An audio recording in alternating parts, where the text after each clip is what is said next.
Author Cindy Koepp is writing on the edge. Books include Remnant in the Stars, The Loudest Actions, Lines of Succession, Mindstorm,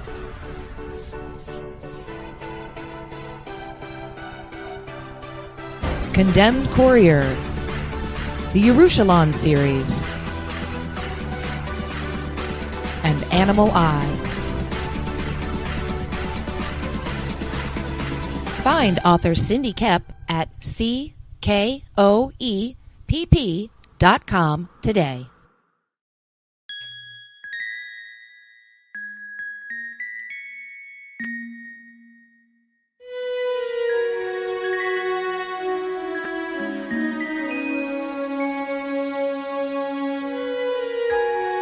Secrets,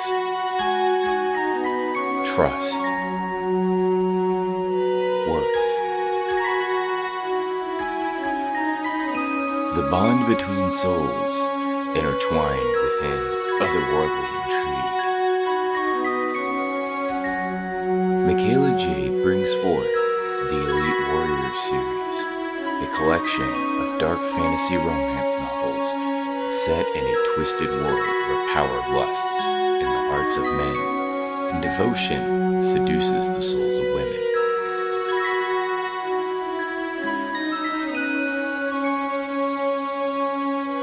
Warrior's Secret, Warrior's Trust, and Warrior's Worth. Available now at authormichaelajade.com.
Sunsworn Wings of Vengeance is funding now on Indiegogo.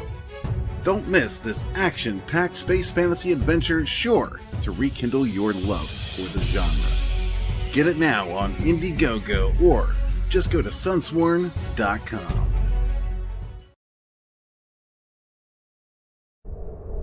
In a world ravaged by monsters, a new evil has risen, poisoning the land and threatening humanity. Now, the Monster Matador, along with the meanest and baddest kaiju killers, have joined forces to kick its ass.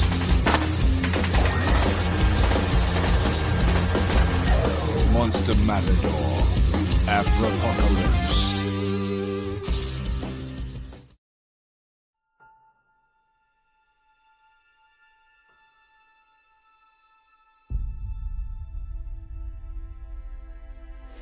When they mined an area,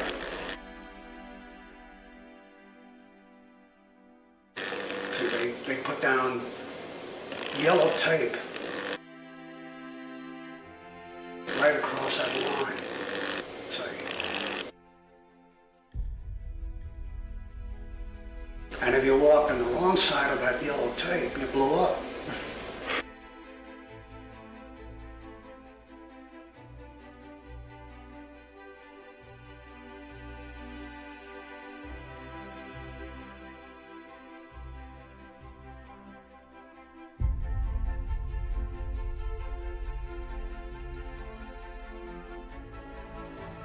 Strange Tales 136. I remember it very clearly, and that was my first exposure to Kirby.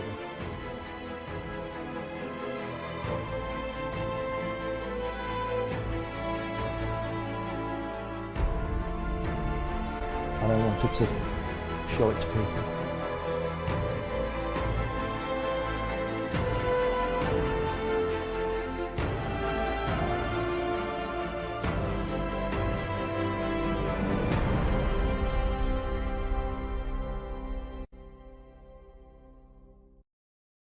Hey, yo, you know what's up? It is time. It is that time. CRoM CoN 22, Day 2, Part 1.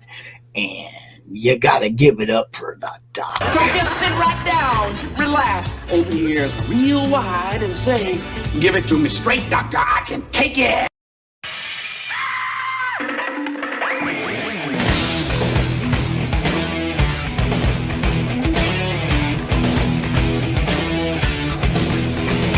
Kick the chops out from under the wheels. Flaps up. No offense, Margaret. Contact. We're off. Rum, rum. Doctor, give me the news. I got a bad case of loving you. Oh, what heights we'll hit. On with the show, this is it. The doctor is in, baby. Good morning. Doc, what's happening? Well, it's good afternoon now. Good afternoon, Pops. How you doing? We got guests this hour, as always. The incomparable Mr. Glenn B. Fleming.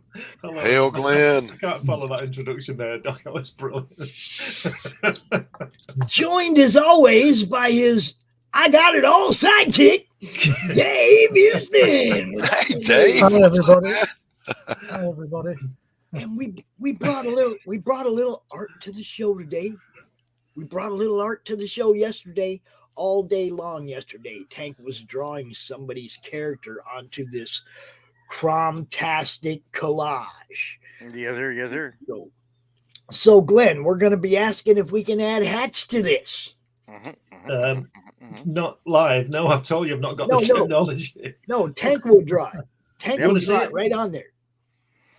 On this collage with everybody else's character. I see what you mean. Well, if I draw it, yeah, nobody else is allowed to. Oh, you can't draw him, Tank. Sorry. Oh, my bad. I can't stop you doing it if you want to do it.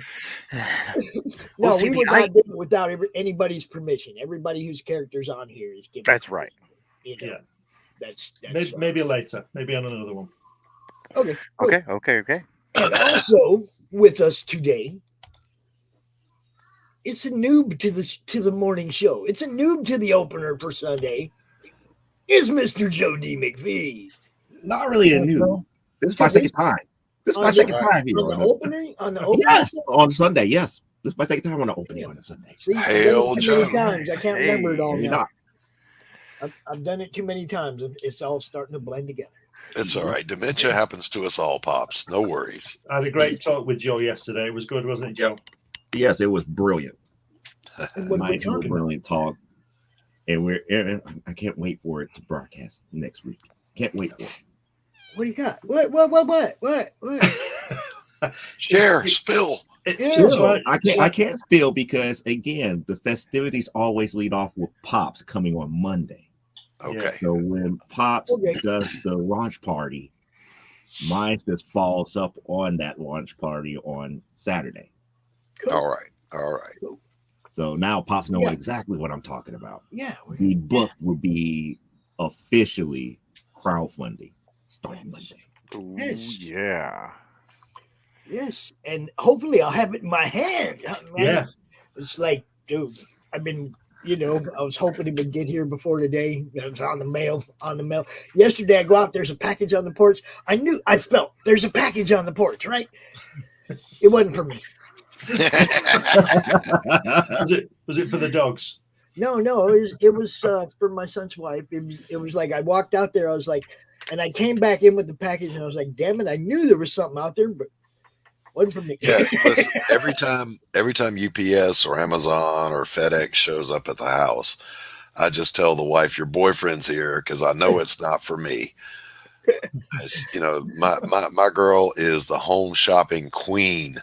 Yeah, well, I mean, COVID turned everybody into home shopping queens, really. I mean, I get my art supplies did delivered. Amazon make a bundle off COVID or what? I'm here to tell you. I think everybody made a bundle off COVID except us, didn't they? Yeah, except what was that PPE, Dave? Did we pay $8 billion for PPE that was no good or something? Yeah, something like that. A couple of $8 years billion. back. I mean, we could have given it to the Afghan soldiers, couldn't we? Yeah. Sorry, I won't go there. Yesterday, during the show, we pushed past 600 subscribers. Thank the newbies for joining in. Fantastic. We will do our best to keep you entertained. I promise. He brought me out when he was at like $6.99, and they dropped 5 subscribers. Just but they regained them. I was hurt. They regained them. When I first went out and said, "Man, I make $5.99. Man, one more, I'll get to 600." I lost one. I went backwards. As soon as I said it, I went backwards. I said, Story of my life, damn it. I'm Charlie Brown. I got a rock. Yeah. But I'm always Halloween. Dave, what new stuff have you got for us today? Oh, I've got one or two bits and bobs. He's already got stuff to show us. Oh, here we go. As if usual. You do not know Dave. Go ahead and introduce yourself, Dave, and tell everybody what you do. I'm Dave Houston, a long-time comic collector of 50 plus years, reading Marvel, DC, Independents, books, magazines, all sorts of stuff, and I'm just a big fan of all the artwork and stories. Yeah. So, look behind him, ladies and gentlemen. Just look around. Just look. Take in the background, Look upon my works, ye mighty, and tremble. Now we have we have a running joke where we're going to turn Dave's house into a bed and breakfast. So we can all go to England and hang out and look at all his stuff. So just put me a beanbag chair in that room and stand by. Somebody's trying to be a call. museum. It's going to be eventually. So this is oh wow! Look at that. This is a new thing that I got a few weeks ago. I didn't even know that thing existed. Posters. That foot looks wrong. Well, this is well, this is a reprint. Show that foot. Show the foot again. Turn it around and show it. Show the bottom of it again. He said the foot was wrong. Hold it up. Look at that right foot there. It's a left foot. Can you see it? Everything's in the way. There you go. Yes. We can get away with that. I think that calf looks really long. I'm just saying. We can get away with that. Yeah, we'll let them go. Yeah, we'll give it a pass. Hail Belmont. So this is a reprint. All right, Medusa. Look at that. Wow. That is so cool. How come I don't remember any of these blacklight posters? All my blacklight posters had mushrooms and shit. Yeah, there's a shocker. Wow. Could have been too busy having fun to notice the blacklight poster. Wow. It could be an explanation. It's my excuse. Now, see, Dave just comes out to make all of us feel less than because we don't have just this. Like this. No, we have to understand that Dave is a curator. He has this unlimited fund that he can just dip into whenever he wants to buy something cool. So he can go, look what I got. Look what I got that you don't have. I think Dave and Rex Christian would make good buddies. They would. Devil Flyer and Texas Dave, man. I just keep spotting things, like every month, I just keep seeing new things that I've not spotted before, really. So I just think, I'll have those. Now, the actual posters, by the way, are massive, absolutely massive. So I can't really get them on camera. But I was going to ask you, Dave, in front of me. I asked you one time before about how many floppies do you have? How many floppies? How many floppies? Yeah. Wow. Yeah, how many issues do you have in the museum, as we call it, or the mausoleum? All right, you mean my total collection? Mm-hmm. Yeah. I've got about 20,000. Yeah. Wow. And I was going to tell you, Dave, I made it a point to remember the next time I saw you. My friend is also a mega collector, and he's got about 25,000. And he weighed what he moved, because he just moved for the first time in 17 years. Just the floppies was 3,000 pounds.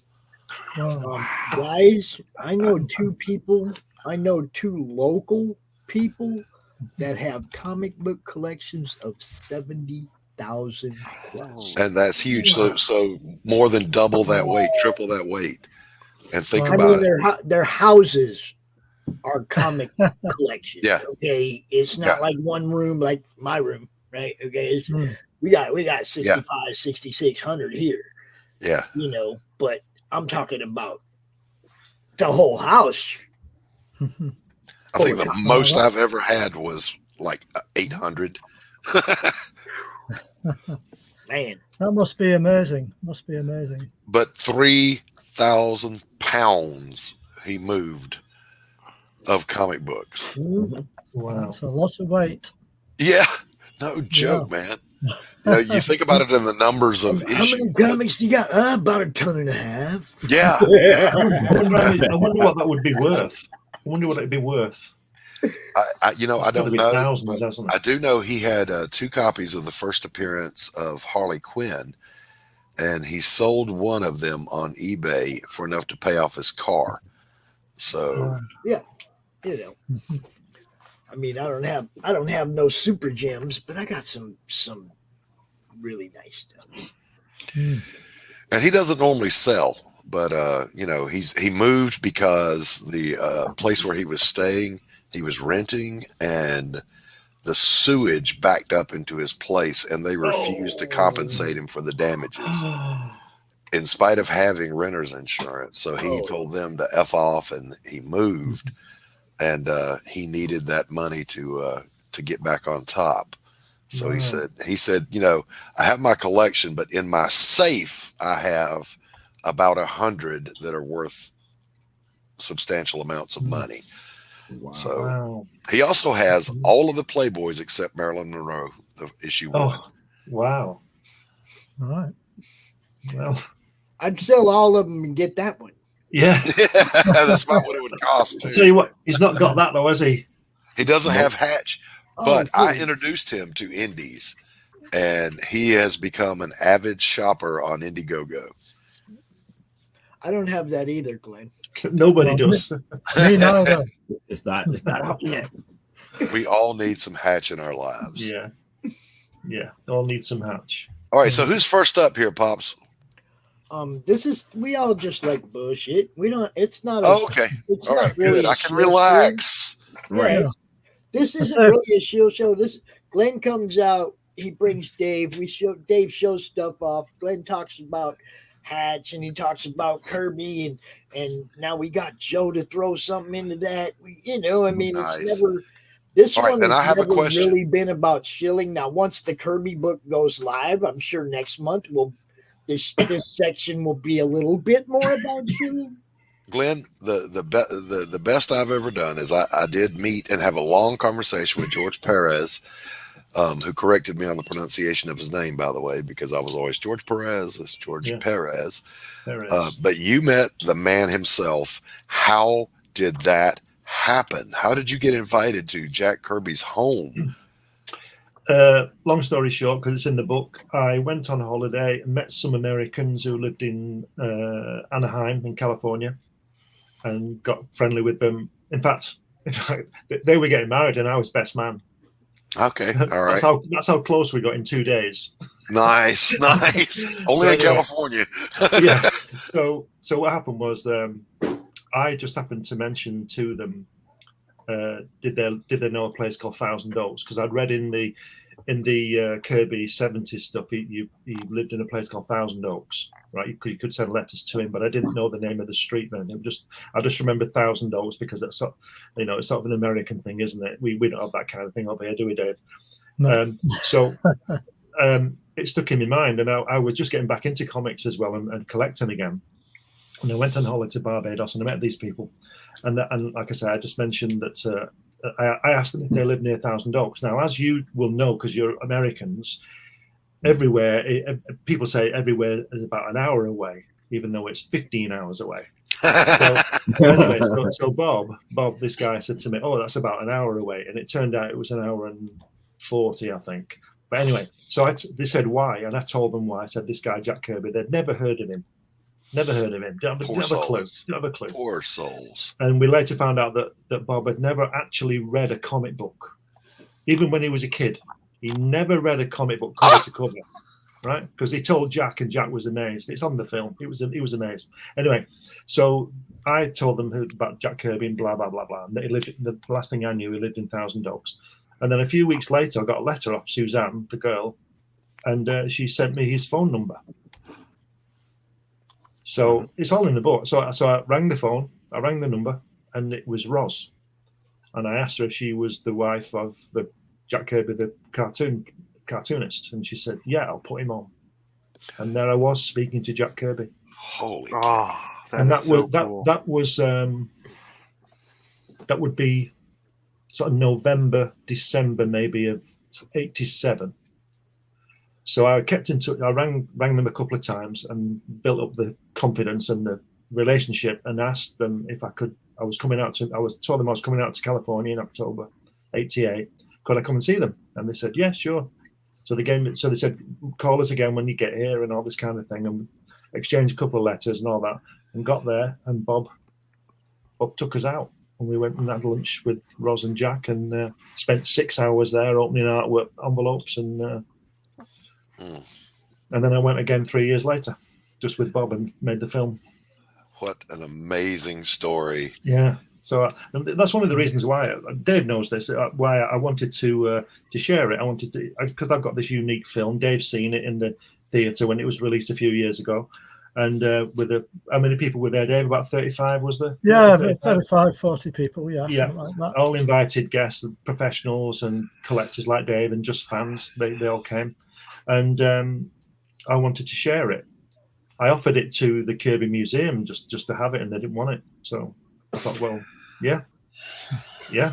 So Jack would have wanted it in that museum. I'll tell you what. Well, it is in they have got a copy of it, and I'm hoping they're going to get a copy of the book as well now. But they could have had it. But anyway, I'm glad they didn't. Yeah, so yeah. I got a question. I got a question for Joe. Mm-hmm. Joe, do you see what Tank's doing right here? Yep. This is a CRoMtastic collage. And pretty much everybody who's been out here this weekend has offered to let us put one of their characters in this. Joe. Yes. So if you'd like to have one of your characters added to this CRoMtastic collage that we will be using as a promotional tool, it'll have like a ledger that tells, what character this is, where it came from, where it can be found. Okay, so it'll be like a promotional tool, and if you have a character you'd like to add to this, send some reference material to me that I can forward to Tank, and we will add your character on to scale. By the way, is it okay to answer a question with a question? Sure. Yes. Which one do you want? No, you have to choose. You want. You have to choose. Everybody has picked the character they want on this. Everybody has. It's definitely the one you want us to use for promotional purposes.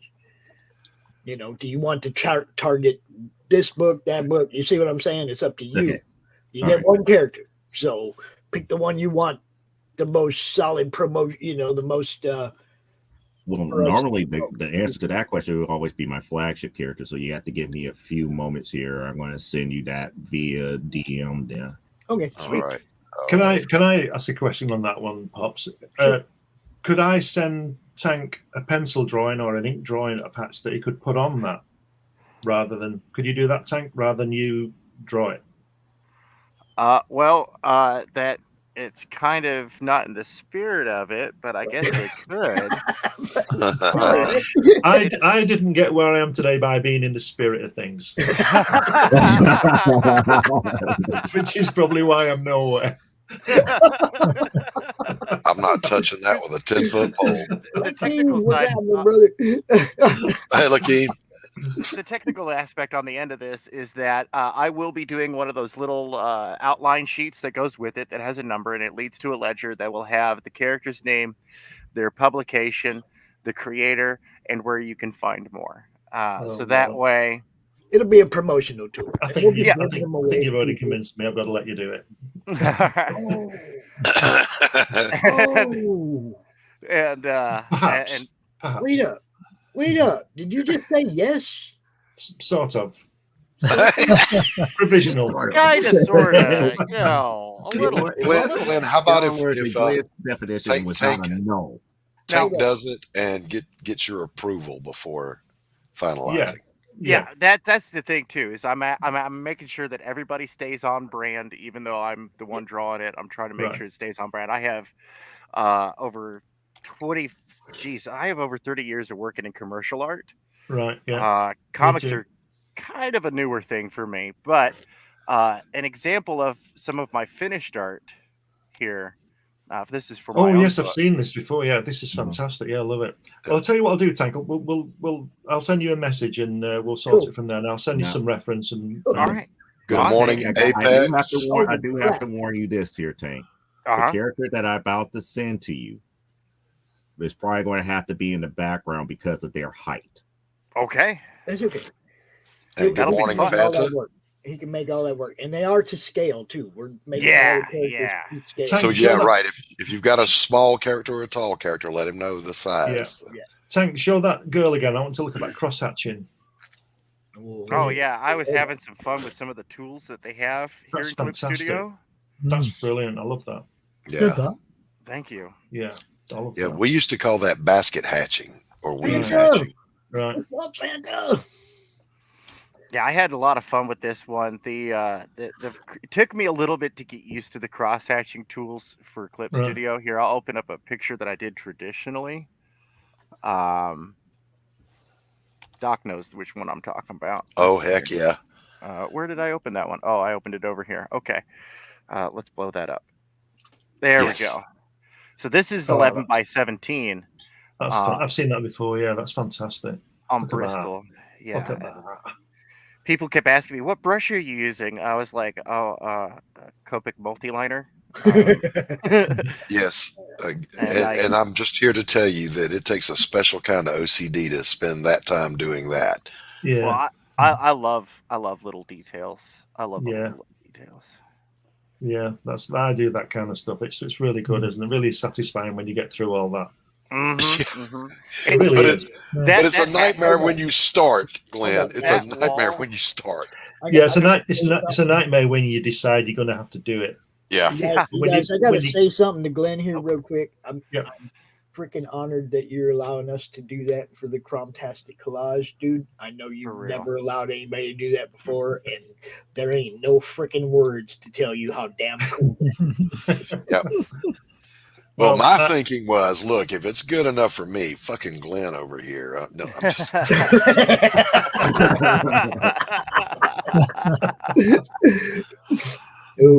Yes, Apex, hours and hours and hours. Yeah. You know, that a page a day, my ass, that's a panel a week.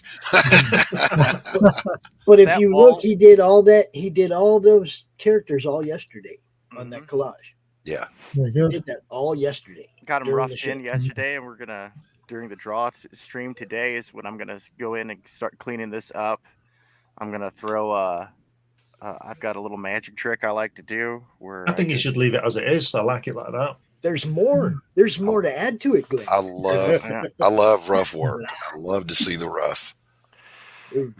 Yeah, it is fun. I do want to clean it up because it's a little sketchy in some areas, like the hair. I just kind of like did that manga thing of just kind of like, draw the individual clumps of hair. That's the best part of the drawing. It is. It is. Listen. I love what you did with 6 Gun. I ain't gonna lie. I love when I pencil a page. I love to look at the raw and cherish it before I start throwing ink on it. We destroy it. Yeah, just take away all that wonderful texture. If you guys look now, though, if you look, you see we got Lady Satan, we got Duty. Okay, we got Luani from that verse, CRoM, You got Luani from that Bitch. verse, CRoM, the guitar girl from Black Rhapsody. Miss Reynes, yeah. We got Six Gun Gorilla right above her, and Frog G up at the top. You know, the reason I prefer it like that is because you can see where you're working it out, and that's really good for me. I like to see the working out, and it's like Doc says, you spend a lot of time penciling, and it's really great, and you're really pleased with it. And then you start to ink it, and then you're going to have to rub those pencil lines out. And I'm thinking, because I remember, didn't Gene Colan do it? Was it Nathaniel Dust? They reproduced it from his pencils. Did you see that in the 80s? And they were just wonderful to see because the only person who ever inked Gene Colan successfully for me was I just had his name. What's he called? Klaus Janssen, because he has a very loose line. And Gene Colan to me is more of an illustrator than a comic book artist. Yeah, and it was wonderful. That series wonderful. Well, that's great. I just love that. Who was it in the 70s, Glenn and Dave? That was they did a book and they left their pencil lines in. It was inked, but it was and it was one of the. It wasn't Mike Grell, but it was one of the Conan type books. Right, I don't know. Was it Sal Buscema? I don't know. Oh, I'm not sure either. It could be one of the Kodak books. Like Sal and Simon Bisley do like some of their best work sequentially was raw, just dirty pencils, and it was so good. I loved it. I loved it. And that's kind of what I was going with. This is a commission for a client. This is for the upcoming book Paladin Dragoon, and it's a fantasy story, of course. And I was talking about the guy developmentally. I was like, I'd like to leave this one pencil. Like, just do good, clean pencil. Artwork on it. Apex says it was John Buscema. Okay. All right. Yeah. That makes sense. I've never seen that. I'd like to see that. I would. I'd love to get my hands on it again. It was in the 70s, so we were all kids then. Well, Tank wasn't born yet. I was a gleam. Dave and I were already drawing our pension, weren't we, Dave? By the way, everybody, I just wanted to let you all know that my operation went pretty well. Oh yes, great, fantastic. That's brilliant. Yeah. So I've still got bruises on bruises, but apart from that, well, I'm glad to hear you're doing well. So you look like Batman now under there, all battered and I mean, Spider-Man, battered man. I must admit, 2 weeks ago when they took the dressings off, I just looked like a human punching bag. I've never seen so many bruises. Wow. And what did you have done again, Dave? I remember you talking about it. I had my gallbladder removed by keyhole surgery. Oh, okay. Yeah. All right. So you didn't have the cholecystectomy. You had the 3 dots. Yeah. There was 4 altogether. There was 1 just above my belly button, and then 3 to the right hand side at an angle. Yeah.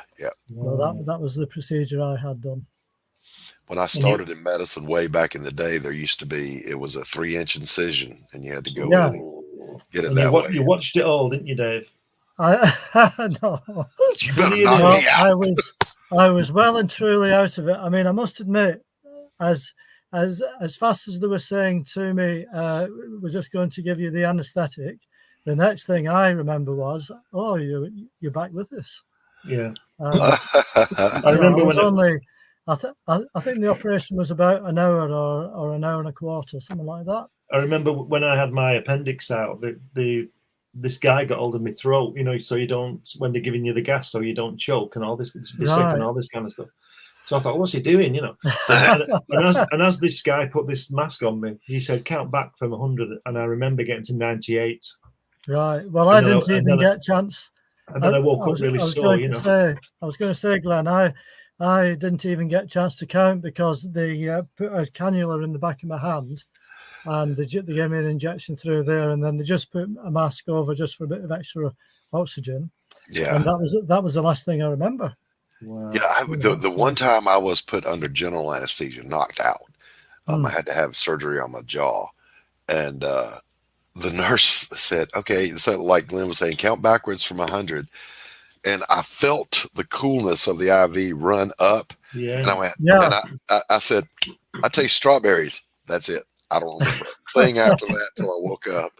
Yeah, because that's the one thing that I remembered when they put the cannula in, was something cold going up my arm, and then that was all I remembered. Yeah. Yeah. It's quite a sensation. It is. That's the good stuff, yeah. Yeah. Anyway, getting back to books, this is another one by Yeah, Gene man. Colan. Oh, look at this. I think you might have seen this one before. I'm not sure. Wow. Gene Colan. And that's the back of it. Look at that. Gene Colan was the man, I'm here to tell you. Look at that. Talk about some hatch work. It's a shame what he said when he was coming to the end of his life, though, wasn't it, Gene Colan? Did you read that? He said he wished he'd not spent as much time drawing as he had done with his family. Oh. So I think I did see that. I think I did. I thought, what a shame. Look at that. Look at that. Wow. That's fantastic. See, I think Gene Colan's like Barry Windsor Smith. He's more of an illustrator than a comic book artist. Yeah, absolutely. And Like, really, he really uses his art principles, the rule of thirds, his balance and proportion. It's fabulous, isn't it? Yeah. Look at that. Wow. All the crowns on that. Do you know, I have to say, I've got a confession here. I've never actually read one issue of the Dracula thing that he did. Have you not? I had a couple when I was a kid. I've not read it. It's fantastic, Glenn. You need to read it. I've heard it's good. Yeah, I've never read it. So I've got the omnibus. Hang on. Of course he does. This is why it's best to produce physical artwork, so you can frame it like that. Yes, exactly. Yes. Now, when he gets back, I'm going to ask, how much does it cost for a library card to that? Right? It's like, I got an omnibus. It's like, yeah, but they're like what? That'll help 2 us. hours away from one another. Yeah, they're 2 hours away from one another. So that's a easy exchange. How about the rest of us? Here we go. Yeah, Joe, come on. We'll book a flight and we'll head over there and just get some beanbag chairs. And well, what we're going to do soon, me and Dave, is we're going to do an article for Comics Limited, aren't we, Dave? And I'm going to go to his, because Dave lives about 30 miles from me, and so I'm going to go and interview him, and I'm going to film it. So we might put something out on Indiegogo, maybe as a DVD of the greatest comics collector in the world, and bill it all like that. We'll see what happens with it. Nice. Look at that. Oh, yeah, look at that. Oh, my God. How amazing is that? I wonder where the artwork is now. And was this was pre-code, wasn't it? No, it's code. No, it's code, yeah. It is code. Is it 71, 72-ish, somewhere around there? Yeah, I'll be able to tell you. It was 1972. Yep. Right. That's 50 years ago. Wow. There you go. That's the very first issue there. Golly. Do you know, I've said it before, these people just make you want to go and throw your pencils in the bin, don't they? Yeah. I think forget it. I'll go and get a job driving a taxi or something, Yeah. And then, that just makes me there's a small handful in every generation that steps up and they can really nail it too. Like, I talk about him all the time. Steve Epting, I think, is the most underrated of the current crop that's working. Look at that top panel in pencil. Yeah, look at that. Mm-hmm. Look at it. See, I would buy a book like that all day. Yeah. We don't need to ink anymore. Reproduction quality is good enough now. Yep. Look at that. My next book is going to be raw pencil, I swear to God. It's just fantastic, isn't it? As a matter of fact, I got to show you guys something. Hold on. I've been threatening to do the next Hatch book with no hard line, just a pencil and color it. Oh, nice. I might do that. Look at that. Wow. Look at that. That's amazing. Wow. Really good, isn't it? It's fantastic, isn't it? Wow. Tomb of Dracula. Wow. That's fantastic. Look at that. Look at that hand. Oh. That's amazing. It's good, isn't it? It's absolutely superb. I've got to get that now, haven't I? How much is it? How much is that? 70 quid or something? Round about between. Let's have a look. See how much it is. Actually, just over £50, Glenn. All right, bargain. Then I'll get 2. You want to? He even had the receipt. Right, 51.52. You want to embiggenate me, Pops? So I am doing pencil. Oh, excellent. Look at that. All the pages that take place kind of in the dusky darkness. That one's a bit dodgy, isn't it? That's fantastic. Well, I'm going to have to do it now. Yeah, I'm doing it. I'm going for it. I can go back on the pages I've already got finished that are raw ink and just get in there with my pencils, charcoals. That's great. Pops has already pointed out that my reflection over here is wrong, and he's right. So in post, I'll flip that around. Well, listen, if Kirby, you've seen that famous Kirby one, haven't you? When they go to see Sue with the baby, when he does, when Reed Richards is reaching and it's his left hand. Oh yeah. Yes. So if you think about it, the king of comics drew it wrong. The fantastic editor, we're told, missed it. Then Joe Sinnott missed it. Artie Simek must have seen it but didn't say anything. And then Pops don't miss shit. Thank you, Apex. I appreciate it. Oh, look at this. Look at this. It's a curse, you guys. I told you. I can read something and every spelling error or punctuation error will jump off the page at me like it's in a different font, bold and italicized. Wow, look at that. Every single mistake jumps out at me like that. I think proofreading is what I'm supposed to be doing. But if it was a job, I probably wouldn't be any good at it. As a fan. Yeah, if somebody made you do it, you wouldn't do it. But as a fan, that shit jumps off the page at me. Boom! That's spelled wrong. Pop!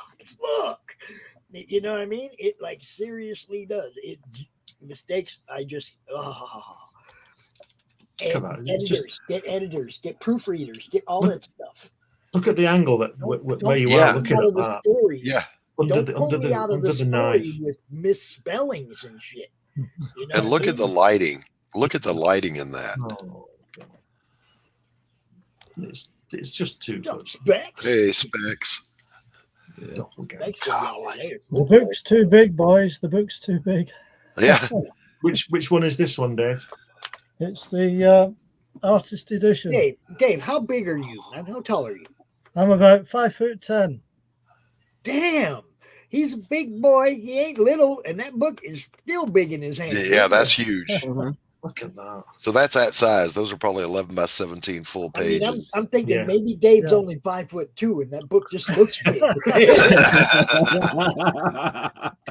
Oh yeah. Damn.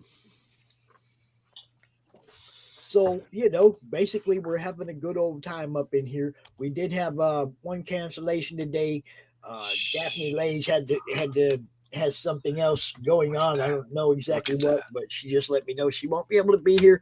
But that's okay because we got Doc and we got WWD that we're looking for a spot. So we'll look at that composition, man. Good God. That's jaw-dropping composition. Let's don't look over his shoulder. Let's stand off to the dude's side, look down his feet at the girl coming in the door. This is the part that kills me, though. It's that Dave's got it all. Yeah. Look at that. Look at her on the phone. Look at that. See, that's the bubble that you need to aspire to. It's like you look at this and you look at what you're doing on your page. It's like exactly, Joe. Yeah, that's when you go, you know what? Look, this is a good panel, but it's not a great panel. Let me up my game. Put that back up there, Dave. That page you were just on, bottom right panel right there, where she's holding the towel in front of herself. There's no panties. They didn't ban that one, but look what they did to Greg Horn's Electra book, man. Yeah. There's no different. Electra book? Oh, that's right. I can't really talk about the DC cover that started that whole controversy. Right. With the Catwoman one. It's ridiculous, man. And look at that fantastic veteran as well. Was it? Yeah. Was it Catwoman or was it Yeah, that was a Catwoman. It was a cover that he was that he did for Batman. It had Catwoman with collar and everything, being held by Batman like a cat, and she was licking milk out of a Look at those pencils. And it was like that started the whole controversy. So they scrapped that one. They pulled back on a Power Girl one that he did, where Power Girl was doing push-ups in front of all these male Marines, and she's like looking back at him like, really? I could do this all day, all the Marines are up here like making bets and stuff like that. So it's just like they pulled back on that one, which is like during that time where who was the artist? Greg Horn. Okay, all right. Yep. That was the heaviest book I've lifted, by the way, since the Spider Woman one that got a lot of flack. Remember? Well, that was because the artist's reputation. Yeah. They because the artist's reputation to do adult themed comics cost more of that than anything else. Yeah. The whole Frank Cho controversy to me with DC, I would have fired the editor, because that's the editor's fault, because the editor approved that cover. And again, the paintings didn't show that much in that graphic. Right. The writer had an objection to it, pitched bloody hell about it. All of a sudden now they're going to pull back and say, no, we can't do this. We're going to cut off the cover. We want to manipulate the cover. And Frank Cho's like, why are you doing this? This has already been approved. Yeah. Why are you changing my artwork? And then at that point, Frank Cho said, nope, I'm not doing any more Wonder Woman covers after this point. There you go. Because that editor did what he did. So, Apex was J. Scott Campbell's Spider Woman, the black and white one, or the red and gold? Wait. So that Wonder Woman right there on the wall, signed by Frank Cho. Which one? I can't see it because your head's. I'm gonna have to get it. Hold on. Let's see what's up here. We got Rebirth #2. Put some clothes on, Pops. Damn it. I got clothes on. Running around naked. No, that's not the one. No, but it is signed by Frank Cho. It's right. That's it. That is correct. Yes. What's the last one he did? Give me 1 second here. Let me pull out. I think I might have it here at the house. Hold on. All right, Joe, get it. I want in the meantime. I mean, if he don't do Wonder Woman covers no more, then this is worth a little more, I think, right? Yeah, it would be. Plus the controversy adds value. Look at that. Is that Wally Wood? 33 to 56. I think it might be. This is a very big boot. Oh, look at that! Excuse me, guys. Wow, that's fantastic. I mean, just worth having just for that. Wow! Look at that! Wow, that's just crazy. Crazy, isn't it? I can never work out why these bad guys hurt these gorgeous women. Money and power and influence, bro. You don't do that with women. I'll have to be very careful holding this book because it's really heavy. Look at that. Wow. Look at the size of that book. Now that is definitely some pre-code stuff and there. Look at the advert as well. It looks like a Steve Ditko face, doesn't it? It does. Yeah. Yeah. It does. Look at that. Breaking him up. Tank till Dan, we do got 15 minutes for him. Here we go. 4:30. All right. I'll let him know. Cool. That was it. Ooh. Okay, that's the last. Now, if you notice with this cover, they cut it off right here.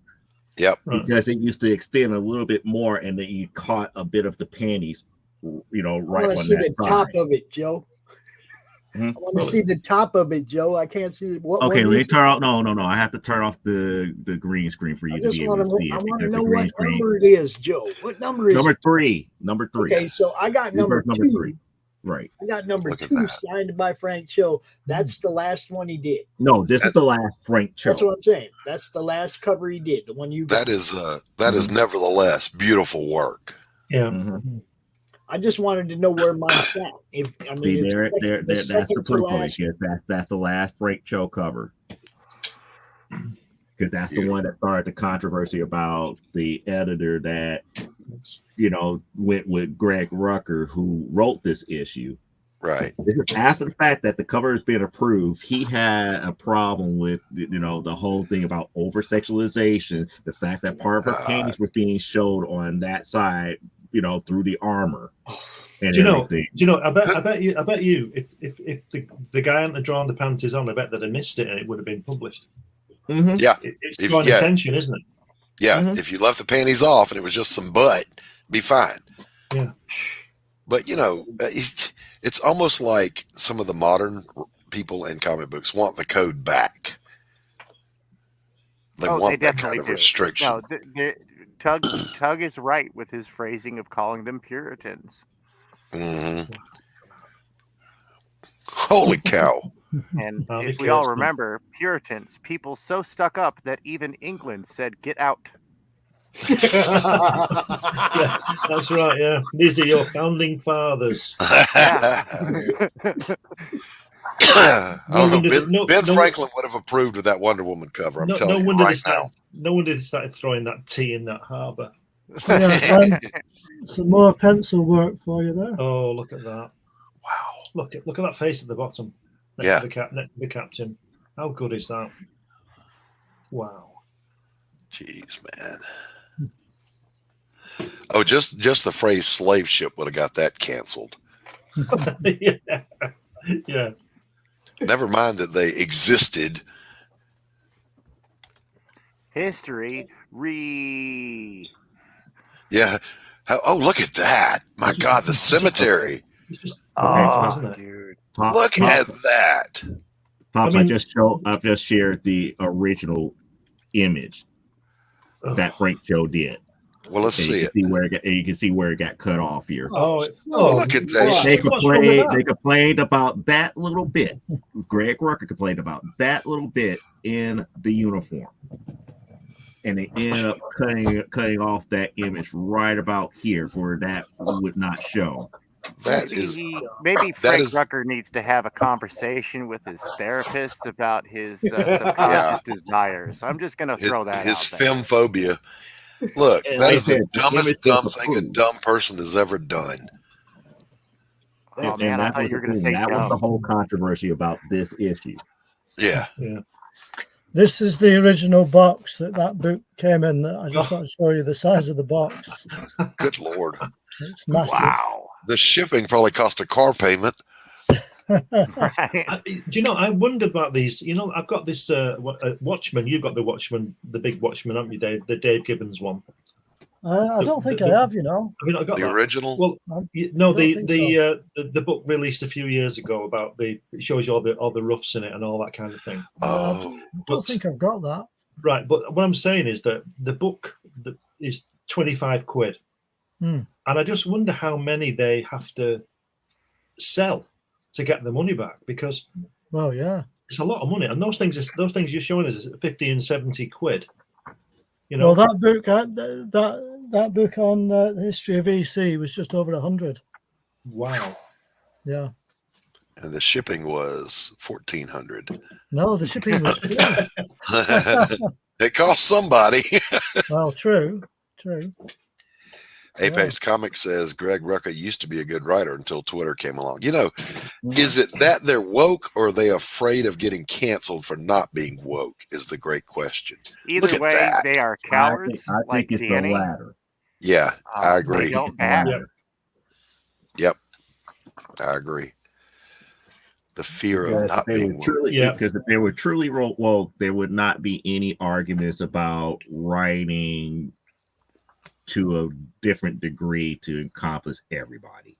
Right. Yep. I mean, it doesn't make any sense. I mean, it's not about just throw this race up in there or write about this culture. Just write as you normally would and just expand upon it. You know, and don't cancel other stuff. Yeah. Have you noticed anybody who is quote unquote woke would be reaching against the authoritarianism that is spreading out right now? Because yeah.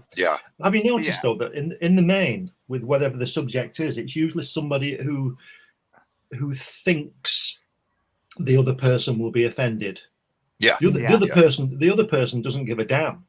It's somebody who thinks that they will be offended, so they want it bringing down. It's not the person who it's directed at or whatever, because generally, they don't care.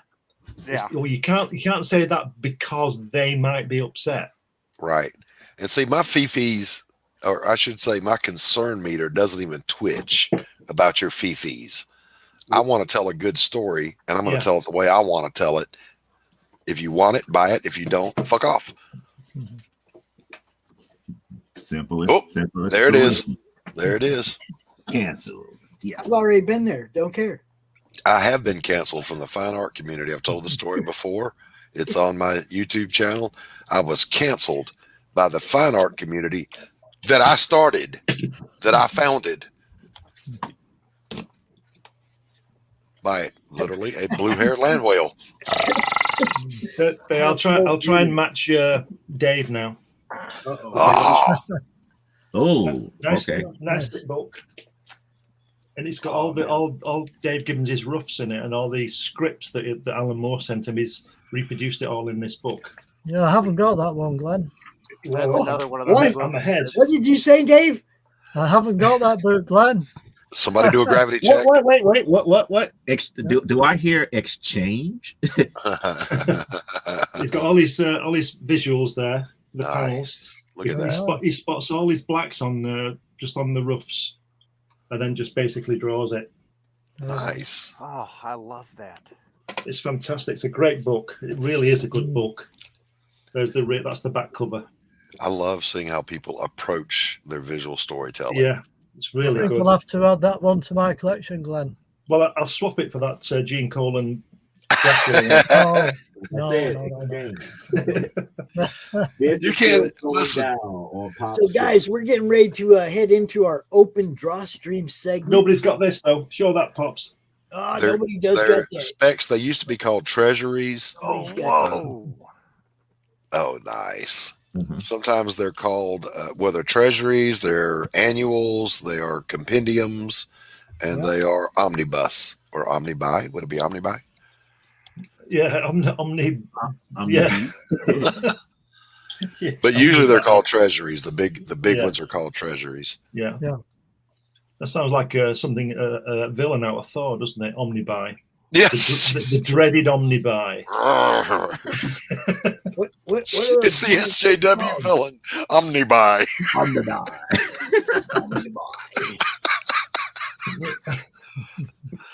Is that Watchmen called the Absolute Edition, Glenn? It's called Watching the Watchmen. Oh, Watching the Watchmen. Yeah.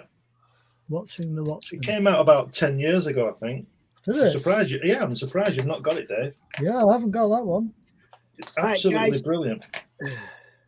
And look at this for a pencil drawing of the girl in Watchmen. Okay, I guess the No art problem, people are man. getting We'll ready. get you out here tonight at 9 if you're available then. We got you. No problem.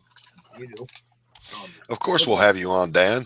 Now, guys, it's time. You guys got to start saying where people can find you, because we have the open DrawStream starting in about 2 minutes. 2-minute warning. Eugenesis said, also known as books that don't fit on any shelves. Look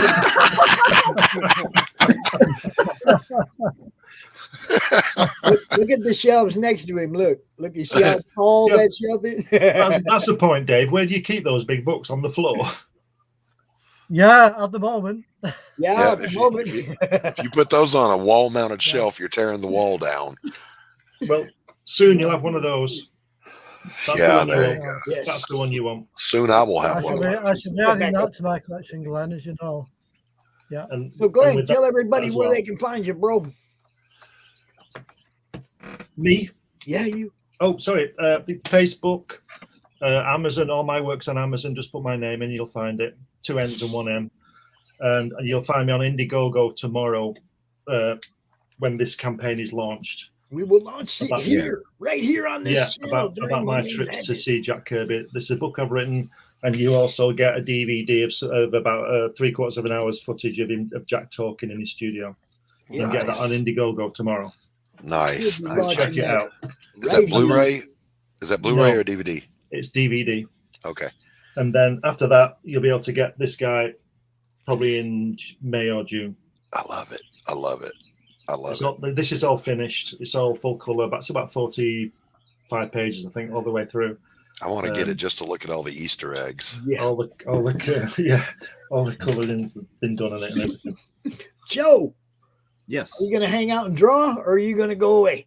No, I'm about to go away. I got some business to take care of tax wise. I gotta get stuff mailed off and stuff to that way. So if you want to catch up with me, it's right there. My link tree is right there. Linktree/SILV as in Victor BOLT. It has everything from the YouTube channel for the Desolate Fall Press Publisher, where I'm at on Twitch, Facebook, Instagram, DeviantArt, everywhere I'm at, even the company website. You know, the company website is CGC Studio. So we're there. That's the best way to keep up with me.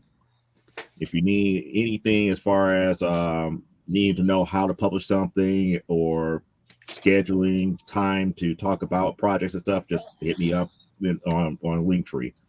Find a way to get contact. Absolutely, Joe. Thank you, sir. Excellent. Dave. Yeah, I'm on Facebook, Messenger, and that's where you can find me. Nice and simple, nice and quick. Texas Dave. Texas Dave. That's me. All right. All right. That was our opening panel for today. Yes. And now this is about to blow up because Bobo are here. Bobo, Christine, and Rich. Hail, Rich. Hail, Christy. Hey, what's up? Uh-oh, I got thrown to the bottom. Help me. Wait, is this the DrawStream? Yes. I gotta go get something to work on. I'll be right back. Did somebody say party time? Yep, it's Somebody party say time. Tank I can't Ferret party is today. awesome. No, nobody says I might come that. back later. Well, I just did. Well, then you should get your head checked. I should. Whoa! You dissed me, bro. Bro, that's not cool, did. bro. I did.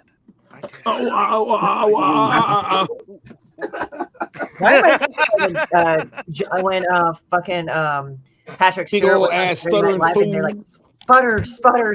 They're making fun of him because he's the devil. Hey, Allison, what's up? Hey, Alley Cat. Where the fuck are my erasers? I ate them. Right, Pops, I'm dropping out. Who ate them? All right, Pops. Hey, Have a good one. I'm going as well, guys. Glenn, have See a you, good day, Dave. Dave. See you, Christy. Yeah, See you. see you soon, Glenn. All right. Bye. See you, Tank. See ya. All right, Bye. later. Yeah, bye, Pops. Later. Oh, God. Dave's like, how do I get out of here? I kind of feel like a failed coke addict because I had to take a nasal spray because my allergies were kind of. It's funny because I normally take a supplement that helps really well, but for some fucking reason, like once in a while, like my allergies get bad, so I have to take like the hardcore medical stuff, and it's like, oh. Hey, Pops, share up my screen. I wanted to show this last night. The world would not be the same. Few people laughed. Few people cried. Most people were silent.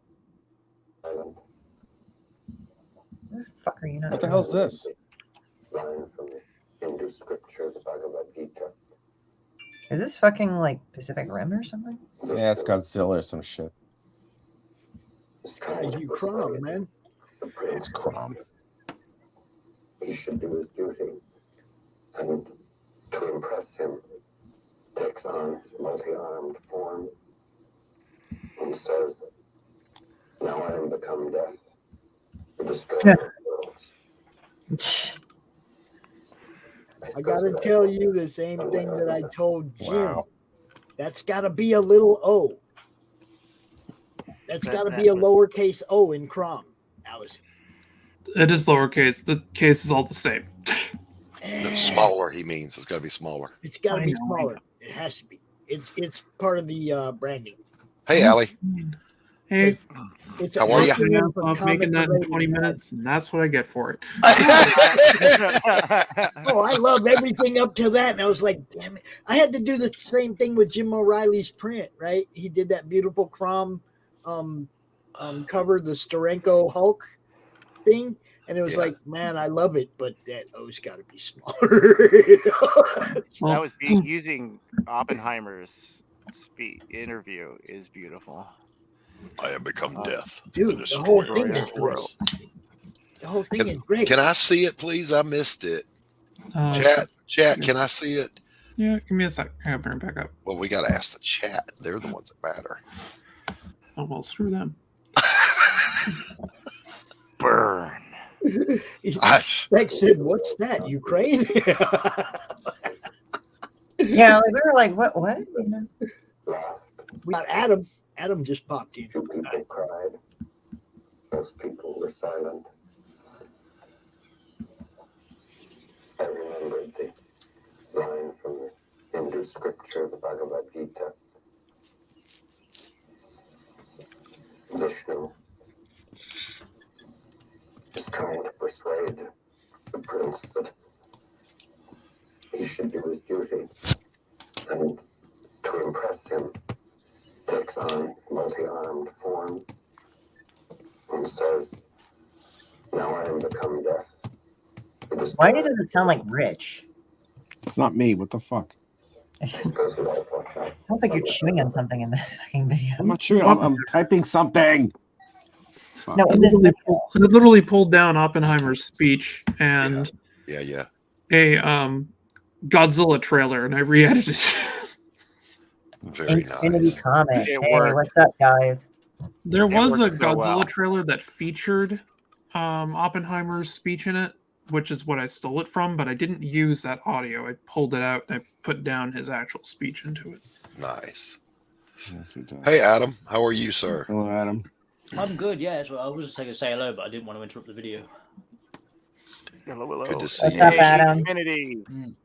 I got to clean that up a little bit more, but I enjoyed making it. As I said, I spent about the last half hour or so making it quickly. I have to admit, all over it.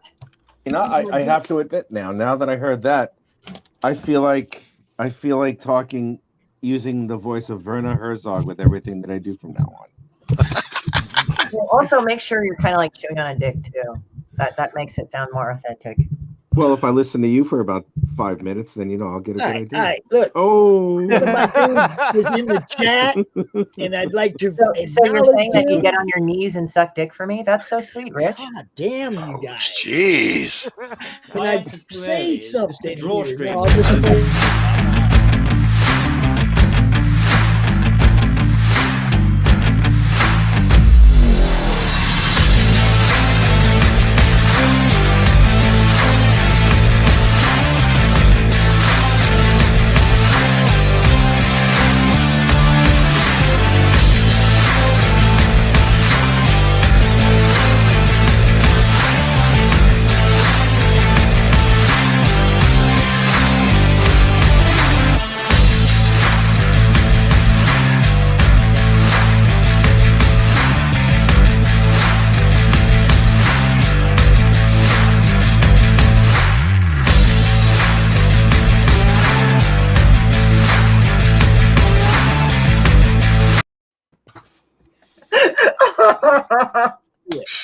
Right? Hey, Sam. Jeez, man, Hey, I'm trying to guys. talk. When I'm Hey, trying to talk, you guys Infinity. can't all be cussing at each other and saying shit. We're artists. We're all supposed to be temperamental and bitchy. Well, that's fine, but when I was trying to say something, and it was like, man, I had to shut y'all up in order to get out what I'm trying to say. You Hey, know? Rich, though, I do have some really good like beef bratwurst if you want some. There you go. She's got it better be like the 12-inch variety. I'm a size queen, so you better just make sure you bring it. You mean like the Costco like frozen packs? Yes. Size and quantity. Throw it. Be, throw it be my way. careful, Alejandro. There's women here. Be careful. Be careful. I was the one that said like, so you like get on your knees and do that for me. Yeah. Yeah, I know you did. True. Such a commercial for That was a thing. Let me see. I would do, if Christine had one, I would be like, yep, all right. Where's my knee pads? Listen. I gotta get it. Listen. The answer is zero. Aha! The question is, what are the chances you're going to offend Christy? I'm not trying to Zero. offend Christy. I'm going along with it. I'm just like, all right, let's go. Yeah, yo. Quentin? Hello, Quentin, you sexy bastard, you. He's from the Netherlands. I was Sexy trying to bastard. show your ad because you were in the chat and they wouldn't let me say it, so I just showed At least he used a badass ad to break the. Oh my god. Yeah, like Hail but the thing Dr. is that- Rich. like, the thing is, New Genesis. The thing is that I said, well, so you want to go suck dick for me, and then that was like the thing that really just made it memorable right before the ad. Like you just after punctuates it. Yeah, that did make it work even better. What? Oh, God. Your comment right before the ad. That just Yeah, I know. I haven't got there yet, but I'm getting there. Trust me, I'm getting there. I'm not only am I getting there, but I'm going to read it. The opinions expressed in the following broadcast and a little bit earlier are not necessarily those of the comic-related madness, its staff, contributors, or sponsors. Viewer discretion is highly advised. Fuck that. Fuck no. Fuck everything. All right, now we're covered. Yeah, now we're covered. Yeah, Now that's we're right. covered. Now you're all covered. You know, as long as we all have protection and everything. Rich does that every Tuesday. That's nothing new. It's every Wednesday. Remember? I mean, you show up Tuesday, but I have to keep telling you, no, it's Wednesday. Oh,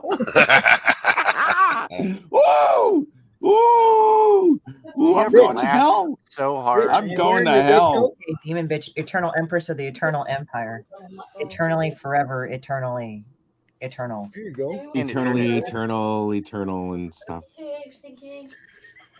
Oh, dude, you ever laugh so hard that the tears actually like burn your eyes? Yes. Yeah, that was that is what happens when that's what happens when I insult puppies all day. The nicotine stains running into and they my start eyes. crying and shit. The puppies are crying because I said mean things about them. What's up, Adam? And it's like, why you be so mean to me? I say that Because I about don't like you. all the time. Because I say that to everybody. I'm a mean bastard. I am a terrible person, and I you're love a it. furry fuck. There's a difference. I am a furry fuck. That's right. Yeah, I am. We're living the dream, Quentin. That's what we're doing. Living the dream. Yes, we are living the dream. What do you got going on there, Rich? Oh, I'm taking some of the characters that I've worked on over the years for other studios, and I'm putting them all together. Kind of like, well, there's like a couple of them here, like one of them is Travis's character, Grin. Another one is mine, Cassandra. Right. And another one's going to be one of Nick Garber's things, and another one is going to be of Kevin Laporte's things or something. It's like, this is going to be Signet, this is going to be the Bengali, this is Grin, and this is the Incantessi right up here. So it's like kind of like doing like a little Justice League thing where it's like Crisis of Infinite Earths shit. You know what I'm saying? Okay, I got a question for you, Rich. No. You see what Tank's doing over here? I don't care what Tank does. You see what Tank's doing over here? Yeah. This is the CRoMtastic collage. All right. Everybody who is here's my contribution. Rich, listen to what I'm fucking saying, dude. Sorry.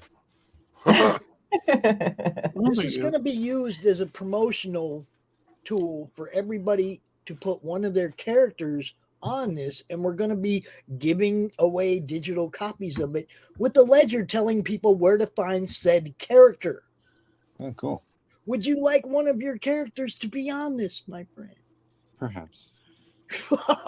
You make it really hard to talk to you sometimes, dude. What? Excuse you?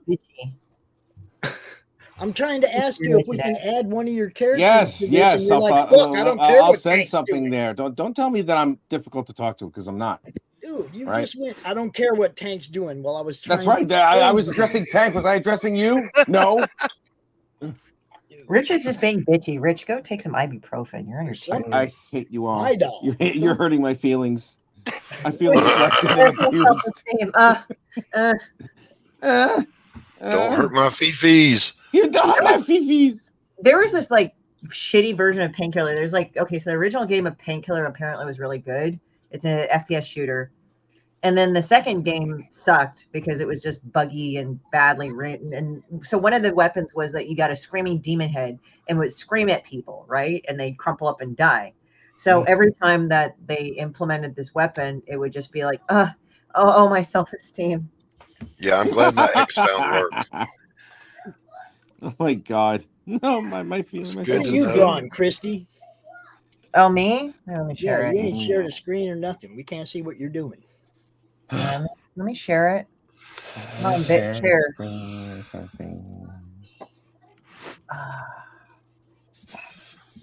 I'm doing a story, damn it. What are those? It's a skeleton. It was based off a nightmare I had. Right on.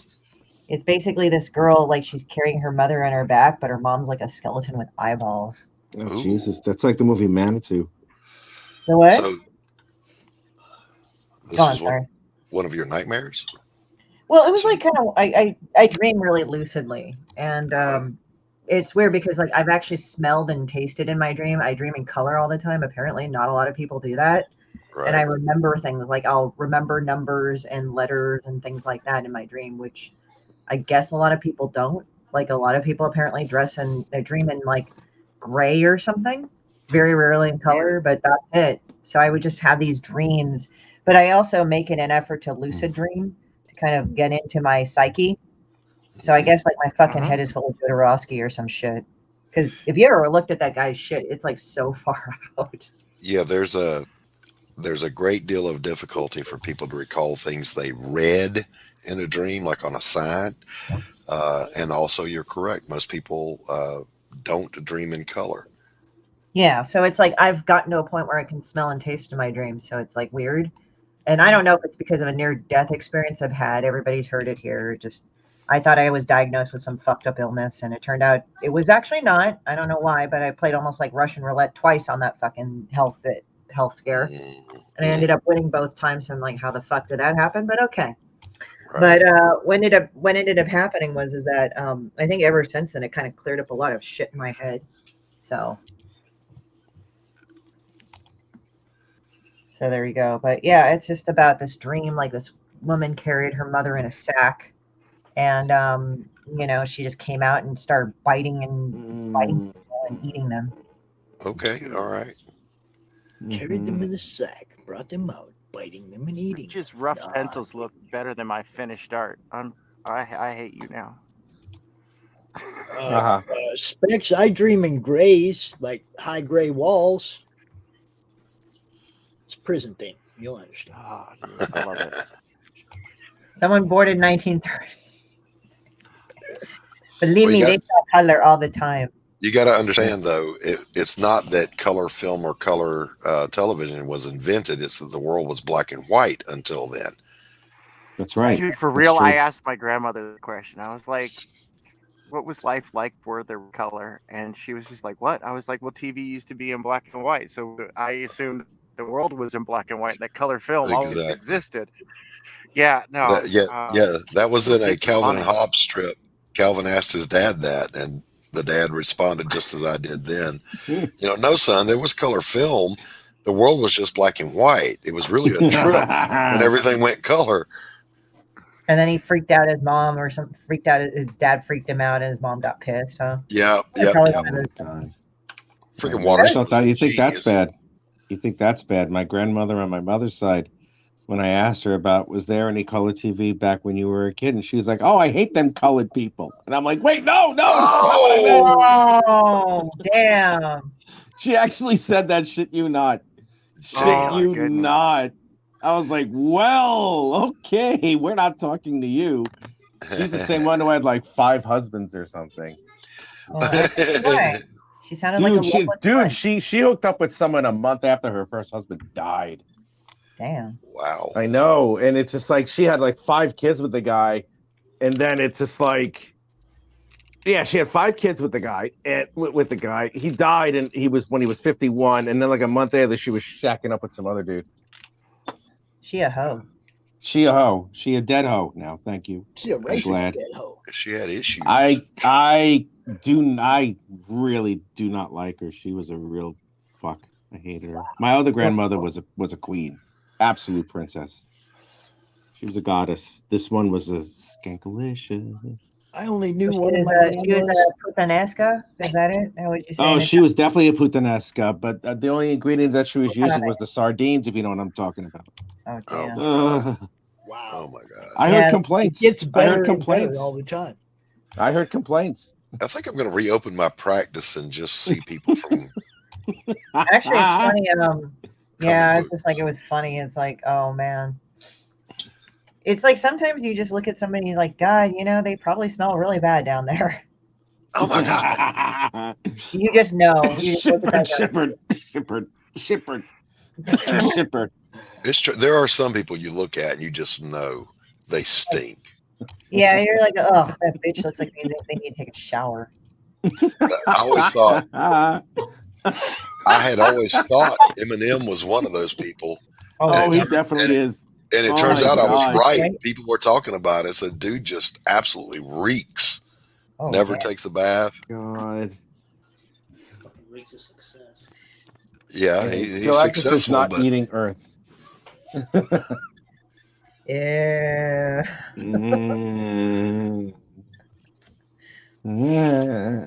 Here, I'll send you a wonderful picture, Rich. No, don't you fucking dare. Don't you fucking dare, Christy Shin. Don't you, oh, Jesus Christ almighty God. Ugh, that's about as alluring as pudding that was left out in the desert for a week. Oh, my God, man. Desert yoga. Yeah. Desert, desert yogurt. Oh my God. Just watch out for the ones that have the pricks It's at already the end spoiled too. of it. Watch out for the ones with the pricks in the end, but you know, she may like it, you know, just like. Well, you know, Oh, like cool. those fucking spiky cactus balls that come out of nowhere that stick to you or something. Like Do they secrete out of her, you know, magic spot?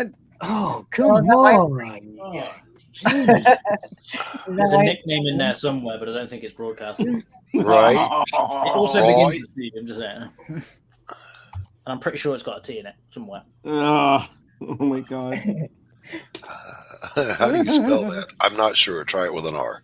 I'm not spelling anything because it's just going to come out bad today. Yeah, I just glorify Rich every so often because I love watching his reactions. Yeah, God. I was going to say you Those both are the are in funniest rare things. form today. Who are you drawing there, Adam? Oh, Oh, that's the Grinch, man. That's the Grinch, but he's doing lesbian style like finger things. It kind of This is is. the Grinch with a travel tattoo. Well, a while ago, obviously, Pops was talking about doing something CRoM ways, like looking at it and thinking about what he's doing. And I said I wanted to take the Madness Network logo, which is that creepy smile. And Doc was like, well, could you put it on CRoM's face? And I was like, well, I probably could. But even though this is kind of very Grinch-like, I sort of put the Madness Network logo, like, which is that creepy smile thing. And if I colour it green and make it a little bit Grinchy, It's the CRoM Grinch. CRoM-like. Yeah. Snot. It's snot. It's not. Just Is it telling not from what area? What's up, Mike? Mike, you can come out here and draw. This is an open draw screen. Hey, Mike, Jimmy. Cactus I will Yoda. draw Yeah. CRoMniVerse. I will. That's his third time. He's Please draw the got it wrong right. picture. Tank, CRoMniVerse, damn it. I will riot. I don't even know what that means. He wants him to draw the CRoMniVerse. Oh, Like oh, the CRoM I Punisher. get it.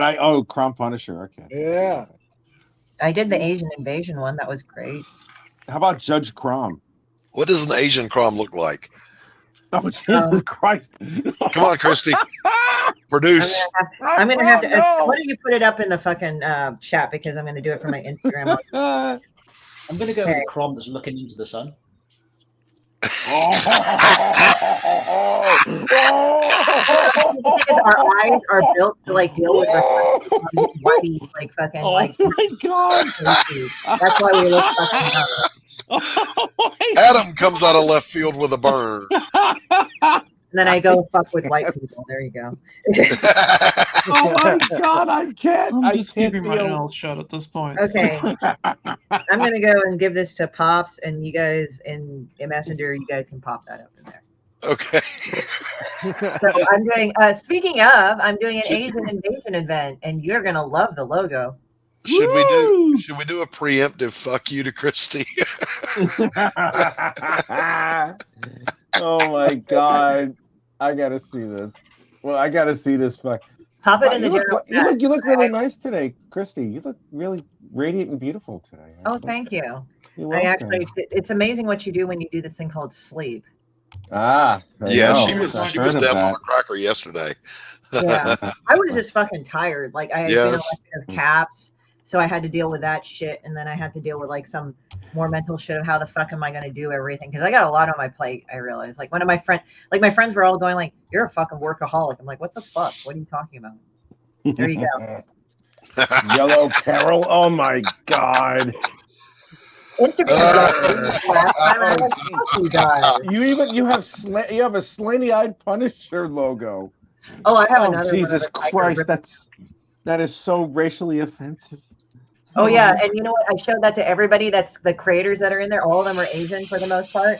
Like some of them are partnered with people that are not Asian. It doesn't matter. Like as long as like at least one half of like, at least if you're Asian, part Asian, you count. Are you saying the one drop rule? What the hell? Oh fuck no! I'm not going to I go in banged there. a couple of Asian chicks. Does it count? You know, it's. Oh, does that that's a count? category on a website. It's a great section. Yeah, it's like Yeah. actually part of the clothes that I have. Like as a joke, I said, "Dude, let's flash mob this thing. Here's my design, guys. All wear it." You know. But actually, I showed it to everybody. Them actually expressed misgivings, and the guy hosting of the comic book, he's Japanese. He thought it was fucking funny. Love it. I love it. I have to get this on a T-shirt for my brother Harry, who's Chinese. Oh, dude, I have it on a yeah. T-shirt already. Go on my I link. want to tree. get that tattooed on my Okay. ass, man. Yeah. Let me go. Who said that? Is that Tank? That's Tank. Yeah. Okay, I'm the second oldest out of 9. 10 Man. actually. Oh my God. 10. Yeah. Now- and Yeah. they're all adopted. Yes, sir. Look down at the bottom. Do you see the demon bitch on Tank's collage? Barely.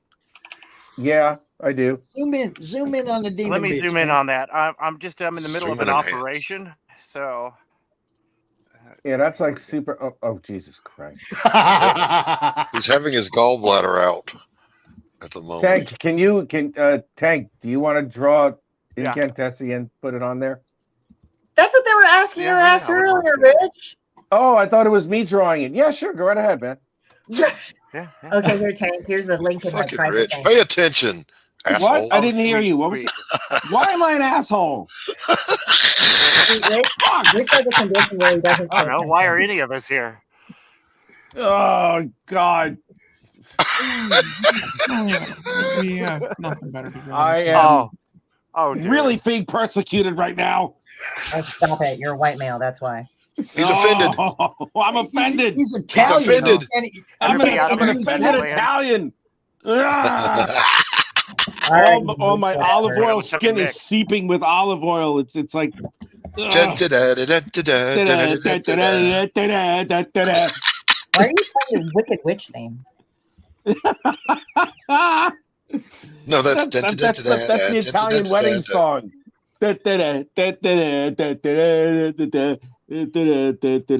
Hey, Vinny, Tony, and Joey, what are you doing over here? Sling those stereotypes, brothers. Sling them. Oh, forget it. If you go to a wedding, if you go to an Italian wedding and you say, "Hey, Vinny," half the guys will turn their head. Oh, Vinny. Oh, there was one time like I was like saying, "Oh, this is like the Baba Duke or something," because I got Gabagoo wrong. Gabagoo. Really bad. Hey, Gabagoo. Gabagoo. Gabagoo. Gabagoo in your face. The name game's hilarious. We used to play it in town where you shout your own name, but when I shouted my second name, I almost got fucking mobbed. Smith. Why? What was your second name? Smith. that second name. Okay, I thought you meant like come on, we have like yeah. I mean, well, it's got 2 F's in it in England, Smith. But like It's one of those where, I mean, we've got 5 pages of the phone book. When you shout that in the middle of a busy city and half the city look at it, you're just like, oh shit, now I've got to say something. I've united the masses. It's Smith. Yeah. Smith, if you like. It's like, how's it like banging Pocahontas? It was all right, actually. The raccoon was a bit weird. Yeah, it's like Adam Smith or whatever, John Smith. It's John Smith. Yeah. It was my granddad. Oh, yeah? Yeah, my granddad with a John. Now, the thing is John Smith is normally used as a term for I don't want you to know my name. Right. So, like, if they, my name's John Smith. Oh, yeah. Well, in Ledbury, where my granddad used to live and everything, there was a pub called The Moon. Brilliant pub it was. And he was cycling back and he was stopped by a copper who asked him where he had been. And he said, oh, I've just been to my moon. I've just been to The Moon. My name's John Smith. And he nicked him because he thought he was taking the piss. And I understood that. Yeah. But that's the thing. If you say to somebody, my name's John Smith, it is actually his name, but it's also like, I don't want you to know my name. But if you, I've also just been to The Moon, which was a pub. This copper didn't know that. So it's just some guy saying, I don't want you to know my name, and I've been to the fucking moon. Ugh. He thought he was being sarcastic, so he fucking arrested him. Even though he told him exactly who he was and where he had been. One of my ancestors was, my sister did this genealogy shit, because I don't care. But apparently, I don't care. Is that why you all inbred? Sorry.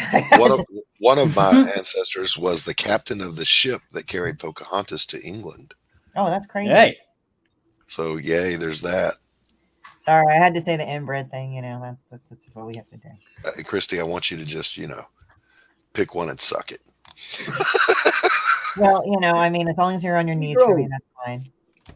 Right Pedro, I sent you the link in Twitter. I'm pretty Pedro. Hey, Pedro. Donde es Pedro? Oh, Jesus. Come on out, bro. We are I'm just in this evil mood today. I have to just go and slag people right now. Today's the slag edition of all of the fucking lines. The skag edition. Everywhere else and everything that's seen as slag where we're from, that's just banter. You get that all the time. Right. Oh yeah, it's awesome. Having a crack. You absolutely hammer people left, right, and centre, and then when you get lunch, you have a pint together. It's the best thing ever. No, it is. It's hilarious as fuck. I love it. It's like it's absolutely hilarious. The I'm offended generation. But yeah, I can't that's stand England it as a up. whole I'm now. We just rip the shit out and absolutely rip the piss and everything out of everything. Anybody else But then- bothered by the glare? Shut up. Oh, you mean the glare coming off his big old bald head and shit? Nah, I didn't see that at all. Rich, I will catch the love next that. flight. You go ahead, catch the next flight. And I will kick your crumpet eating ass. You ain't gonna crumpet eating ass nothing. You're gonna be the last time you see the States there, big block. I'm just saying, don't we start making this about you leave the crumpets out of it. Hold my fucking scones, man. Leave the crumpets out of it. Right, Adam, you hear that shit? You hear Hey, it? Doc, you should have Crumpets fucking ain't told enough. Benedict Arnold. That's what I you have did. zero control right now. I have no control. These guys are just going crazy. So, thank Enter at you, your own Joe risk. CD. Thank you. I did see what you did. Thank you. I almost wanted to go and go That's what they said to Shitbird. Enter at your own risk. You never know what the hell can happen afterwards. My ass. What? Tops is going to herd cats across the wild prairie. New Genesis says, kick his crumpet eating ass back to the Shire. You bring crumpets into this, man. Two of you. And he said, "Goddamn Benedict Rich." Oh, what the? Yeah, why did Christie's people get put in the internment No, camps? I'll tell you what. I may be a Benedict, but all y'all Americans are betrayers of the Queen, you effing slags. So I don't want to hear it. Don't involve me in your shit, white boy. I never fucking got into that. You got involved in fucking the annexation of Japan from Japan during World War II. So we probably all got squeak? Sorry that the British Empire just ruled the whole planet at one point. So if you'll excuse me. Yeah, and they kept dying in India and can't eat. That is true. That is very true. That was our fault. British friends. I said we were talking. And I said, "Oh, I'm gonna get Indian curry," and he said I don't like Indian curry. I said, "Okay, why the fuck did you guys take that place over there? You guys died of everything over there, but you had to take it over. What the Shit, fuck?" I don't know a Brit anywhere that doesn't have a curry at least once a week. Yeah. We're gonna go have a curry. Good. I mean, it's like the tikka masala. Tikka masala is not Indian; it's English. Exactly. Yeah, It is. I did not know that. Yep. Yeah, that's why it's so mild and fucking bland. Okay. Now we're all being so offensive. It's great. Oh, fluffy co-host. Hello, Tree Goblin. Hey, Tree. Hello, Dave. I gotta let him Hello, out. Meg. Hey, Pedro, what's Okay. up? Hey. Leave me alone till All I right. do. What did I miss? All right. Are we like comparing empires? Like, I have we a are. longer empire than Oh, we you. were all Yeah. flagging on each other, right? We're ripping each other's heritage. Oh, I love it. I mean, if he just said Roman Empire, I think the fight's over. Just saying. Oh shit! Yeah. The Pandemonians are here. And Pikachu over there is shitting on white people and men. Not Japanese. Although one guy actually, he got mad at me because he was saying I'm British and he's American, right? He's like, I'm British, I don't have any Irish. I'm like, I said, okay, y'all like fucking diddled each other over there. Like if you're in like fucking like if there's 3 countries surrounding you, y'all diddled each other. It's like if I was part Japanese and Korean and part Chinese, like they were all close to each other. I'm pretty sure they were doing shit with each other. They were really mad at me. So I told them, hey, just to let you know, COVID-19 was only the beginning because I was really fucking with him. And I said, you guys eat our kung pao chicken, you take our anime, you take our kimchi. Now we overwrite your DNA. Oh my God, that's hysterical. Oh, Jesus Christ. Yeah. No! Whoa! The Spanish did so much damage down here. I'm pretty sure I have Buick parts too. Oh my God, help me. That's just so damn funny. Banana eating, bean farting motherfuckers. Holy shit! Yeah, dude. Every guy I know that comes with his own fucking hydraulics. Yeah, dude. This is like I'm part Hindu. I am part black. Part white. Yeah, it's just horrible. Like whatever. I'm so glad you weren't here when I said about what my grandmother said. Oh, dude, I'm so glad Pedro, you were not here when I said what my grandmother said about color TV. Well, now you gotta tell him.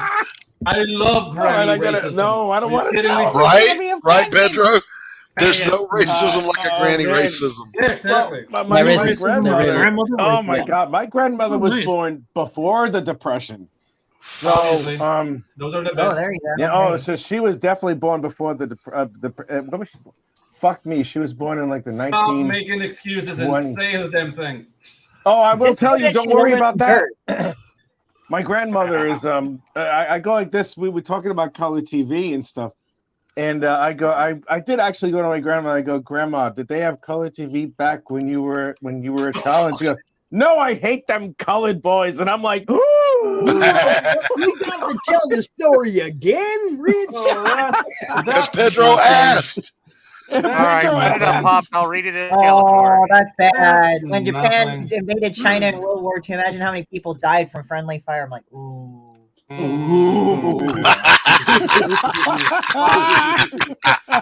ahead and put the disclaimer up. I'll read it for you. Yeah, Tree Goblin. Tree Goblin, listen, the funniest one I heard was Russia invades Ukraine, France surrenders. That was low. That was low.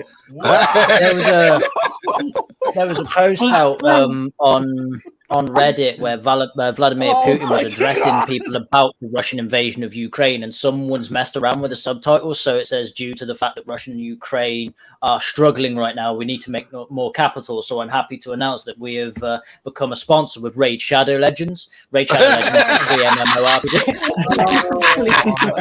It's so good. There was another one. Love it. Oh my God. There was one that I drew one of like Putin about to slap Shitbird across the mouth. And he says, when in Russia, we like let me go pull it up and you guys. We like Shitbird. We like how good she feels inside. No. In Soviet Russia, Shitbird, fuck you. And vodka. Yeah, I don't know. And vodka. With the French, it's not fair. The Maginot Line was a great plan. World War II, you know, they were very ready with that wall. I mean, to be honest, if you look at all the pictures and everything of World War II, I'm not surprised Hitler invaded everyone. They kept leaving him hanging, and all he wanted was a fucking i5. Yeah. We have a castle, like knights were coming. Like, yeah, that was very. Listen, I've had German food. I think they were just hungry. It's like everything smells so good everywhere else. What are they having over there? Sausages. And then I went to England and went, oh fuck no. Yeah. Oh hell no. So I have no idea. I did not fucking rage quit. I don't know what the hell happened. It just like closed all the windows that my fucking thing had. I need to find this. Where's a picture of Putin about Hashtag blame CRoM. CRoM, damn it. Yep. That song's starting to make so much more sense. Right? 99 We're floating in the summer sky. Dasche Bells, it's shed balloons, and bees and Krieg and pussy dancing. Wiener Schnitzel. Wiener Schnitzel, Pumpkin pie. ja. 1990s Luftballons. Krankenhaus. Ja. Frankfurter, 1990s Luftballons. Ow!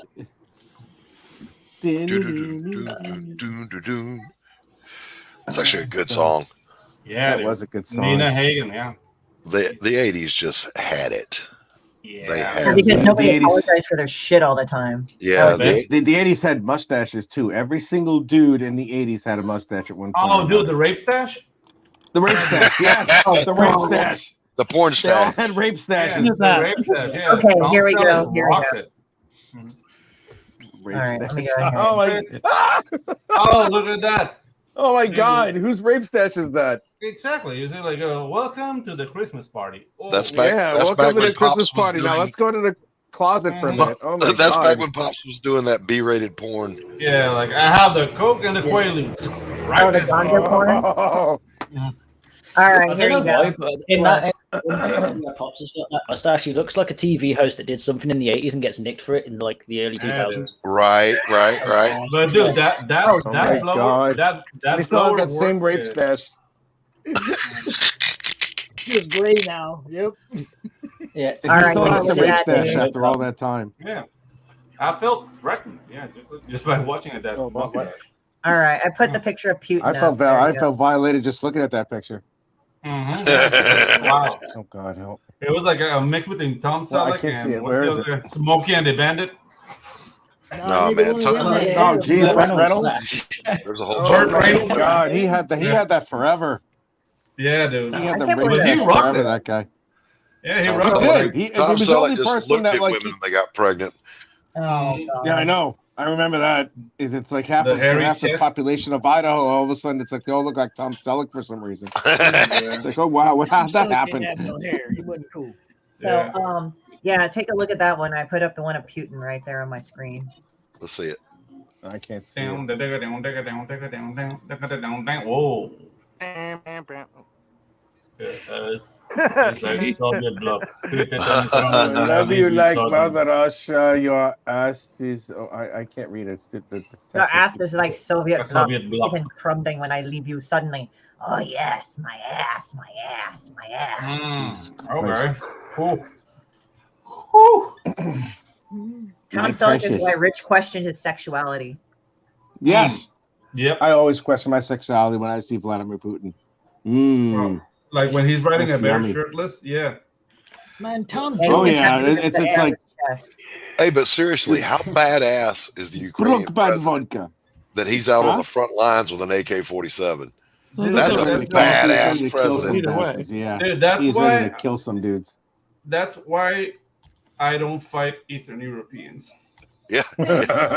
Those guys are nuts. Our Prime Minister was out on the front line when they did a drugs raid on some crackhead. Dude, we have a lot. Which one? We have a lot of like, all-inclusive There's hotels many here. of them here. But Boris Johnson was too busy trying to impregnate some other like No, hapless little Boris groupie or Johnson was something. dressed in like a Boris police Johnson. beanie while they did a police raid, but I think he stayed 2 blocks away. Yeah. Yeah. Wow, I he is so honestly amazing. think Boris Johnson is distantly related to Doc Brown from Back to the Future. No, You have he's the hair for literally our version of Mr. Bean in charge. Is Hey, Rich, get the knee pads. I was talking Where about the the knee hair. pads? Where?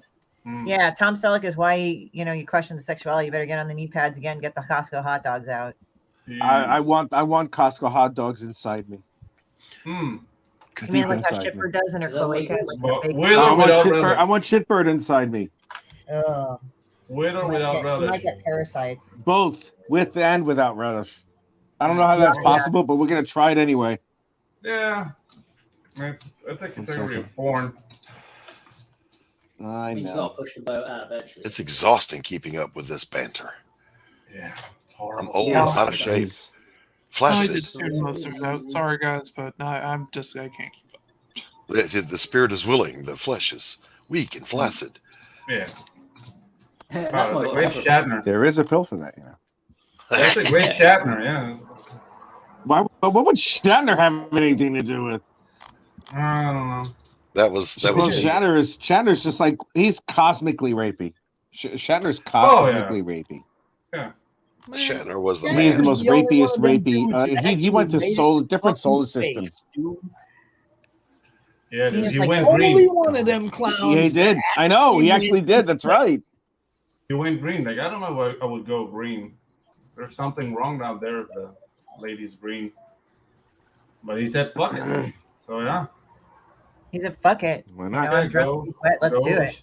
Yeah, go with Shatner. Shatner's got a Shatner, folks. Kirk's got a Kirk. Dude, that dude's the only one out of all them TV screen space guys that actually went to fucking space. Oh, Well, technically, that's not true. Technically, that's not Yeah, true yeah. because when James Doohan died and he was cremated, they released his ashes in the space shuttle. They shot him in Didn't space. see it, though. No, while alive. He didn't get to see it. Shatner got to That's see true, it come Joe. back and say, yo. All right, I get it. All right. Yeah, And he tried to have a moment, and Bezos ruined it. Yeah. That was actually quite sad. I was like, oh man, shut up, Jeff. Thank you for paying for my flight to space. I'm like, you're a dick, Jeff Bezos. You're a dick, Jeff. Shill my product, Shatner. Shill it. Check it out. New design got to play paintball with Shatner at Splat Attack 2 in Pennsylvania. He was in a helicopter with a megaphone rallying our army. It was Nice. That's a bloke right there. Hurry! Nice. Attack! Attack! Get him! Okay, get him and attack. No, A lot more stop than Multiple you are. fighting! Must get the enemy. Run! Dude. Yeah, oh dude. No, Crawl! Crawl! Crawl! I should leave. I hurt my own feelings. Yeah, I did. That was in cold. I always hurt my own feelings. It's a turn on for me. Yeah, every morning. Please. You have to ease on the grip. Yeah. The only thing. I got that, Pedro. Yeah. Getting everybody caught up on what happened yesterday as I continue to do my warm-ups and stretches. Yeah, I dislocated my shoulder like How do you dislocate your shoulder stretching yourself? Yeah, that is so lethal weapon. What happened? That's so like not manly. How did you undo that? Oh, sleeping on it wrong. It's the rotator cuff is torn down to the bone, so it's just something Oh I deal God! with. From what, if you don't mind me asking? Pitching as a teenager, and then Oh, re-injuring Jesus. it when I was in the army. Ugh! God, What bloody happened? hell! Ugh! Yeah, that sounds painful. Yeah, 3 out of 4 rotator cuffs are torn. 1 hip and 2 shoulders. I've had Now, see, fun, damn it. And If I was scars working to prove MEPS it. that day, you'd have never made it in. Nah, you wouldn't have been able to tell because it didn't hurt then. Because when the first one happened when I was young, and so that healed up okay. Yeah, but And, if you take an accurate history and you tell me you got a torn rotator cuff, then I'm going to examine. I'm going to X-ray. I'm going to I can't MRI because no it doesn't exist. X-rays, all that stuff was done. I passed with MEPS with flying colors. I was in good physical. Dude, I fell asleep during the ASVAB. What are you talking about? I was drunk, hungover, and high on 3 hours of sleep. Because everybody parties at MEPS. Oh no! See, I was DEP, delayed entry program. So I went and just to go take my ASVAB, and then go home. And Dude, I we was partied so hard. Yeah, everybody else did. I didn't at MEPS. When it was time to leave, I was like, I'm ready to, I'm done. You broke up. I'm a robot. What can I say? We got to When I get the excited. crypto section of the ASVAB, and my ass fell sound asleep. Did I lose your screen, Pedro, or did you kill it? I killed it. Okay. But yeah, I'm reading something else, kid. Watching somebody animate it's kind of boring. So just gonna draw. Gonna take it easy today. So Pedro, since you do both, is animating harder than drawing? Different. It's different. You're paying attention to other things. So to me, the hard thing is switching from one to the other. Oh yeah, I get that. You have to pay attention to a whole different set of details when you're drawing like a single image, as opposed to like when you're animating, you're looking at where things are coming and where they're going. Yeah. You know, so it's a different mindset. But yeah, I haven't picked up a paintbrush since I started drawing again, because it's an entirely different discipline, and switching between them is I wish I could stop animating, but I need to feed myself. So I need gotta put the cheese in the grits. Yeah, exactly. Food is good. So New Genesis says he didn't party at MEPS at all. Yeah, okay, but it was the early '80s, dude. So you know, if you weren't partying, exactly. That's kind of cool. I like that. Yeah, dude. That's cool. If you want a healthy breakfast, here's some cocaine. That was the '80s. I remember that perfectly. I had to go in having never used any kind of drug, including marijuana, but I had to go in on a drug waiver because I came into MEPS wearing an Ozzy Osbourne t-shirt and I had long hair. Oh man, yeah. Oh, so they put good me on a God, drug really? waiver, which means for my first 2 years I had to be tested every week. Oh, dude. I had the longest hair of everybody that was checking in that day. Yeah, mine was pretty long and shaggy. I never got caught taking anything. If that counts as something. Never got caught. Yeah. So that was good. Oh.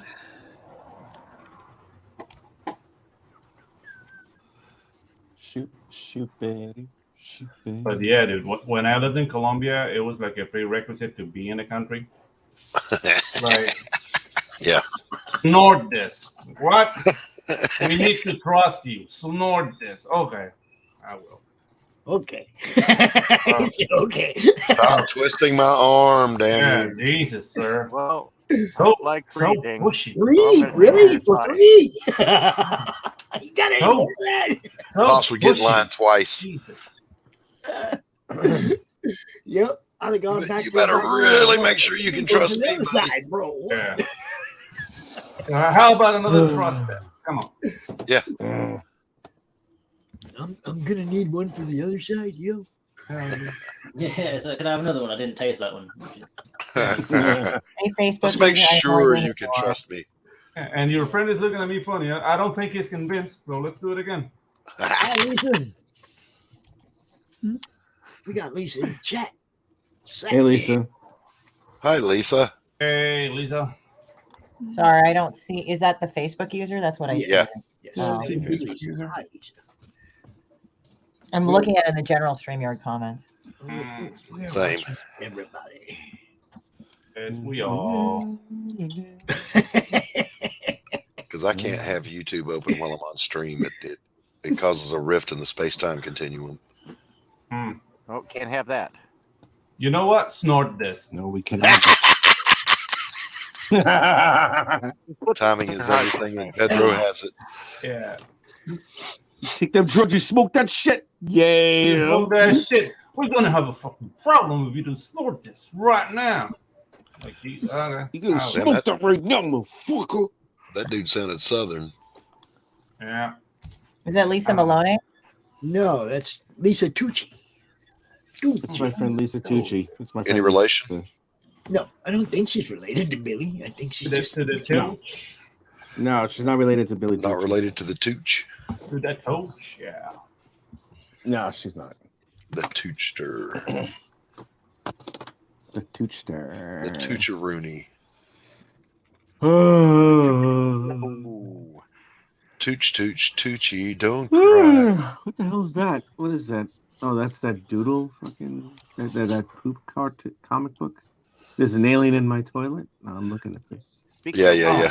Oh. He made it. He He made it. Sounds very scary, man. He made it. He did make it. Wait. So it's like Billy Tucci. Proud like, of him. What? Very good. Shipper? What? Not that Billy Tucci's shipper, but you get what I mean.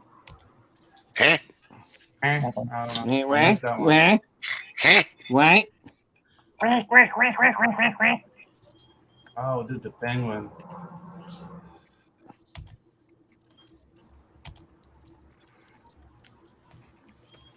All right. Incantasy, the incantasy. Come on, incantasy, the incantasy. Oh yeah. So I've got to Oh. buy my brother this T-shirt. I do. I have. There you go. There you And go. in order to do that, I'm gonna have this. I have to sell some art today. I have to pull in a commission. So everybody, think. I got to do a commission too. I need cheese in my grits. I got to sell something. Oh, dude, I don't think anybody likes my art anymore. No one asks me for a commission. No one wants me to do a commission. I know. I'm. You did one for Fanta. Yeah. Foo, I did. That wasn't a commission, so it was just. It's like here. I just drew it. You can have it there. Bye. Oh. I know. Rich is a good guy. Stop I'm being a good nice. guy. Nice artists nice. starve to death. Yeah, nice. That is true. Nice. That's very fucking true. You know, so. It's all right. I'm a fat bastard. This I is don't the have way to we worry starve about to that. death. Starve to Starve death. to Starve death. to Starve to death. That's This why I is the made way the we Asian starve. Invasion comic book thing, so we could all sell shit. Yeah, right. Mm-hmm. So instead of cheese and the grits, got to put the soy on the rice. Love the soy on the rice. Oh. Yeah. Oh my Oh, god. that's a thing. That's racist. That's racist. That's racist. Now you're racist in like both ways. You're racist. You either sound like you're That's Australian or racist. British. That's racist. That's racist, Call that. me Racist. That's racist, that. It's racist to Sounds say like a that 1980s in guy, my is it? face. Yeah. It's right. Basically, It's every person racist. that owns a nightclub ever. Shit in my pocket. Are you going to get him live? That is shit, that, mate. You twat. Oh my god, I love this. Even the That's dog so fucking approves. funny. You can't have him on stage. He'll shit all over everyone. Oh, fuck off, mate. I love that scene. Dude, I wanna watch Lock, Stock, and Two Smoking Barrels again. Thank you. Or snatch. Snatch. You like that? What? Dax. You like Dax? Dags. Oh, you mean Yeah, I like Dags. Oh, I dogs. like that. Oh, like he fucking says it any more correct. Oh, Yeah, hey, great. pikeys. Oi, Pikey. pikey. Yeah. I hate pikeys. Oh, fucking pikey's. Peaky Blinders. Just kidding. Oh, yeah. That's Birmingham, and it's so weird to hear that. Peaky Blinders. Because you go to Yeah, Birmingham now. it was and it's based off all a like an bunch of- actual like gang, right? Yeah, it is, yeah. And the funny thing is if you watch Peaky Blinders and then visit Birmingham, it looks no fucking different. It hasn't evolved. Oh, Like, it's like still- it's like just Real? shitty and like crappy and all Yeah. that other stuff. And Yeah. industrial and Which Yeah. bricks. which English accent is it where they put yeah at the end of everything? So I was there, yeah, and then yeah. That's Essex. Essex, yeah. So if you're on Essex, about yeah. like the people that are like, well, ever, and I'll sit there Oh, and anything God, like, Essex. yeah, that's Essex, yeah, and they Okay. are just nits, basically. Essex to us is almost like Jersey Shore. I got It's you. just it's just a bunch of people who think that all fucking Oh, that, and I Jesus was like, Christ, that's right. you know, Never put your dick. There's two places. just don't put your dick in crazy. That's one of them. Sally told me this, and I quote: "There's two places you don't put your dick in: crazy or an Essex girl." In Essex, yeah. Okay. Wow. Those are the two places you don't put your dick in. No carbs before marbs. Whatever. That's the one. I'll make There was another one that they did, like Sheffield is interesting because how they talk, it's like Sheffield, like that, all slow and yeah, Sheffield. Yeah, they aren't as bad, but they're not. It depends. But they're not good. Yeah, some places in They're not Sheffield bad, and everything but are they're actually not all right. good. They're not bad. They're nowhere near as bad as Essex. They're not. You're all sort right of there. that kind of. You all right, mate? You fuck you all right. They You need me to are. sort you. But Birmingham, where Peaky Blinders is And where it's just Shameless a is. Yeah, it's just it's just a noise when it comes to it, because Birmingham's very sort of you're more right there, mate. You coming out tonight, would I? And it's just a noise. It's not actually You can go into Birmingham and a conversation which is meant to be, "You're right, mate. How are you doing? Yeah, I'm okay. How are you doing? I'm fine." It's basically, "All right, yeah, all right, yeah, I'm good. All right, that, Mike. That's it. All right. It's just a bunch of yodeling. You know, Like Boomhauer. English, teach their Yeah. kids to speak. It's because in Birmingham it's not it's spiking. You got to be able to spike if you go to Birmingham. Yeah. You got to spike. Yeah. The Stan Lee looking dude that was in Snatch. He said, "This Oh, is yeah. England. Didn't you people invent the language over Freaking here?" language. Hey, Yeah. Break up. Yeah. Oh, dude. I mean, Panama's quite easy. You just avoid any neighborhood with a biblical name, and you're good. Hey, Tank, where are you gonna draw in Kentesi? Where are you gonna put her? I don't know yet. I can always shrink this down because this is oops. Let's see, there it went. Let me turn that off. I got Wow, you draw really fast, dude. It's pretty quick. Yeah. It's like you don't even know use construction. It's just It's the good kind of quick, not the embarrassing kind. Yeah. Hey, Brianna, how's it going? Hey, Brianna. Hi, Brianna. Hi, Brianna. Yes. I sent her the link so she can join us for the last hour if she wants to. Oh God, I don't want to. I feel bad now. I'm gonna not use foul language anymore. I'm going to say a lot of foul language. I don't care. Apparently, people like that when I do that. Yeah, it's great. It's empowering. Do they though? Do they? Sure. I certainly do. That's the other thing though about the English language. A lot of people, especially over like Central America wise, if they try and do an English accent, they always sound suck. Australian because Rich, they I finished overdo the it. second book today. It was awesome. Thank you, Brianna. Just Woo, you that was wait, so sweet of Henry. you. Thank you. Just you wait. Dude, Yeah. if you hear how we speak Spanish down here, you wouldn't get a word. Yeah, Oh, because they dude, just overemphasize everything, and that Pedro. overemphasized English is basically Australian. Pedro, I had one of my platoon sergeants in the Army was from Panama. 18 years in the U.S. Barely spoke a lick of English. Dude didn't even speak Spanish. No, he was speaking Spanish.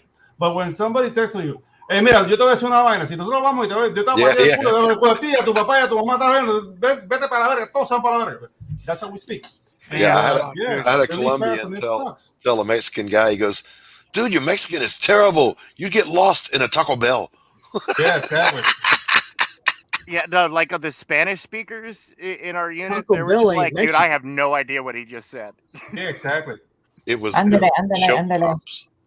Yeah, the things like that, Andale, that's a Mexican thing. If you say something Yeah, and say that in Panama, they'll kick your ass. It's like, what?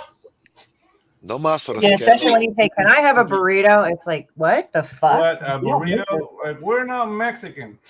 Well, not only that, but Burritos like are like international. South and Central Americans, that's like that shit is like actually leftovers. So it's like, you want fucking leftovers, you idiot? What?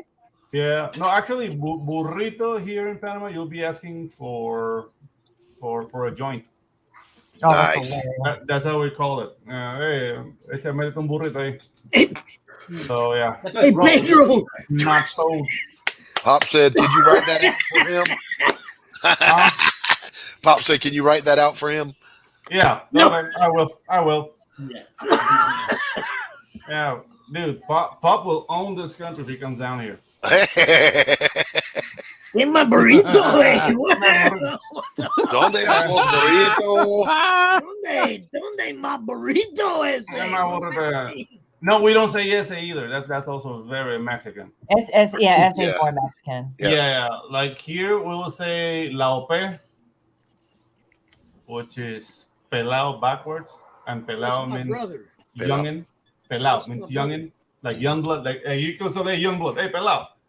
And that's funny. That, yeah, and what else? My brother. Pelao in Urdu means shoot, fire. Shoot. Oh, pelao. Fire weapon. Pelao. Nice. And pilau in other places is a type of rice. Pilaf. Pilaf, yeah. Mm-hmm. ¿Dónde está mi burrito, mi hermano? What's happening? What? Happening? What? Yeah, dude. Somebody passed me in the the joint. But it changed, like. Oh. ¿Dónde es?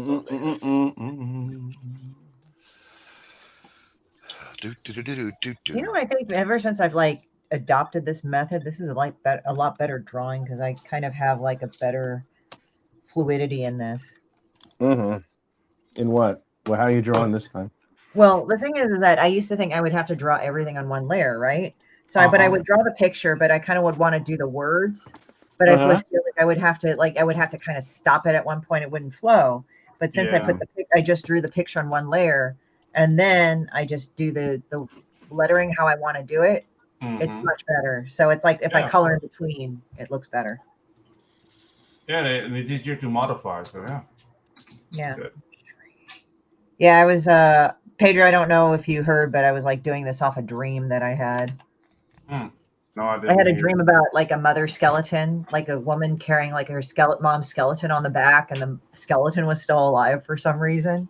Yeah, I'm having that nightmare tonight. Thank you, Christy. Yeah, you're welcome. That's what I dream a lot. So I had this dream, and then this mother skeleton just went crazy and just fucking started biting everybody. Like she jumped out of the bag and shit. Dude, that's an awesome dream. All my dreams suck. That'd be funny. That'd be an awesome. Yeah, like right here, she's feeding off the guy that's trying to rape her daughter. It's just like, oh my god! Nice. Yeah, that is a film right there. That is a film right there. She's getting his white privilege. Yeah. Well, I mean, the daughter's a redhead, so chances are she's fucking white. But it's like it didn't matter. It was just like this dream that I had, and like one of the dreams, like that one of the fucking things in the heavy metal movie that fuck that crazy is the best. Yeah. Yeah, I've had people tell me like, for all the shit you draw, you're actually pretty normal. And some people thought, like, oh, that's insulting. But it's like apparently a lot of people that they knew that drew like stuff that I did were kind of fucking nutty. Like they were just like they had problems, They had issues. One of those. It's just one of those moments where it's like, for what you draw, you're pretty normal, and then they talk to you. Yeah. Yeah, it's like I just say all sorts of shit and people are like, whoa. But then they start laughing. I draw happy little clowns. That's what you want. Yeah. Oh, well, great. So whenever I use any freaking profanity, you're all like, oh, I'm insulted, I'm offended. Frig. My son told his mother yesterday that she sits on the television and watches the couch. What? And wait, what? I fell out of my chair laughing. My son told his mother that she sits on the television and watches the couch. Jesus How old is your son? 30. Oh, that's fun. So what is oh my god. That's funny. I think Wow. it's basically another way of saying you so dumb you looked at an orange carton because it said concentrate. He's basically saying you're really fucked up, Mom. Yeah. Damn. Nice. That's harsh. You sit on the couch Dude, and watch I dreamt I got shot yesterday. Oh, that's amazing. No, it wasn't, because I mean it was a very like base. Like I didn't feel good about myself because. Well, that's what I mean. That's amazing. You're like, damn, that's amazing. Yeah. No, I was like, I was driving my ex-wife somewhere, and she was like, "Stop here, stop here!" And this is the middle of nowhere. Like, dude, it's very dark. We're gonna get mugged. Please stop, please stop. Like, I have to put my makeup on, and the car woman is gonna like. That's a dream. I stopped, gun to my head, and I told the guy, like, "Could you shoot her first?" And then I woke up. Can you shoot her first? She's gonna make me stop here. Yeah, exactly, dude. And I got up mad at 2 a.m. Couldn't sleep again. Well, there was that one woman and everything that literally left her boyfriend because she dreamt of him cheating on her. Yep. Oh yeah. Oh, dude, that was she Latin American? I don't know, but that sounds like don't know. That's very common down here. I dreamt you cheated on me, you bastard! Like, dude, I'm having porridge. How dare you? Yeah. How dare you? How dare you? How dare you? How dare you? You don't cheat on mama. You don't cheat on mama. You hear? Says something crazy and then just whips out a slipper. You're like, oh fuck. Yeah. No, the razor. They've got some fucking accuracy on them slippers, ain't they? Oh, the chancla. Yeah. That's called the chancla. And that's universal throughout Latin America. Yeah. So I'll tell you what, all you guys talking about dreaming, I never sleep long enough to dream. Oh, Pops, really? Poor Pops. Yeah, really. I wake up every little freaking sound, 3 dogs, 4 kids. Well, Pops, you got to see somebody about that. Yeah, there are drugs to Nobody that. you can see, dude. There ain't nobody you can see that makes the kids not make noise, makes the dogs not fucking bark and howl. And No, but you can see somebody that will help you not care. Mm-hmm. There is no not care. That could be somebody coming through the door. Intruder. Well, that's what the dogs are for. Yeah, and when they start fucking getting all weird, then you're awake. Yeah, at least when the guy comes through the door with a sickle, Pop's gonna be ready. Every time. That Chris Porter routine. The first night he slept with a new girlfriend. She said, "You sleep on that side." He goes, "Okay, that's cool. That's like your side of the bed." No, you're closer to the door. So if someone comes in and tries to rape me, he has to go through you first. Which leads me to believe you think I would sleep through a rape. Because you better believe if he comes in and getting me, I'm going to wake your ass up. Rape nudge. Yeah, just midway through you want to get in on this? It's actually not bad. Sodomy. Sodomy. Yeah. Wake up. Rape nudge. You know what was kind of fucking weird? Like, I remember watching this like really weird movie. It had Rosanna Arquette, and it was about this guy who like somehow got caught in the arts district in New York, and it was just like this weird thing. And one of the weirdest phrases that I heard her, I watched in college. I can't remember the movie, but she says like, "Yeah, I got raped once," and he's like, "Oh, I'm sorry," and she says, "But I slept through it." And I'm like, "Whoa, that is the most up line I've ever heard in a movie." That it could be Desperately Seeking Susan.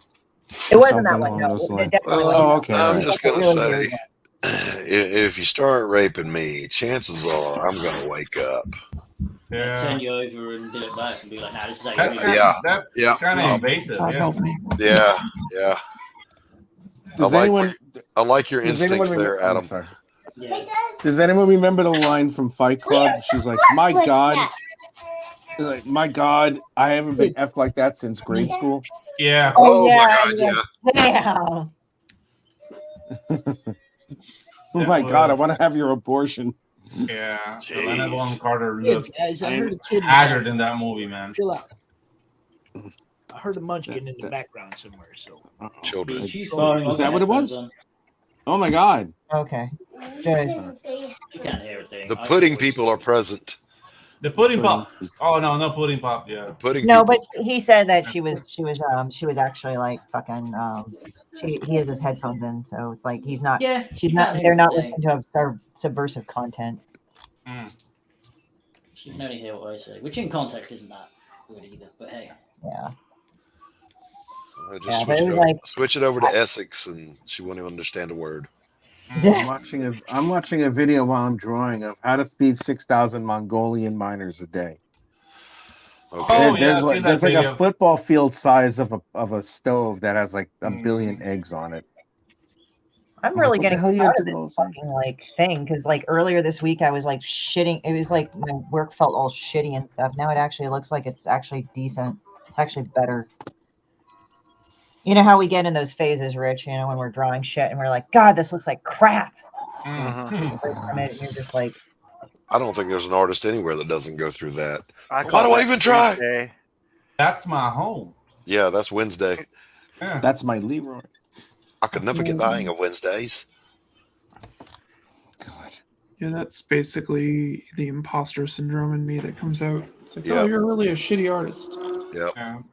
yeah, know, you're you like, suck, oh, why are right? you even doing this? Why are you even doing that? Like in your But head. at the you're same like, time, "Oh, at the same time, Screw though, that you ever shit. look back at some of your older work that you forgot about and went, damn, that's pretty good. yeah, like there are times like I've actually done this, like when I've been drawing stuff. I think the movie was The Divide. Maybe it was. So it was like I was drawing something, and it just felt like, God damn it, God damn it, God damn it. So I just said, okay. Being the mature person I am, I got up and left for a few hours and came back and like, oh, that actually turned out better than what I thought. Right? Yeah, sometimes you gotta let things breathe for a little while. Yeah. Yeah, I call it marinating. I let it marinate. Marinating. Yeah. That sounds like sweating in your shorts, but yeah, that works too. You're all weak and have no will. I just power run through and I make great drawings all the time. So all y'all a bunch of pussies. Yeah, just hulking it out. Okay, Right. All y'all a bunch of pussies like, my feelings, my emotions, my drawings. Fuck that shit. Yeah, and sometimes Ah. I squeeze my testicles really hard just because I can.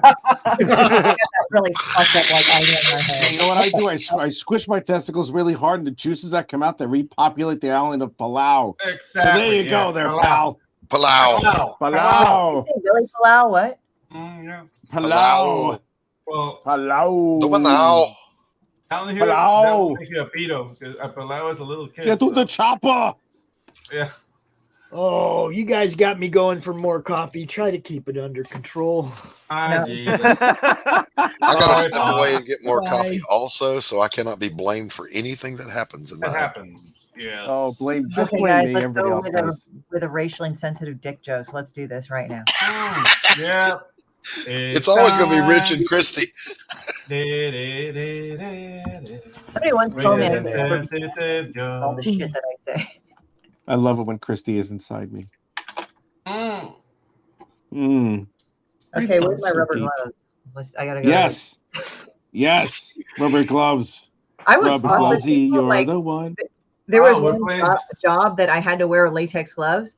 So I would go up behind one of my friends and I put on the glove and I just go like do the Frankenfurter, like just snap it right by his ear and just turn around like that. Because it was like that whole product, I was just like that. Time to I mean, I wouldn't play touch them, but I was Chris. just like,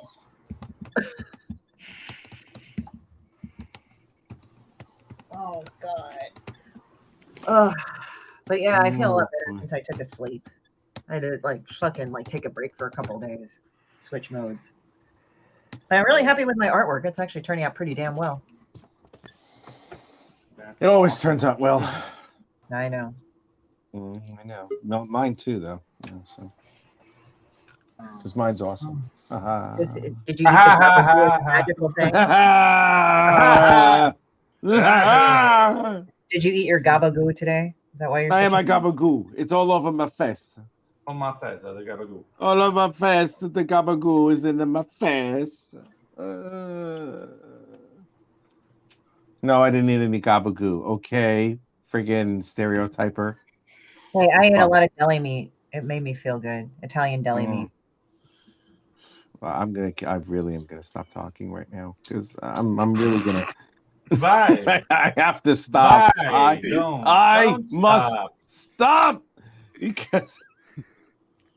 Right, don't stop. You're making the jokes. Do the jokes. Don't. Rich has stop. issues Bye. of funny dick jokes. He also uses a lot of his issues and dick jokes. I have a lot of issues with my dick jokes. He also has a lot of tissues, but shh. I do. I had a lot of tissues before this show. Now I'm gonna have to get another box now that I saw you here. Woo! Yeah, I said it. Woohoo! Yeah, I said it. Did you reach for the Charmin? Is that why you were in such a hurry? I reach for the Charmin all the time.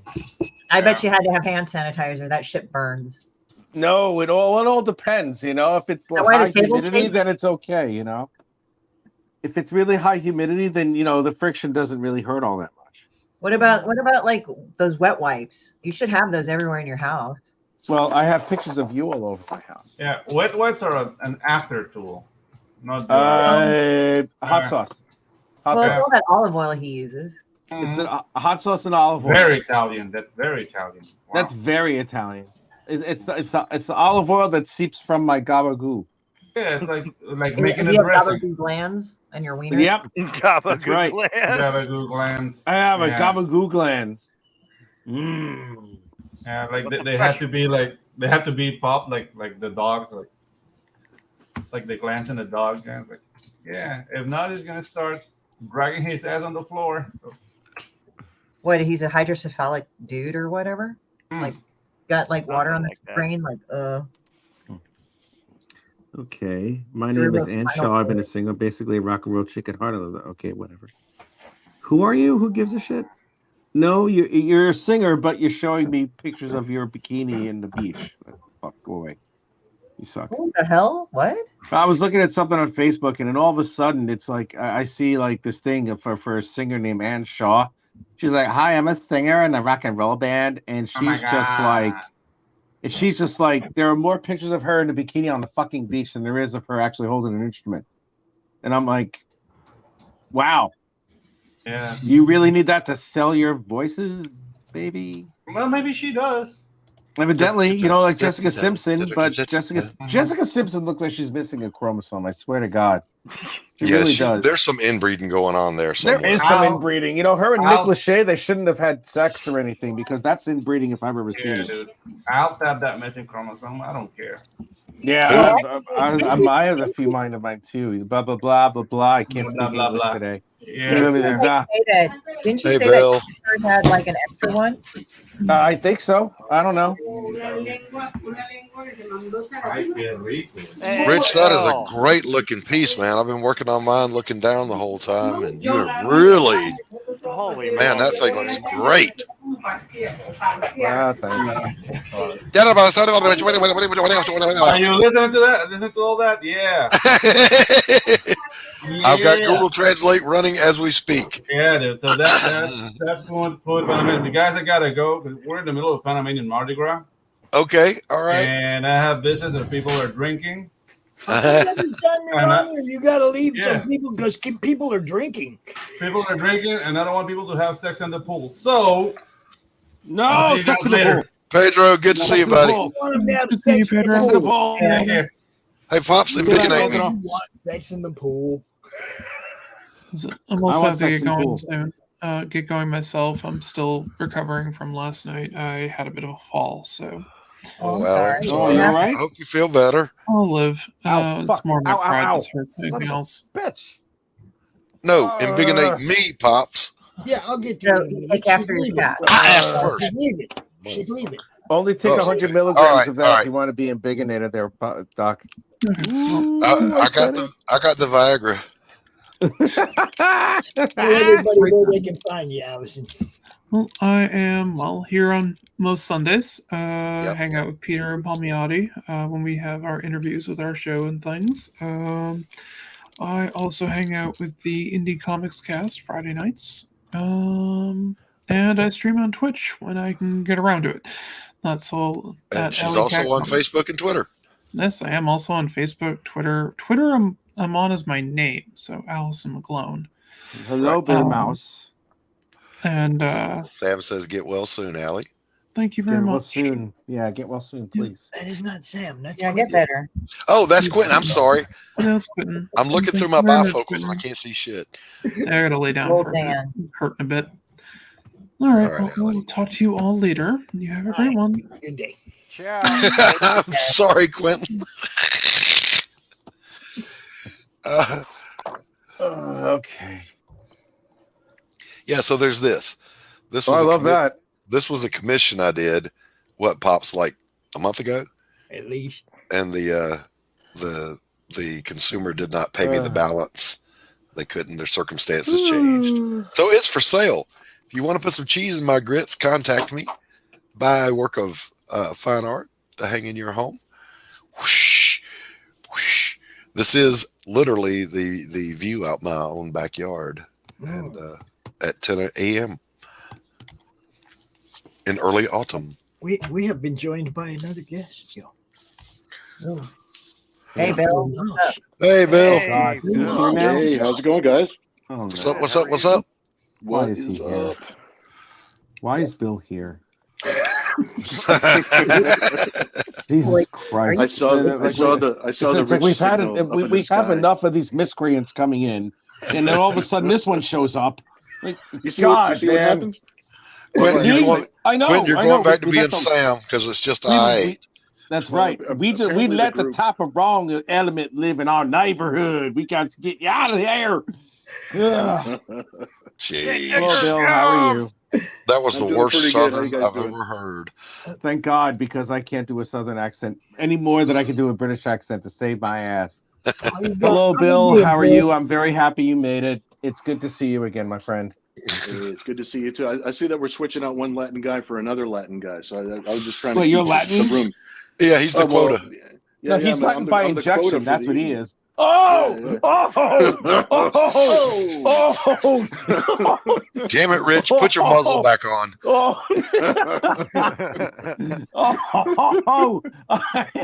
I'm horrid. Oh, Do you see what happens? Do you see what happens? Just tell him to take a swig of olive oil and calm down. I have olive oil in my gabagoo. That's what I have. Oh my God. That's why you're so greasy. Welcome back, Adam. Bill Mouse. Can someone imbigonate Bill Mouse because I want to see the master at work. Let me see how amazing this guy's drawing is so far. And I just dropped the link in the chat nice. to love that. Mira I love the XP contours. Oh, thanks, Yeah, dude. man. Thanks. Bill, I love I the needed- contours you have on the female figure, man. It's like breathing for you. That looks really good, dude. That really does. Thanks, man. That's You know, nice. I can never get You're the so feet, kind. I can never get the feet right. Like, well, I'm being honest because it's like sometimes I have to.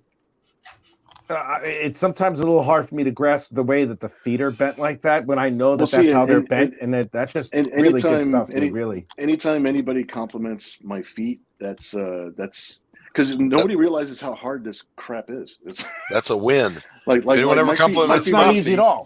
My feet were looking like hooves for like years and years, and people were paying me essentially to practice. That's what they were paying me to do. The Rob Liefeld feet. Oh man, I had to get away from those ankles, those '90s ankles. Yeah. God, It's like nah. you know how many she times I jumps was off asked to a draw step He-Man ladder. in my life? I was like, eat my He-Man penis. I hate you. Man. Looking at you, Rob Liefeld. Bill. Yeah, Rob Bill, Liefeld. You can eat it, Rob Liefeld.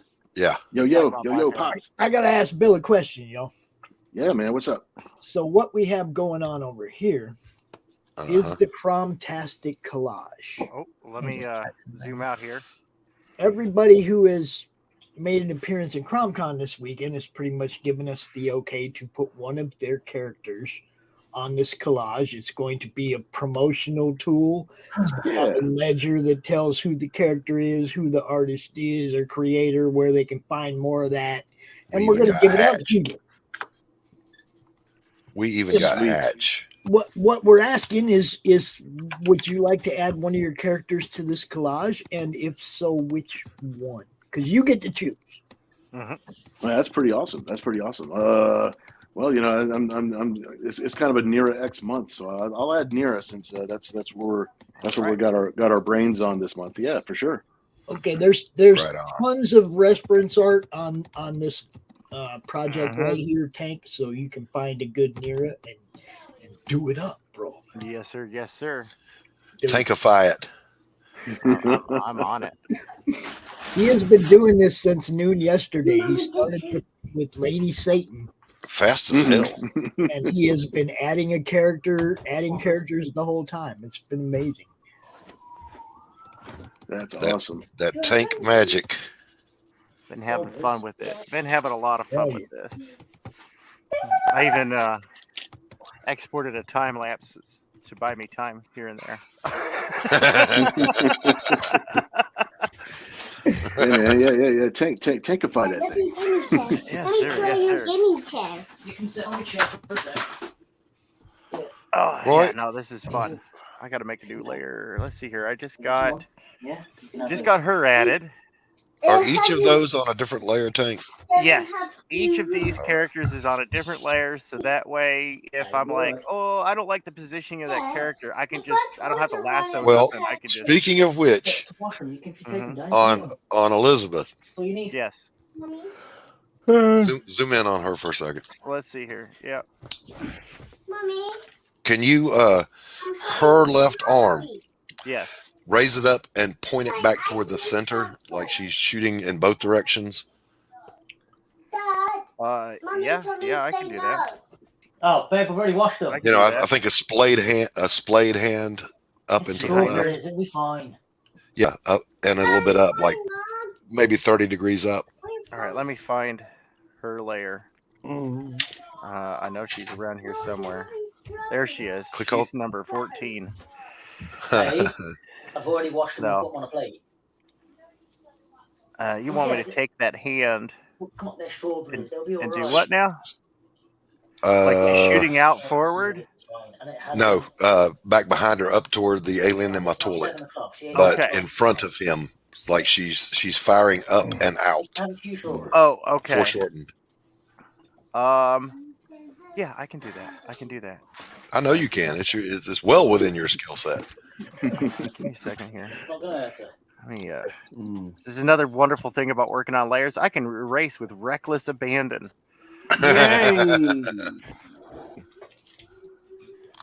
And it actually erases. That is a lot of fucking food, man. I swear to God. How the world's largest cruise ship makes 30,000 meals every day. You know why? Because there's a lot of fat bastards who don't stop eating. That's why. Oh, yeah. That's right. You fat fucks. And then you don't have to change the head because she'll just be cutting her eyes back toward the center. No. Like the right hand is saving up for the next shot, and she's, I'm just taking a quick stretch before I progress with this drawing. Drawing? Not drawing. She's eating a guy's face now. Nice. Yeah, that second R in the word draw, such a wonderful, it's so wonderful gangsta. Boston thing. Don't forget the hardest word to spell in the English language is cat because of the 13 silent Q's. Wait, that reminds me of fucking when Jamie Foxx did the Night at the Apollo and Saturday Night Live. It's like, how do you spell your name? QUIIEEBBB. And they said, what's that spell? Kevin. That's where we got the idea from. Well, that's if you spell it phonetically. So Quentin, bring back some grub, man. If you're cooking, yeah, man, I want some grub. Starving artists got to eat. Grubs. No, just assimilate your whole diet on coffee. You'll be fine without food. Yeah, that's very Well, true. that's what I pretty much do. Well, I'm penciling this in at a very nice rate. Because before I would just go straight to inking over my thumbnail pages, and I'm like, wait, that doesn't quite work. Oh, let me fix that ginger root. Ever evolving. Yes, of course. I think it's like sometimes you kind of have to QP it, like make it all cute. So you have these rounded shapes, and then that's how you get feet proper, and then you kind of make it all squarey in whatever the realistic way or whatever. Sometimes that's when I've had to figure it out with feet. Yeah, I tell my painting students when they'll say, "Oh, I can't paint this or I can't paint that." They're just shapes. You've painted that shape a million times. You can paint that shape too. They're just shapes. And I just want to do this for a second. Bill Moss drew that too. Yeah. Oh, that was how I saw Pops in a vision. And that's Bill's a rock star, man. I'm just telling you. This is going to be the inside cover where the table of contents is. It's going to be right in the middle of the page with the writing on both sides. It's going to be cool. Yeah, mine's going to be in the glossary.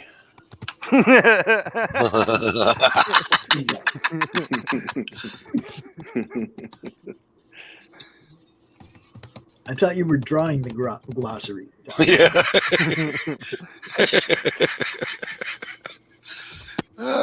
Fuck you, Pops. Fuck you. Fuck you and fuck you. And fuck you.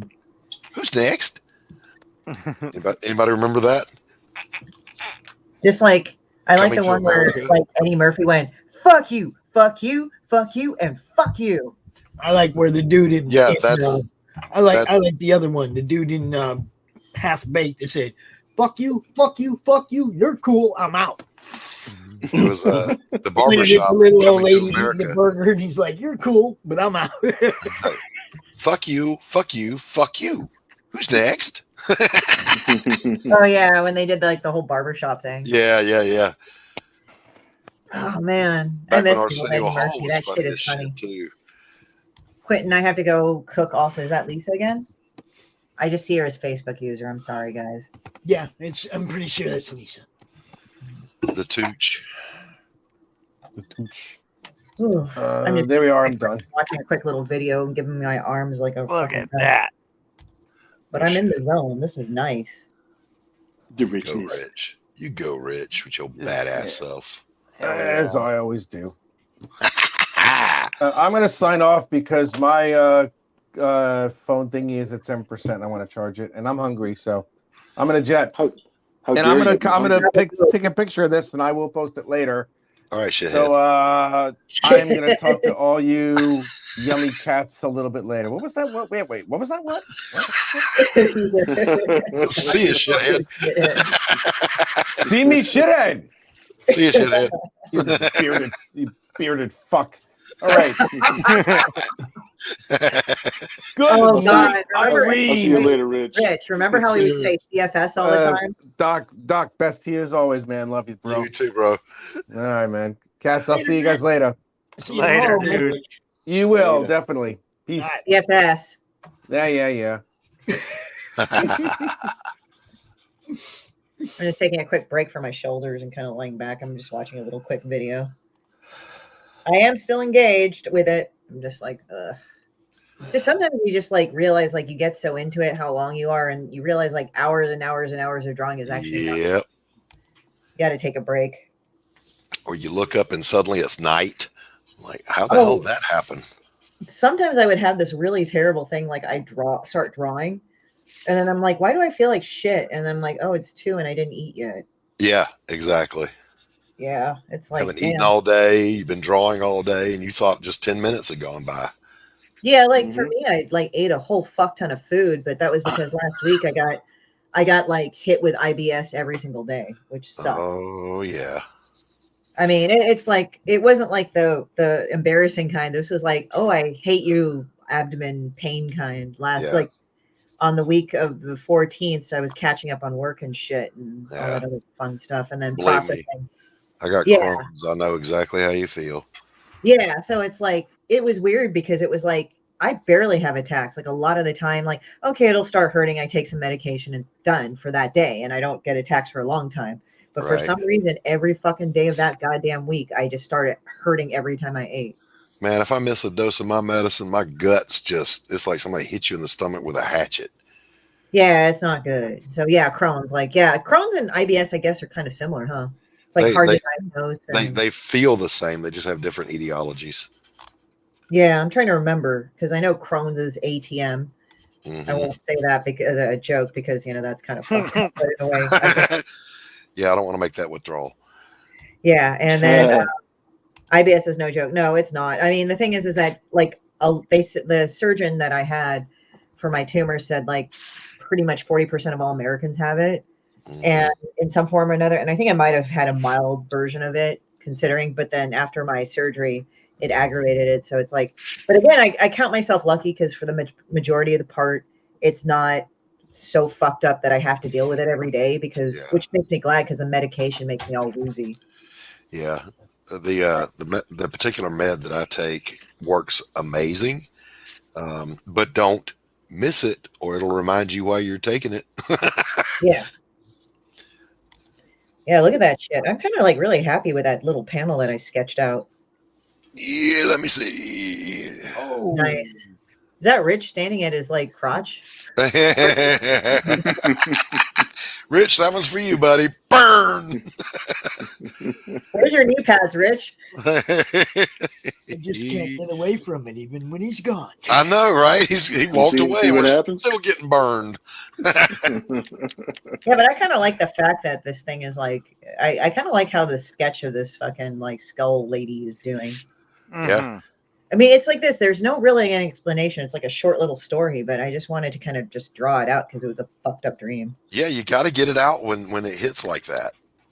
Yeah. Get it down on paper, write it, draw it, something. Yeah. Ooh. Like, that was one of the most fucked up dreams I ever had. I was in the Navy, and I was dreaming that I was with my fire team, and we were on this like derelict baseball field, and we were down in the dugout. We had it's called a FIBA, forward edge of the battle area. So we had the FIBA set up, and I'm like, what are we fighting? What are we fighting?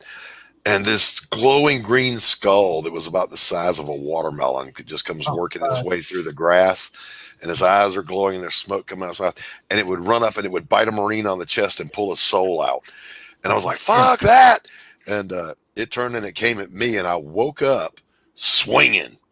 I've done that too. I've done that too myself as well. That's crazy, dude. Yeah, that was the one of the weirdest ones ever. Yeah, like for me, I think when I was going back to heavy metal, like that one fucking scene in that one area is like, remember the one where they all land on fucking Zombie Island with a Lochnar and everything? Yeah. That like fucking creeped my ass out. Like that was, oh shit, that was, I don't know, neon zombies I really don't like. Like that's the best kind of creeped out though. Yeah, it just kind of fucks with you because it's like this thing that just never goes away. Yeah. A The lasting ones image. where you actually wake up doing something that are sometimes the best. Yeah. Like there have been times where I've been sleeping, minding my own business, and then all of a sudden, out of nowhere, it's like I've been dreaming, just walking down the street, minding my own business, and a car mounts the curb in the dream. So of course, instinctively, I push I pushed loved ones out of the way of the car. And there have been times where I have genuinely woken up and just my other half has been on the deck and I just pushed her off the fucking bed. But she was safe. Yeah, she was. Well, yeah, was she though? I think she was safe for sleeping. But you see, that was my argument. The car didn't hit her while she was sleeping in bed. Then it's like it's a see, win-win. You saved her whether she knew it or not. Yeah, it sounds like this you did is your job. why it gets really awkward because, like, you pushed me out of the fucking bed with the other. And I'm like, yeah, but in my dream I saved you. So yeah, but that's in your dream. So yeah, but I still saved you. So okay, next time I'll let the fucker hit you. Yeah, and then you'll die in your sleep because shit. Yeah. Oh, there was one I had this guy like fucking with me in my dream, and I punched the pillow like as I woke up, and it flew across the room. Well, not across the room, just off the bed. It was like because I took a swing at him. Nice. I'm just waiting for that one day where she wakes up and I've pulled her and she's on top of me. Whatever. Well, I thought because pushing you out of the way ain't gonna help. I actually grabbed you to be in the way this time. You're my shield.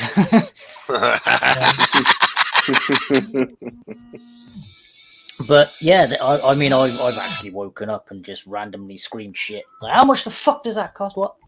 So like, there have been times. I also have talked in my sleep. Like my brother, when we used to, obviously when we were living with my dad, there were times where my brother was like, he woke up the next morning and he said, "You were talking in your sleep again. I don't know what you're on about." And I was like, "Well, oh yeah, I've done that too." And like, what's babe, weird is stop. Yeah, and I guess it's one of those things where in my head and everything, I'm going through things. But I was saying stuff like, sort of like, what? How much? Nah, fuck that. What about what? And then I was like shouting at crows. For some weird reason, I had some vendetta against badgers a few nights ago. It was. I've just got this weird and wonderful way of just randomly sprawling shit, but it comes within murmurs. So I don't know if ever you guys have ever said that there was a sketch show over here in England called The Fast Show. One of the sketches on there's an old guy and he's sat in a chair. And he'll basically be sitting there going, randy fuckers, and then zoom, and there are words, but it's among murmurs. That's how I sleep. That's how I talk in my sleep. So it's murmur, murmur, murmur, murmur. Tomatoes, £10 a pound. and then it's back to murmuring again. What was weird with me is like I would be sleeping and I know I'd be sleeping, but that's one section of my brain was aware and I was answering very lucidly. You guys do not know how you're supposed to do this. When somebody's talking in their sleep near you, you're supposed to ask them really weird questions. Where did you leave the tennis racket? Yeah. Well, that would be dangerous for me. Just off the wall questions. They will answer this. My first wife woke me up and she said, "You're talking in your sleep." I said, "I'm sorry." She said, "Yeah, but you were speaking French." I was like, "I don't speak French." And she, in your dream, but you were. I'm like, okay, that was weird. You see what I'm saying? You got to talk to people when they're sleep talking. Talk to them. You don't have any idea what kind of dream they're in. They could be anybody, anywhere. Yeah, but then I asked her, "How would you know I'm speaking French? You don't speak it either."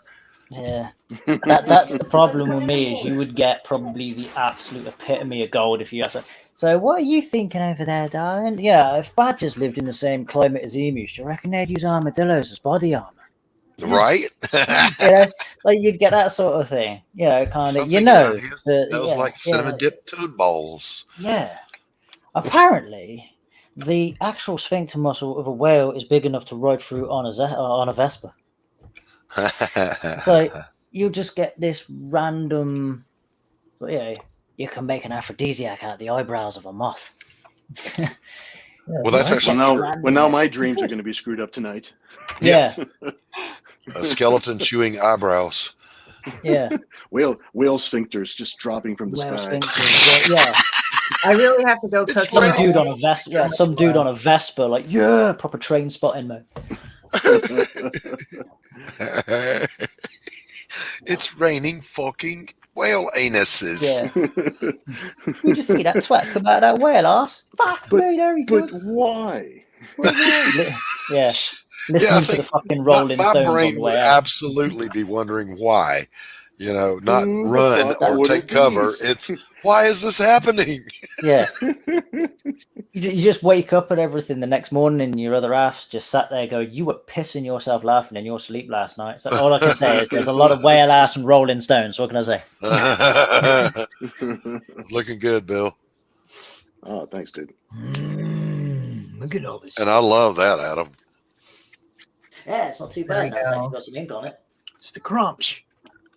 The crumps from Stole Christmas. It is.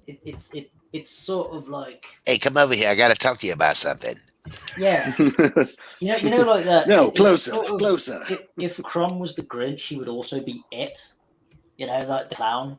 So he'd sort of be like, "Hey, come over here. I got something for you," and then he'd probably bite your head off. Yeah, come over here. I got to talk to you about something. Yeah.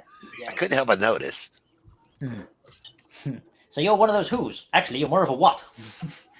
I've got some unsavory secrets about that rich guy. Yeah, I got to tell you all about Rich. He's so Italian. He comes. He's not here to defend himself. So yeah. Ragged. Because if you're really Italian, they'd punch you in the face. Rich, you see, you're not here to defend yourself. They're gonna start taking shots at you, bro. Yeah. That's right. I'll go on his stream and give him the same shit. So he doesn't need to defend himself. Hang on, wait. Where's that piece of paper he gave me? Rich is a wonderful human, and he is read it. Brilliant in every single way. He is the god among men. He is the best artist who ever lived. Please, can I have my children back? He is a wonderful, wonderful man, and we love him. Brianna, why are you not in here drawing with us? She said she couldn't hang out today. She said she will see us next week. Oh, and that's okay. Everybody's got stuff, I got to take a break. I'm getting a hand cramp. Oh, wanker's cramp. Oh, is that kind of hand cramp, huh, Doc? Yeah. It's that muscle right there under my tattoo cramps. Shut up, Christy. Yeah, it is. It's wanker's cramp in it. Sorry. Fucking Pikachu. I'm not Japanese though. It's wrong. I don't care. If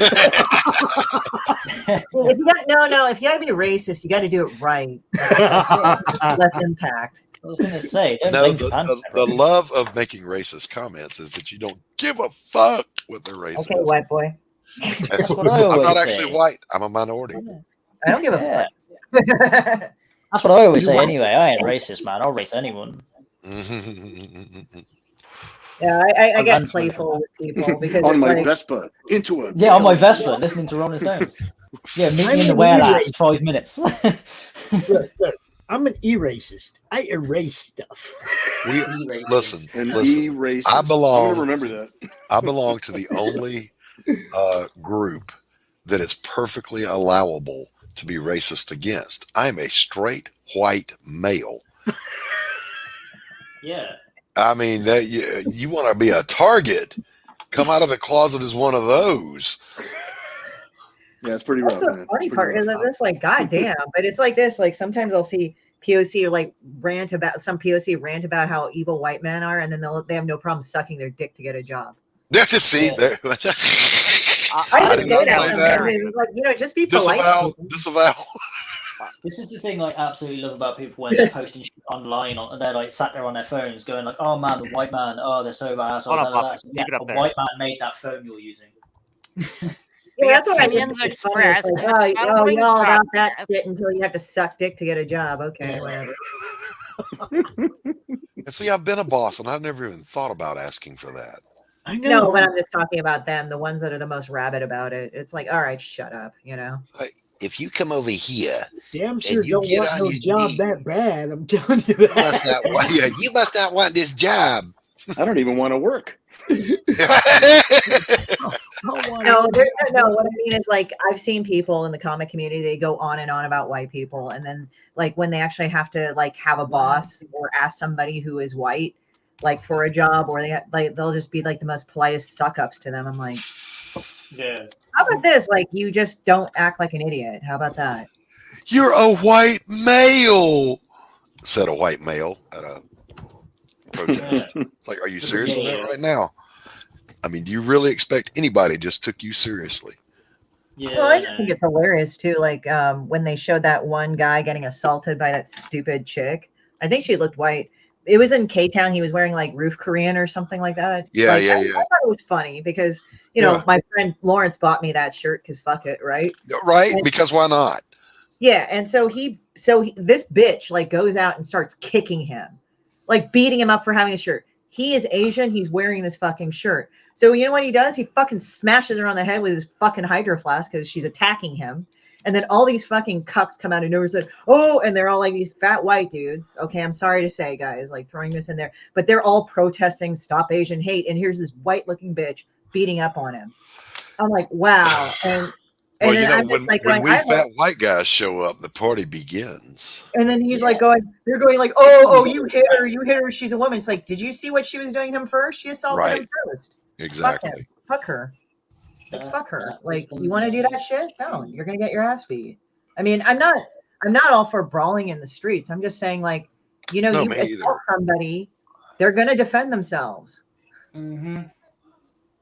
Well, a lot of those people saying "Stop Asian Hate" were the same people trying to cancel, Peter Simeti and whatnot. So yeah, exactly. Yeah. Well, and usually the people Andy No getting his ass beat with a bike lock. Yeah, they Which fun are we having? Come on. Well, and also the thing is that usually the people that do Stop Asian Hate that I've run into, they're the ones that say like, they go like, oh, we feel bad for you because you're the fucking hashtag now. And I'm like, yeah, right. Don't, that's so sick. You guys didn't give a fuck, like, beat up on and discriminate That's when you ask him the classic joke. Some fuck you, What You did guys the don't five care. fingers say to the face? Slap. Yeah. I'm Rick I get James. annoyed with that hypocrisy. That's all. It's like you have I a know. problem with it, fine. Yeah. Like address it. But if you're Treat gonna people go like and say, people, not like groups. I'm not a representative of a group. I'm a person.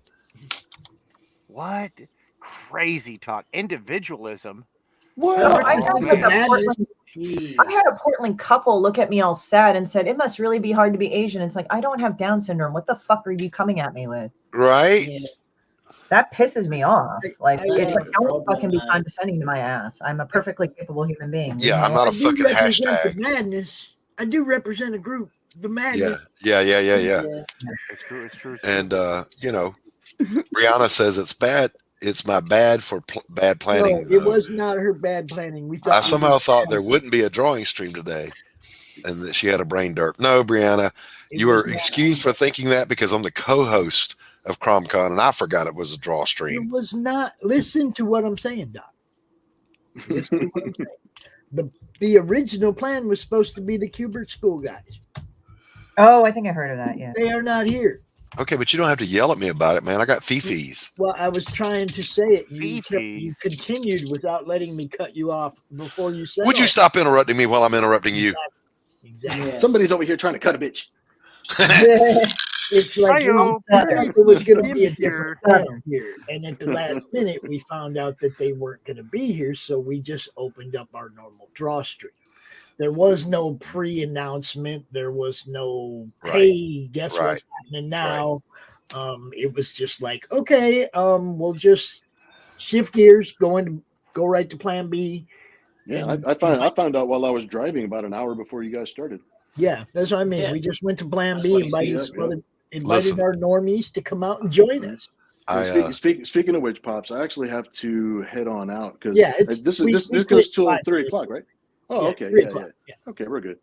I'll be here for 5 more minutes. I will hold the course for 5 more minutes. We have just enough time for everybody to tell where. Hi, Cindy. I didn't see you in the chat. Welcome. Hi. She'll be here in a little while, dude. All right, cool. Christy, where can they find you? It's at the link tree. That's all my stuff, and that's including my portfolio, Demon Bitch, my apparel, and my print stuff that I will sign for you to send to you. And lastly, it's also the link to my Kickstarter. Do you guys still have the links? Because my stupid website. I have 2 links. I got the Kickstarter, which I'm about to drop, and I have the what's the other one you dropped? The link tree. The creatorspring.com. Okay. Spring.com. And here's my link tree for all else. Let me put that in there. I thought I put that in there. But yeah, so I'm doing a comic thing for Asian Invasion.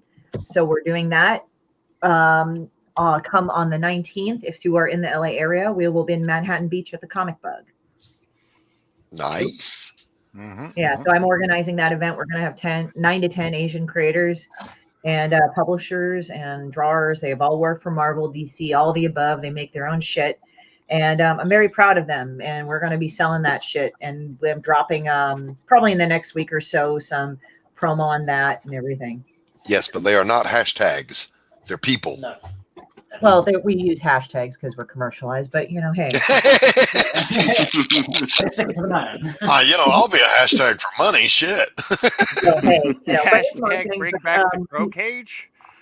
Yeah, but you can go and follow my social media links. They should all be on the link tree and on my main website that you can find through my link tree. So, cool. And Bill, hi. Where can people find you, Bill? People could find me at billmoss.com. I do have a Kickstarter that's it's heading into the wrapping up phase right now. We're a little over 16,000 with Nira X Cyber Angel, Nira X Reborn #3. Nice. So if it'd be awesome. There's a lot of watchers on the Kickstarter page, even if people are sitting on the fence and just want to pick up like the PDF or something like that. Just to lend some more support and stuff, that would be totally awesome. And all my other links are there on my webpage. So that's an easy way to find me where I'm at. I appreciate it, guys. You bet, man. Thanks for coming out. And we pretty much do this every Sunday between 1 and 3. So gotcha. Hey, you might see me again, man. You're every Sunday. I forget. They remind me every so often. I go yeah, okay. It's a day of brain rest.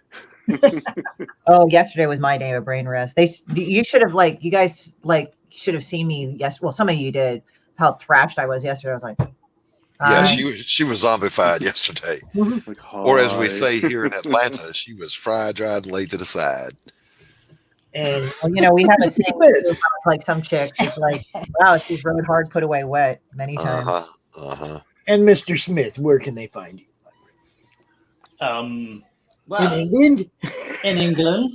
My Venus is on a Vesper, apparently, according to Night. I guess It would be the Facebook group at the moment on the Comic Book Network, Madness Network even. There you go. Flying You can around find there. him in the madness. That's Yeah, the the that's the best answer, yo. That's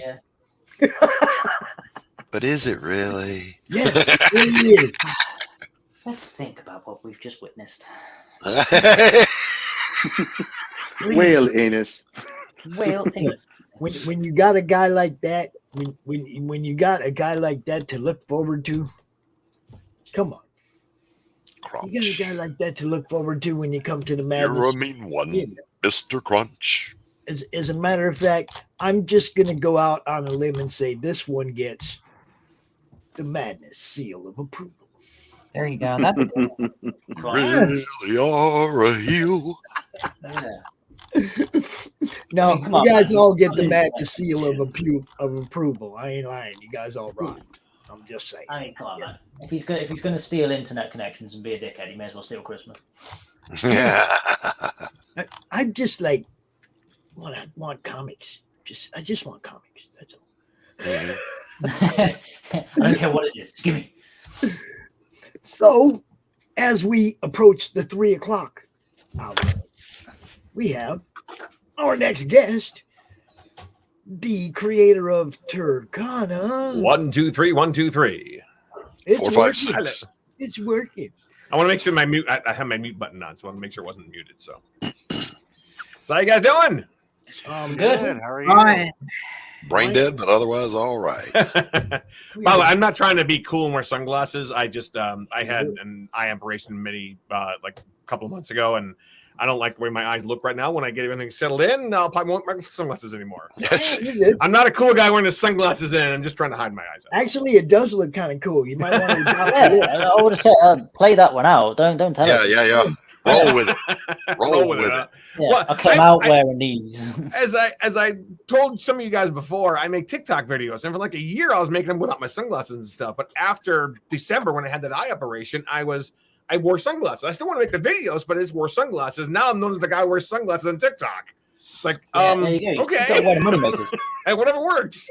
Yeah. What did you have the eye operation for, dude? I have my left eye is a glass eye, and what it is, it basically redid it because sometimes, like I squint, I laugh really hard, or I go on like a roller coaster or something, and I'm like, oh, the wind's blowing in my face. Sometimes my glass eye would come out. Oh my So God. they fixed it to where it's like tighter now, but the old eye wasn't fitting. So right now, all I have is in there like a kind of like a plastic piece, and it looks kind of odd. So I don't want to scare anybody. I just wear sunglasses. Traumatizing children on the Yeah, on the exactly. roller Yeah, coaster. so I just wear sunglasses. Yeah. What? In fairness, after the dreams we've been talking about, you ain't scaring no one.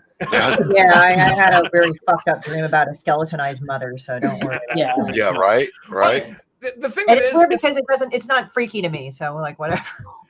my thing is, if I'm talking, let's say, about comics or doing a review of a movie or something, if I had my sunglasses off, all they're going to focus on is what's wrong with your eye.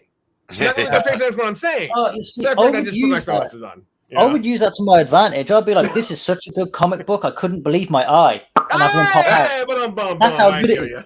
Take my eye for it. I'd use it as a gift. That is funny. Adam, Yeah. go to your room. Yeah, I'm already in my room. That was quick. Telling these dad jokes. Jeez. Yeah, that's a bad dad joke. I'll prove it. That's funny, but that's a go bad back up dad into joke. my cage. Yeah.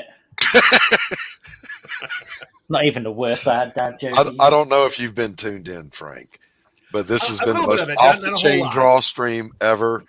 We had a Central American, Mhm. an Asian, Okay. a Brit or two, an expat, a couple of white guys, and we have been going at each other. Oh yeah, And it has been hysterical. Thanks for coming Yeah. out, bro. It's awesome having you, man. You're welcome anytime. I will say this: he's called me Pikachu. At least he didn't call me Hello Kitty, or else I'm gonna go fucking plug him.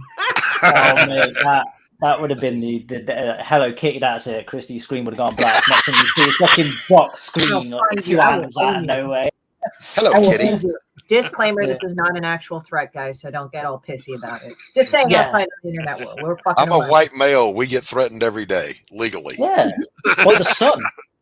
Actually, it's funny I'm because British. in Sam and Max, by Steve Purcell, there's this one where Max is like this big head of rabbit and he's cute. And then like that's where I got the line, like if he calls me Hello Kitty, I'll plug him.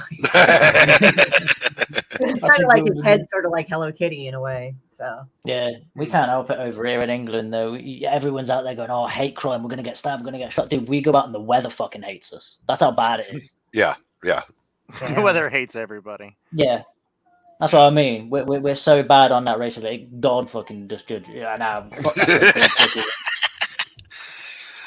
God save the Queen. Why, for fuck's sake? Yeah, God save the Queen. Have you seen the weather? Bloody good job with it. Have you seen the weather? Oh, Frank, how you doing? Not too bad. Like I said, making some TikTok videos. I had a part-time job recently, but they kind of eliminated the position, which was I was a temp taker. Basically, they come in and it's like, okay, you're good, you're gone. But then now the coronavirus is kind of over. You know, that job. Damn that virus. Exactly. Damn that virus. Bailed on me right when I needed it. I can put more focus on going to cons. I can put more focus on my writing now. So right. You can look at it that way. Yeah. Look on the bright side. You know, I always try to, man. I mean, Pops knows I'm probably the most positive, focused person around. Yeah. One of the things we're doing, I don't know if you've been paying attention, but Tank is doing a CRoMtastic collage. Okay. And everybody who's been out this weekend is thrown one character at us from their universe to add to this. We're going to use it as a promotional tool. It's going to have, like a ledger with it that tells what character it is, where it came from, who the creator is, that kind of stuff. So if you want to pick one of your girls to add to this and send me a little bit of reference art and I will forward it to Tank. And you don't have to, but if you want to, we can add you to the CRoMtastic collage. James, I always love. Go ahead, James. Sorry to interrupt you, but it's fantastic to finally be on a live stream with you. It's me, Weston Duggenstar. We've been friends on Facebook for what, 5 years, 6 years, something like that. I have no idea who you are. I have no idea who you are. I've been like that on the internet though, because I won't see a picture of them or something, and I'll be like, "Oh yeah." I can't hear shit, y'all. I'm just letting you know. Your kids are on there or something. Just died a little death inside. Anyway, I'll send you some information about Turkana, which is she's the blue-haired girl. She's probably the one that people recognize right away. That girl right there. But that's the main character in my Turkana comic book series. She's the one that's really everybody seemed to. Oh yeah, that's Turkana. Even though people seem to really resonate toward her sidekick, Brittany. She's more relatable because she doesn't have any power. She's just an average girl. But anyway. So am I. She's Turkana there is probably the most recognizable because she has the blue hair and the powers and everything else. So all right. Yeah, just use her. Sounds good. Yeah. But other than the comic book stuff, I have a new comic coming out. Which is Turkana comic book number 6 called Man Knows Everything. I will debut that at Fantasticon in Toledo, which is coming up in a couple of weeks. I think it's the weekend of March 12th and 13th. I'm a guest at that particular Comic-Con soon. They're doing a panel on voice acting. Like I said, I'll have all my comics there. Talk about voice acting stuff. Talk about my comics. And me and my editor we're editing a book. It's not a comic. It's an actual novel, but we're editing a book. Probably be up by June or July. It's again, if it was a movie, it'd be a rated R romantic comedy. And even though it's not a comic, I have a feeling some people might. I know a girl like that. Oh, that's my fucking comic right there too. Well, again, it's not a comic; it's a book. It's a novel. And I wanted to go this route for this particular thing because it was a little bit cheaper than having somebody draw pictures and have it be drawn out for a long time. So basically, you gypped one of us artists. Well, that's what you did. I That's what you've my done. artist draw the cover for it, and he hasn't gotten back to me yet. So the cover is being drawn. Okay, all right. But my editor and I were going through the book and stuff, and we're making sure everything's spelled right and that kind of stuff. And once that's all done, we'll, like I said, hopefully June or July, and maybe since, like I said, it's more of an adult thing. Maybe I know Pops has these times on the CRoM CoN where, hey, come promote your stuff. And like, this is more or less for the kids area because it's like 3:00 in the afternoon, But, Yeah, we used to do that, but it just fell apart. Oh, it just fell apart? Oh, yeah, it was beautiful. Because it got too hard to compartmentalize. Pops. Come on. Oh my God. Because words. It was like, because sometimes we only had 2 people that had kids things. Oh, gotcha. And we still ended up with adult things in the early day, and then we got different time zones. Gotcha. Where, you I know, understand. those guys in the UK, I try to get them out here early because I don't want them up. I don't try and make them stay up till 2 a.m. to be out here later at night for us Americans. They don't even care about that shit. You know what I mean? Hey, Pops, before we start the next segment, this is for Tank's eyes. If you'll embiggenate me for a second. Oh, hold on. All right, Tank, this is what I meant with her pose. Oh, okay. Don't have her shooting, just powering up. And because, you know, I don't want to block her face. Man, when did you become the editor of the collage, man? Right the fuck now. This very moment. So we got our buddy out there in the chat, New Genesis Designs. Check those out. Oh, that's roll this commercial. Roll that commercial. Now we can wait till the end of the segment for that. We're good. Okay. All right. Fine. I wanted to show this off because he just said he got another shipment of shoes. He's got 25 pairs, and yeah. Woohoo! I mean, just so you know, I got corn dogs and tater tots waiting on me, and I'm a fat man.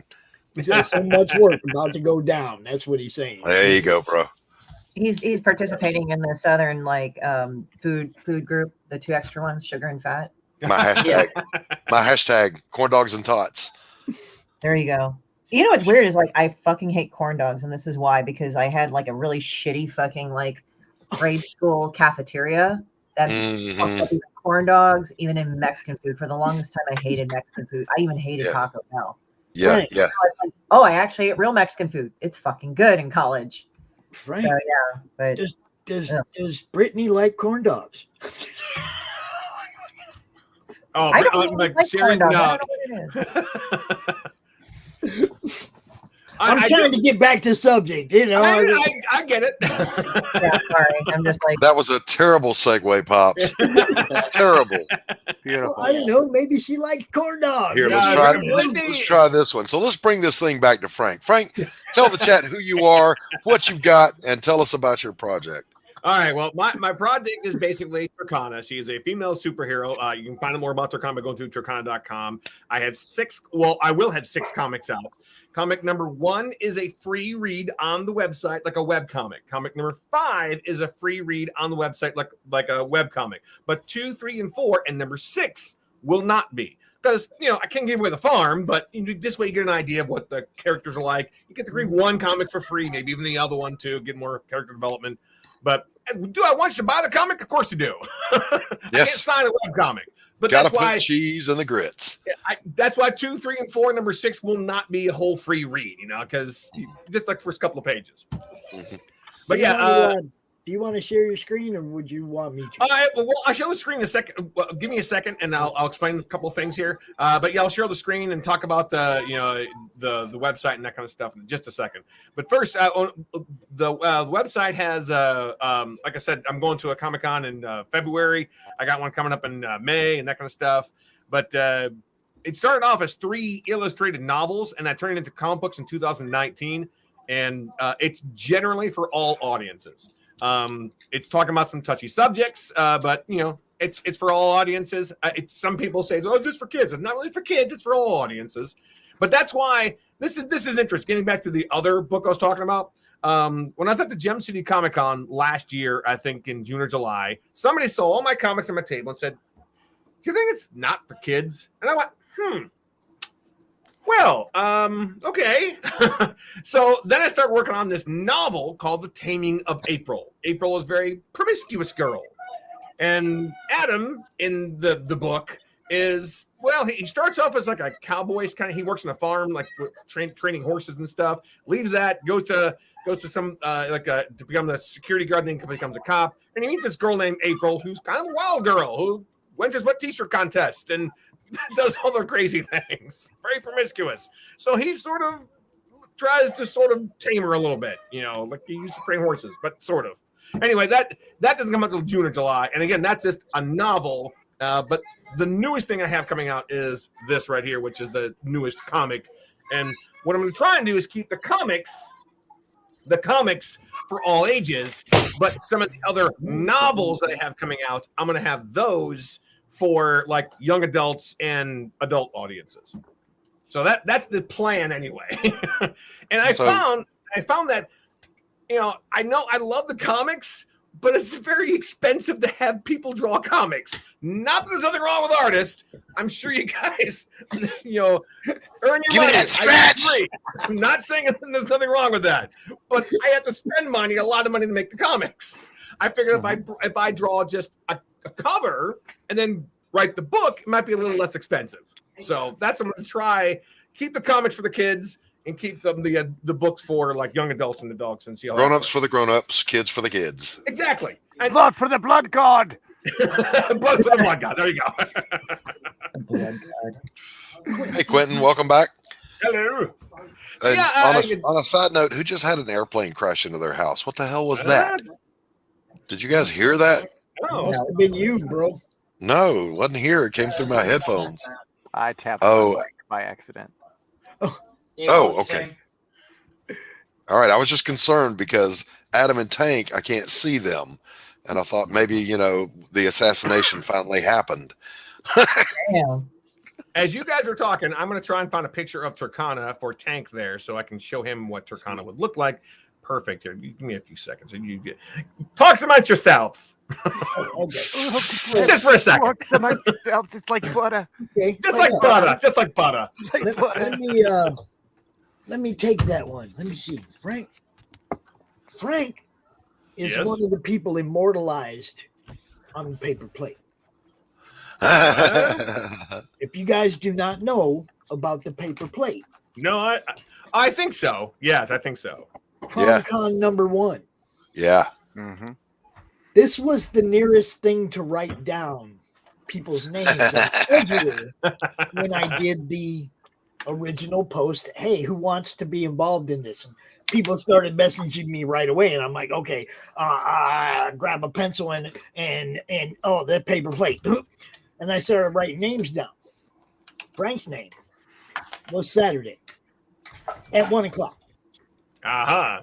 Okay. And I've been trying not to come in. Hang on here. I'm trying to find the other ones here, but I know they're in my computer. Look, I've had this paper plate for a couple years now, you guys. Frank's been in almost every CRoM CoN, just like Mike. Almost, yeah. Between matter of fact, I helped co-host once too. Yes, you did. And it's like this is what it's all about, you guys. Frank has been around for a long time. Frank has to come out. I'm gonna bring him out. He's been one of the people that's been out here the whole time. I hope his TikTok audience his huge TikTok audience right now.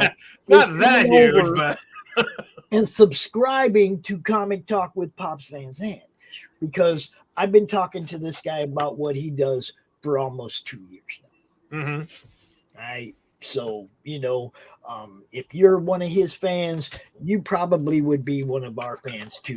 All we do is highlight people that do the kind of stuff Frank does. So, Frank, you're going to be at Gem State. Are you going to be at Gem State this year? Gem City Comic Con? Is that what you're talking about? Gem City. Gem State? Gem State. Wait, where is it at? Where is that? Well, no, I'm going to be at Gem City Comic Con in Dayton, Ohio. Okay. There's also Fantasticon in Toledo, Ohio. Oh, okay. And I just bought a table for Fanboy Expo in Columbus, Ohio. Now I have more cons coming up later on in the fall and stuff, but those are the ones for the spring. And this is the one I'm going to be at next weekend.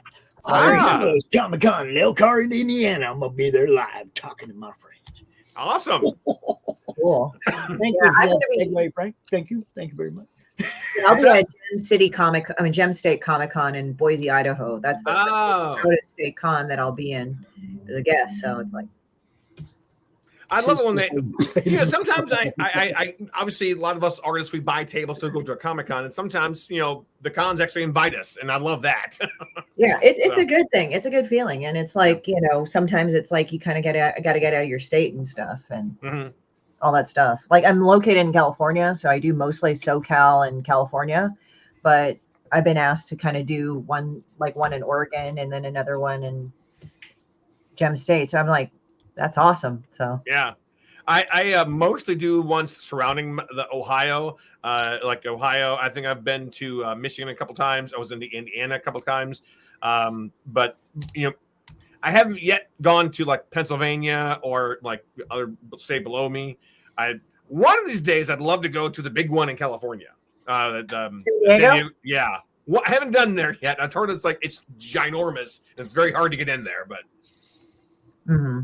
Yeah, I think what it is that with San Diego, because I do San Diego, it's very crowded, very packed. Although I went to the one in last year, and it was actually really mellow. There was actually empty tables there for once. Wow!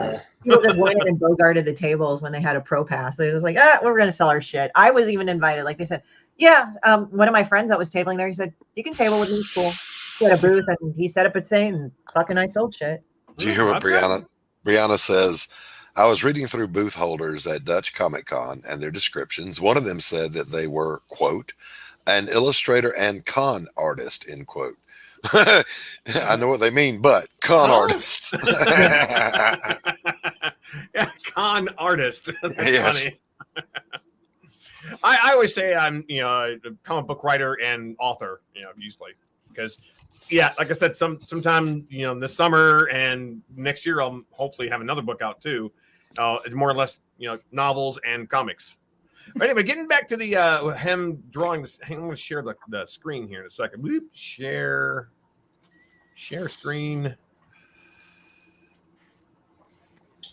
Boom, boom, boom, boom. That's Turkana. That's the one I use a lot.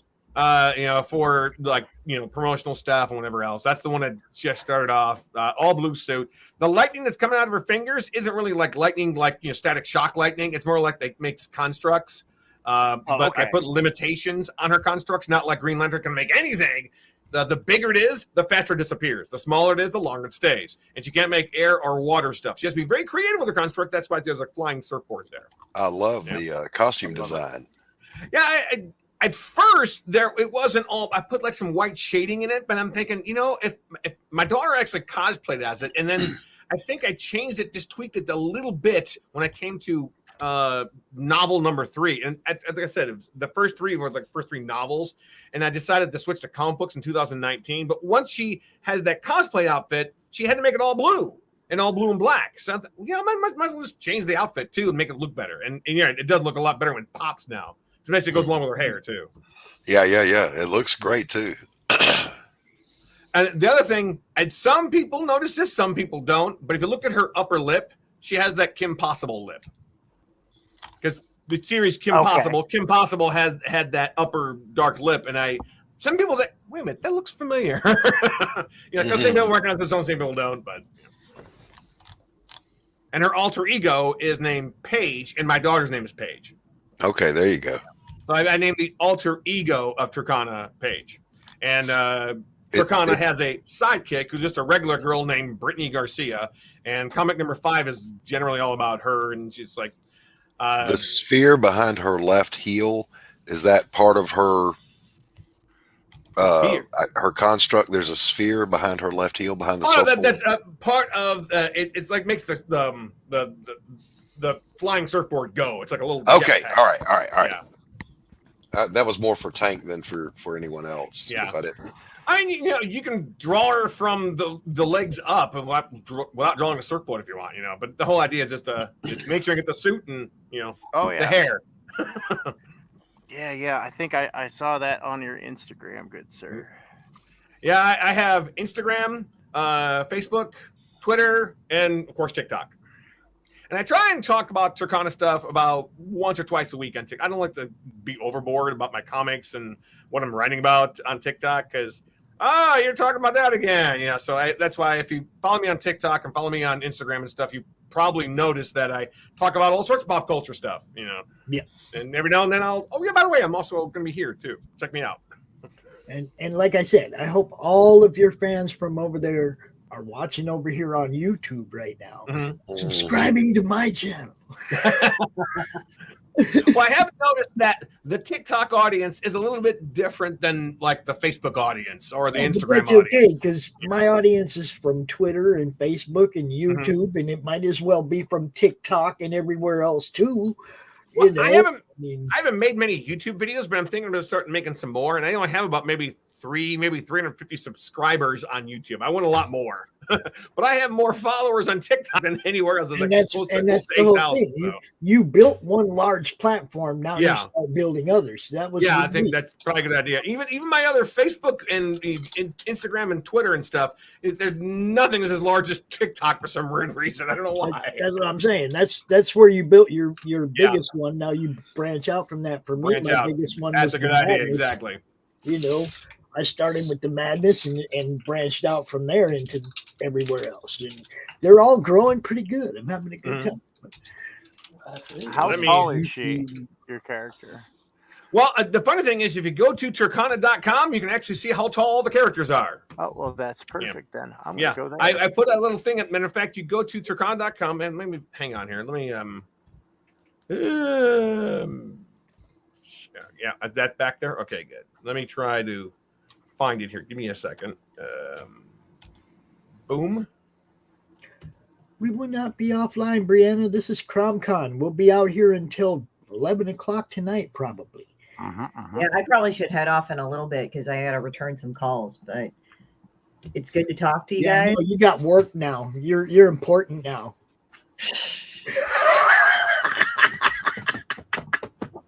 I got elected as president of CAPS, Comic Art Professional Society. So there you go.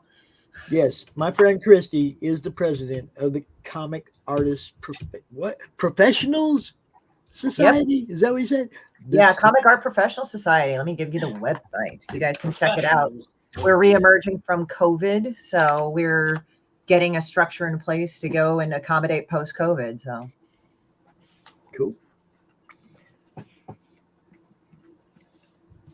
When she's done, I'll tell you something else too. Oh, here we go. If you want to know how tall she is, you can go to this place called Characters here, and you go to Paige T. Smith or Turkana, tell you exactly how tall she is by just clicking on that. And hey, look, there's all her information right there. How tall she is, how much she weighs, her color is, that kind of stuff. You go back. Her birthday, everything. Her birthday and everything, exactly. All that shit. And the same thing with the other ones too. Like there's Brian Evans, there's Brittany Garcia, there's Rose. Everybody has a birthday. Everybody has how tall she is and that kind of stuff.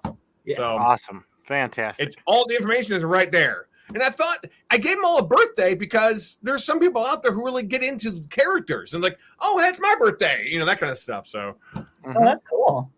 Yeah, and matter of fact, I had my artist make memes for each birthday. It's like, oh, look, it's Paige's birthday. Oh, it's Brittany's birthday. Yeah.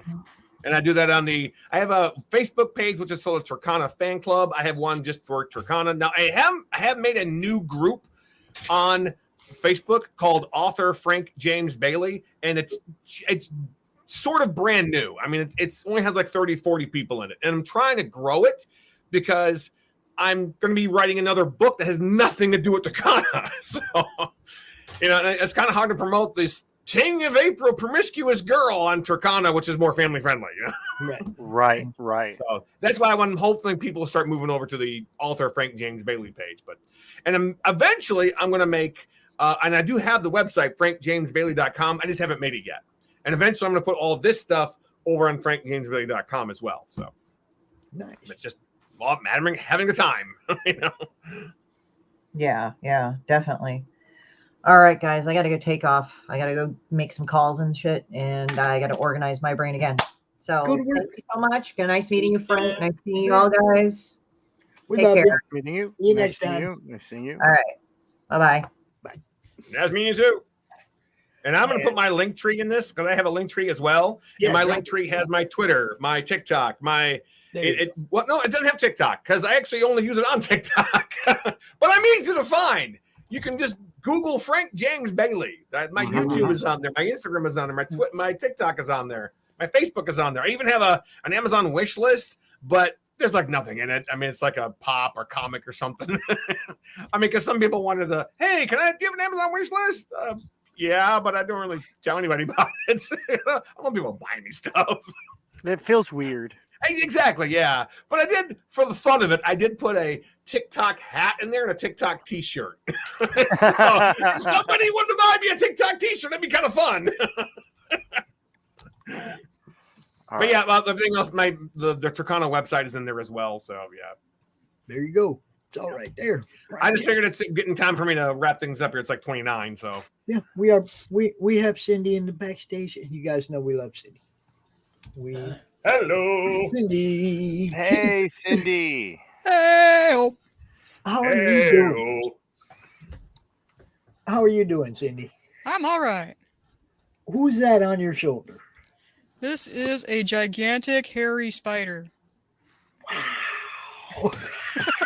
Does the gigantic hairy spider have a name? That's going to depend on the person who ends up adopting him. I'm going to bring him with me to QuadCon next Saturday and see if I can find him a home. Ah, Dragon. Is it like a puppet, or is it just like a It's stuffed just animal? a gigantic stuffed spider. Okay, just wondering. Someone sent me a picture of one on Etsy and she asked, can you make me one of these? And because the one on Etsy was $1,000, like, yeah, I can do a lot less than that. Mm-hmm. Yeah, that's not nearly that much material. Cindy made this little guy too. Now, Doc said that I need to make sure you know that for the rest of them, they have to have blue hair. Right. Yep. Have blue. Can't make it happen. But I like this one because this is before he got old. See, this is baby CRoM with this little black hair. See, his little black feet, his little black hair. This baby CRoM. Okay. I like baby CRoM. He sits there perfectly underneath the hat. Here you go. And as you can see today, Joe's waving to everybody. He's waving, okay. That's fabulous. Cindy, we are doing something special. I don't know if you've been paying attention, but Tank over here has been doing the CRoMtastic collage. Cool. We've asked everybody that's come out if they'd like to have one of their characters represented on this. We're going to use it as a promotional tool. It's going to be a ledger that tells where the character came from, where you can find more of this, for all these characters. And we're going to give them away to people and stuff. And just, just to help promote, like I always do. But if you have one of your characters and you have to choose which one. Okay. We're not going to just grab one. It has to be one that you want to be represented in this. And I'll send Tank some reference art, or you can send me something to forward to him, and we will add your character to this as well. Absolutely. In scale. So yeah, I'm just finishing drawing in the giantess. Yes. The giant police officer. I forgot her name. Elisa from Amazonia. Yes, Elisa from Amazonia. So that's her to scale. Yes, she's huge. She's like 18 feet tall or something. Yeah. That's impressive. Oh, and there's Joe right there. Check him out. There he is, right there, saying thank you for doing Elisa as well. There it is. See? Awesome. Perfect. Yeah, actually, I think she needs to be just a little bit shorter, but this is another reason why I do this stuff on layers. So I can just kind of... She actually should be peeking out about, with the way her legs are, she should be about like that big, yeah. And we'll continue to extend her because she's going to be popping off that page. Nope. See, now that doesn't line up right. God damn you, composition. My mortal foe.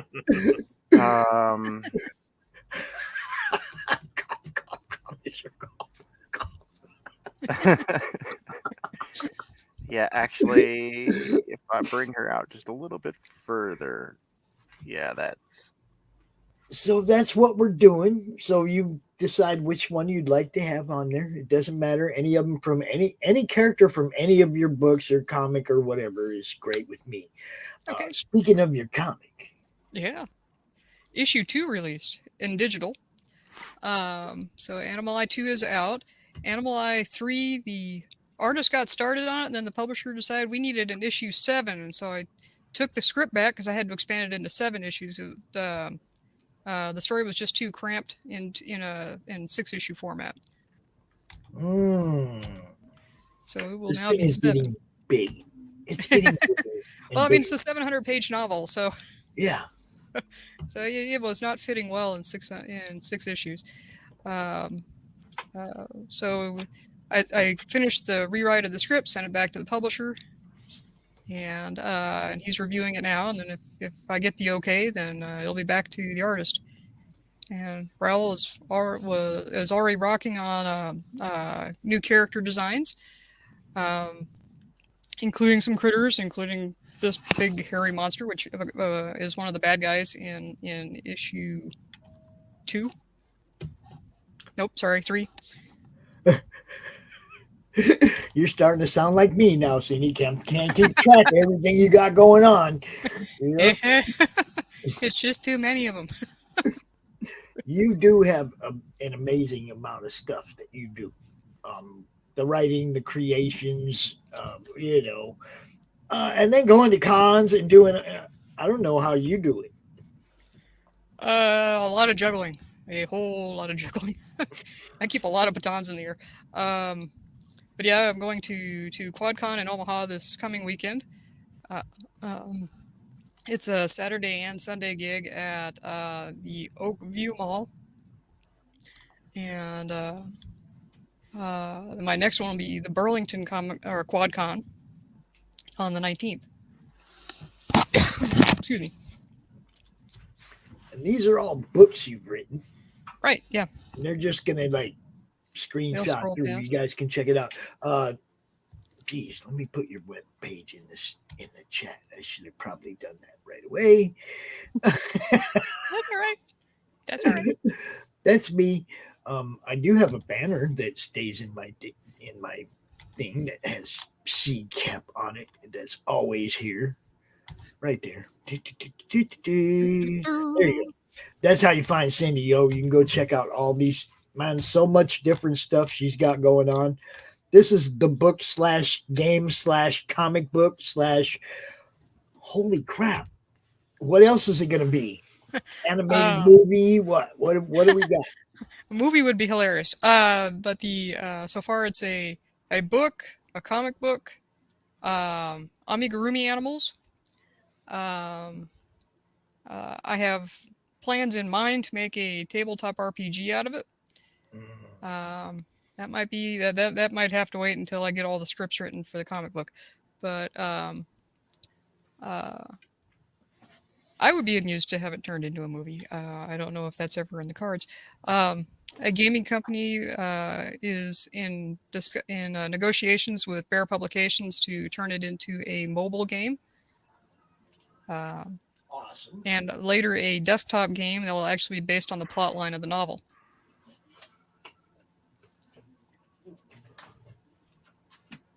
The kids must still have that copy of that upstairs because it ain't in my drawer. I didn't need it. I went looking for it. I was going to bring it down here, show it off, and it's not in my drawer. The kids must have that thing upstairs. I've got mine in close I'm going to get going. I just want to say goodbye. Nice talking to all of you guys. So, all right. Check out Turkana.com. You can check him out on TikTok. He's in the madness. Brian James Bailey. Yeah, I think I'm going to dip as well. I'm going to finish Freezer off somewhere. Make sure he gets good. Because it's been grammar. Good to hang out. Looks great. Thanks for coming out. Yeah. No worries, man. You take care, Doc. Take care, everyone. I'll see you later. Have a good one. Get back up there. Well, okay. Show me that book because I can't show it to anybody. I can't find it. Munchkins. Yes. This is good stuff. This book reads like you're playing a video game, like the power bars and health bar, whatever stuff is like up in the top of some of the panels and stuff. It's pretty uniquely done. I love this book, and obviously the kids do too. Apparently. See, it's got the power bar up at the top for the bird. Well, that's so cool. Yeah, Like- the character or the players are playing the animals instead of the humans. Yes. It is such a great concept. And like I said, obviously the kids love it because it's gone. yeah, it's like now I gotta wonder what other ones they've snagged out the drawer, you know.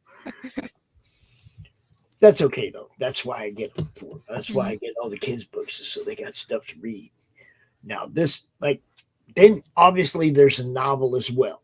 And how many pages is the novel? It's a 700-page novel, clocked in at 175,000 words. 700 pages.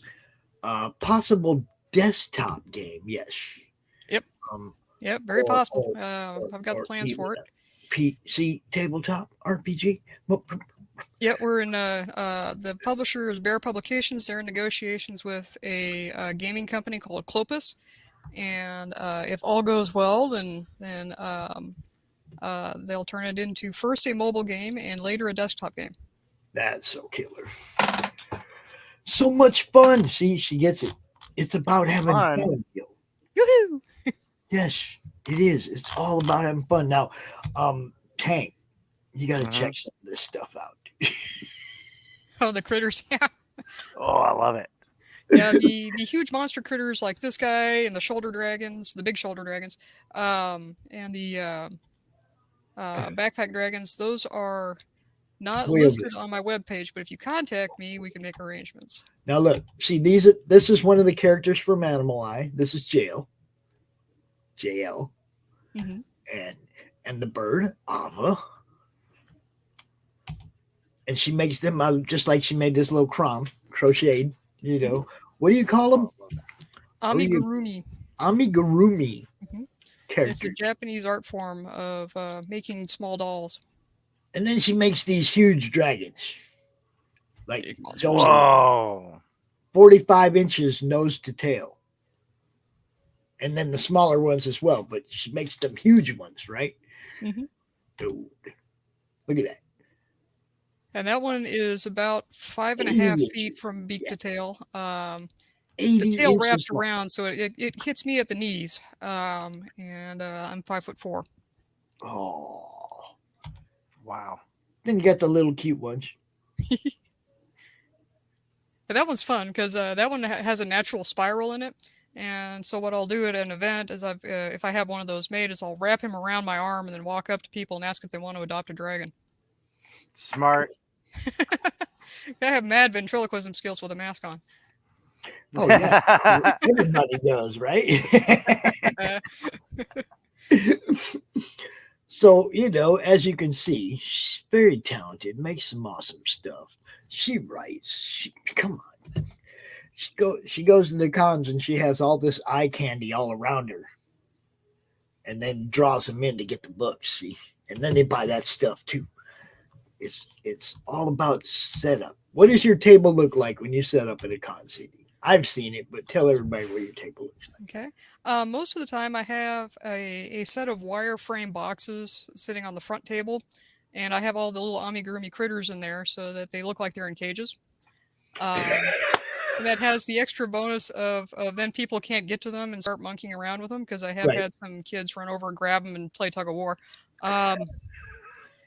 Then behind me, I have another rack where I stuff the big guys on top of that. So this guy will sit up on top of that rack, and I have dice bags and other small crocheted goodies that are hanging off of there.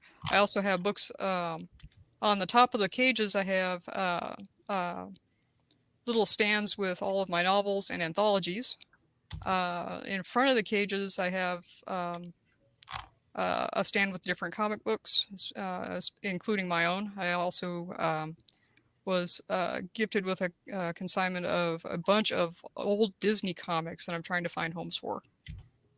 And so I take a couple of boxes of those. I have a total of 9 boxes, but I don't have space to put out 9 boxes. So I bring 2 every time and just switch out which 2 I bring. So I always have new stuff. They're so cool. They are fun little critters. And I like the little hatchlings. I really like the ones coming out of the egg. Those are crazy. Yeah, I'm still working on getting the proportions right so I can have the top eggshell. I tried one design and it didn't work out right. I couldn't get the egg to close over the top. But I'm gonna keep trying. I'll find a configuration that works. So, would you like one of your characters added to the CRoMtastic collage? Hold on, let me get back to that. I'm appeasing appeasing new egg designs. He wants his CRoMnisher. So that's what I'm drawing right now. Yes, that's just the face. Which character would you like to add, Cindy? Well, I've been thinking about that. One of the comic book characters I think might disappear on there because they're all pretty small, and if they're all to scale, that's they're gonna be. We have a cat on there. What? We have a cat on there. Oh yeah. Okay. Well, yeah. Hold on. Let me. Down at the bottom down there, we have the cat Mooney from Beowulf 3. Okay. Yep, and a little dragon. We got the dragon Ember from Dragon Child. And Duty. Yeah, and Duty. Yeah. Cool. Duty CRoM, from Alien in My Toilet. Okay. Well, let's see. I can send you one of the animal eye critters. Yeah. See which one I've got artwork that's separate. Whether it's Nagid, which is the big shaggy dog, or Ava, the little bitty crow. Yeah, any of them that you want. We will definitely. And like I said, there will be like a numbered ledger. People will be able to identify what character it is, who the creator is, where you can find more of that. It's going to be used as a promotional tool. So, Excellent. And it's fun. Tank's having a blast. He's like, man, next time I'm only doing it one day, though. I did write a big check. Well, I mean, CRoM CoN. Look, the first time I did this, I did 3 full days, Tank. Right. Wow. Yeah. The first time. That shit didn't happen again. Right. 2 days was good. Maybe a pre-con show, but yeah, all day Friday, all day Saturday, and all day Sunday. That was fighting off way more than I could chew the first time I did this.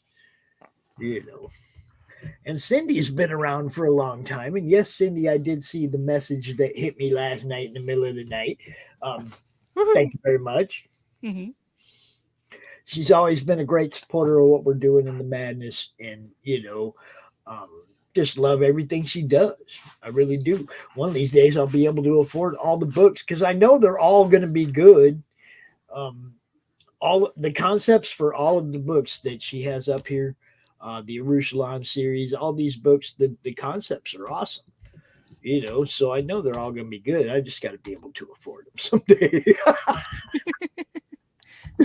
Well, all the ones from Lumen Anime, that would be Arushalon 1 and 2, Condemned Courier, and Mindstorm are now in ebook form. And I knew you were going to say that, but you know what I do when I sit here. Right. I go to work. I don't. Right. This is not my comic reading or book reading spot. My laying on my bed with a book in my hand is my book reading spot. You know what I mean? It's like that's still. I'm always going to be of the medium of. I don't just want to read it. Mm-hmm. I want to own it. Right. When the power goes out and I light the candles, I can still read this book. True.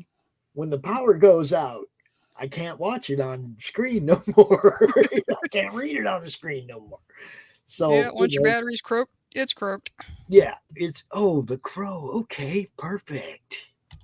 Dun, dun, dun. Yeah, because that can sit up off in the sky. That'll be perfect. All right, sending this to you, Tank. All right.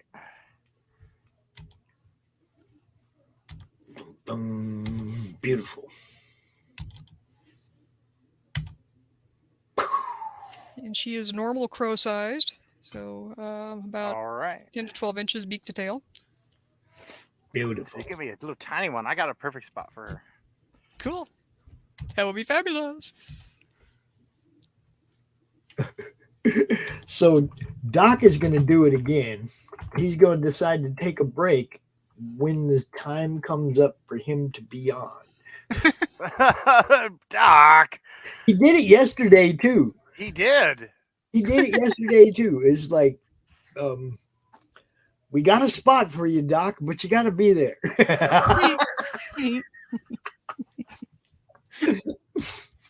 Like, So for yeah, real, Doc? all these books, okay, like we've had Cindy on so many times, and she's like explained all of them. But as you can see, all of them have a nice synopsis of what they're about, and it's just all good stuff, man. Especially the Remnants in the Stars looks good, but there's another one, like the first one that I'm gonna get. Which one was it? I'm gonna find it. That one, Condemned Courier. Yeah, that's a fun one. That's the one that when I read all the synopsis, I was like, okay, that one's first. Without a doubt. I love the storyline there. So Yeah, Condemned Courier actually had a weird path to publication. It did not start out as a novel. It started out as a 20-part serial on a page called Juke Pop. And the deal there was it was supposed to be an agile publishing sort of phenomenon where you would post your chapter for the week or for the fortnight, and then you'd get feedback, and then that was supposed to drive the next one. So it ended up working a little bit like a choose your own adventure. Because I only had a couple people who would provide feedback for the storyline. I had a progression that I had planned for it to go, and for the most part, it did follow that.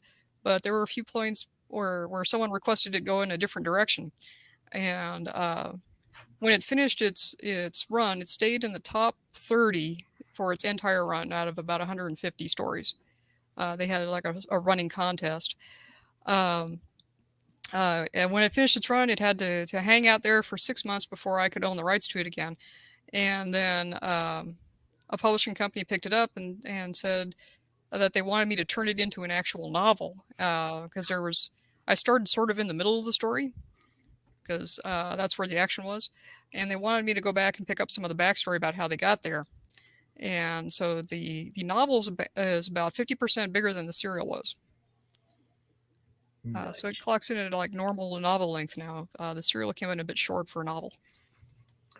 You just got, I don't know how you find time to do all that. I really don't. I mean, so many different things that you're writing or have written, and I'm sure since you're a writer, you probably have a few things you're working on right now. Oh yeah. Okay? And on top of all the creations, all the the crafting that you're doing, and then like I said, finding time to actually go to the cons and work on selling the stuff. Yeah, the marketing's the hard part. Yeah. I am not a marketing genius, but I try to come up with as many different ideas as I can, and some of them work for a while, some of them don't. But keep trying. I was gonna ask if you would retool your ad for me and add a bit of the origami to it too. Sure, some of the creatures, like retool your ad just a little bit, add some of your creations as well. I can totally do that. Yeah, I can redesign. Because I mean, everybody's been looking at that one for about a year now. Let's switch it up a little bit. Switch out. Next. Maybe the cover for Animal Eye 2. Sure, yeah. If you have the cover for that, switch out a couple of the other things and add something new, like I do with my CRoM CoN video every now and then. I'll put something new, like I tell people during the show, get a screenshot of that, and then I'll have them send it to me later, and I'll add it to the next month's CRoM CoN video. See what I'm saying? So all that kind of stuff. Promotion, keep it changing up, so people have to look at it again. Oh, there's something new there. That's not quite the same. Yeah. And it, like I said, it draws their attention back to it. It's not the same commercial we've been watching for a year. Right. Yeah. See, we have that one memorized. Something new. you know, and I mean, that's what on TV, you don't see the same commercial for very long for any company before they switch up something new to get your attention again. They don't want your eyes to glaze over when their commercial comes on. You know? They want you to go, oh crap, that's new. Oh, and that one's kind of funny too. Oh, you mean the video? You mean the video ad or the Yes, static video ad? ad. Oh, okay. Switch All right. it Yeah, up a little Frozen bit. Creek's a little busy right now working on 7 book covers for me. Because I'm going to start doing homeschool conventions because most of my books are family friendly, so they work for kiddos too. Right. So I'm going to do a homeschooler convention. Well, I've got a set of teacher resources. I was a teacher for 14 years. It drove me completely bonkers, but it's all right. Doing much better now. So I wrote I compiled all the teacher resources that I created because I did almost all of my teaching career in low socioeconomic districts, so we didn't have any resources, so I had to make my own. Right. So I compiled all those and originally into 4 books. 2 of them were huge. So Lumen Anime is going to split them apart. Right now it's split into 7 pieces from 4 to 7. And so Frozen Creek is creating book covers for me. And we're going to try and get those published before I go to the homeschooler convention in June. So Frozen Creek will be able... You're going to need a new video anyway. You're going to have a whole bunch of new book covers to show up. So right, yeah, you know, They're the Frozen Creek is the one who did the video you currently have. So they're a little bit busy right now, but there are other video creators. I can go pester one of them. Well, I mean, from personal experience with having Lee change mine monthly, right? Just switching out a graphic and putting a different graphic in really doesn't take that much time. I mean, I'm not saying switch up the wording's all still applies, right? We just be adding a few more different pictures, switching out a couple old pictures, adding the new covers for the new covers that they're making. Obviously, they're going to want them seen. So when you ask them, hey, can we retool the video with some of that new stuff? They're going to be, oh, sure. You see what I'm saying? It helps them. So, it's not like you're asking them to do something that they wouldn't want to do anyway. Right. All right. There you go. There you go. New Genesis designs. Hold up. Here we go. Are you good, Nick? Are you good, Nick? Is that it? CRoMnisher, you good? He's got a belt of bongs. He's got a what? He has a belt of bongs.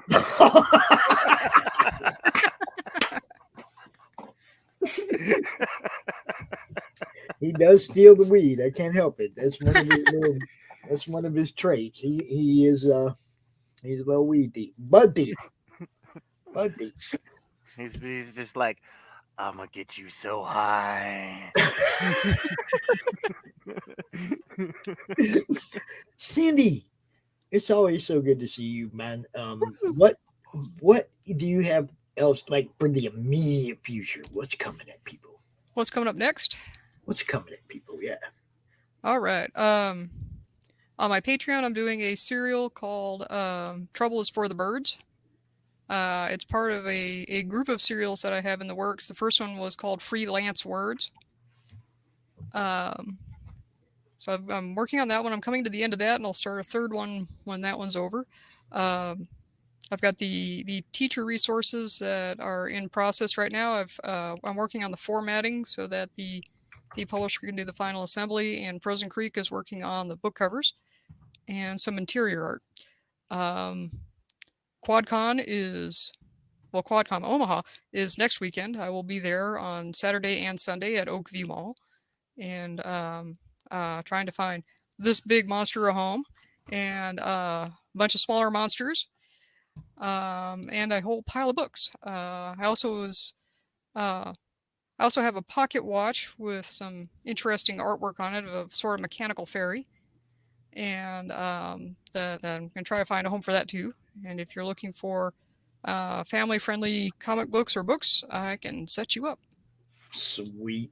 Now, cb4k.com. I've heard of it. I've sent some Afghans in their direction. Beautifully, we love you again. They're, you know, I mean, I'm big on making sure that people add a tier to their campaign, wherein somebody can buy one of your books for themselves and one to send to a hospital. And Mark is really cool about making sure that's, you know, that's, you know, he loves it. Okay, Mark Weiss, the guy who runs Comic Books for Kids, is really easily approachable. Like, he'll tell you, here's my phone number, call me. And you'll talk to him like a real person, not like through texting and emails and stuff, although that'll happen later. But in Because the I'm cool like beginning, it's that. like he'll want to talk to you, get to know you, look at your stuff, and he'll definitely want Animal Eye as part of the books that go to the kids in the hospital. So definitely think about setting up that tier on the Animal Eye 2 campaign. If you're doing a campaign, I don't even know if you're going to do a campaign. The publisher doesn't want to do a campaign for 2. He's pretty sure he can pay this one out of pocket. The first time the costs were a little more than expected, and so we had to run the Kickstarter to be able to pay the artist back, or to pay me back for the artist, and then and to pay for the printing. This round, he's pretty sure he can handle it out of the proceeds from previous books and other stuff that they've got going on. You'll have to have a buy 2, 1 goes to CB4K available platform wherever you're selling them. You know, just something where, you know, do something to send them to the hospital, because this book needs to be in the hands of those kids. Yeah, I'll talk to the publisher about it. He's out of pocket at the moment. When he gets back, then I'll talk to him about it and see if he'd be game to send some in that direction. I might buy a pile and send him that way. I would say, you know, give us a chance to buy them. Okay, like let me buy 2 and you send 1 to the hospital. Gotcha. All right. You see what I'm saying? Let me buy 2, but one of them I want you to send to a local hospital, whatever. You see what I'm saying? Make that available to us as the fans. You know, then you don't have to come out of pocket to send them to the hospitals. You just give us the option of being able to do that. I can do that. Yeah. I can set that up on for the live events, and I can also try and set up an ad on my page. Yeah. And see what we can So do with Cindy, that. I've been seeing your commercials for months now. It's nice to finally meet you. Well, hello. Hi. Tell me about the white thing on your shoulder. This is a big hairy spider. A friend of mine sent me a picture of one on Etsy that was like $1,000, and she said, "Can you make one of these?" And I said, "Yes, for a whole lot less than $1,000." So I made this big monstrosity here. He's the prototype, so he's actually 50% off. Because I had to, there were some learning activities I had to do with this one to get it set up right. But yes, I do custom work. I do. This Doc's guy the one that said you got to make sure it has blue hair too. He's the one that said that. Where's the blue hair? It's got to have blue hair. The picture I looked at was mostly black hair and had a couple of blue streaks, so I didn't realize it was blue hair. But yes, okay. I can definitely do blue hair on the ones that will be coming up in the Kickstarter. It's young CRoM before his hair went blue. See. Hey, Smirk. What's up, buddy? No, I seriously, because my glasses are out of date by like a decade, I was looking and there was this adorable puppy on your shoulder that had the biggest ass I've ever seen in my life. And then I started getting a little concerned for you. So I just wanted to make sure that you were okay. No, this is one of the bad guys in Animal Eye. Gotcha. It's guarding a map that Ava and her human Aussie have to get to, and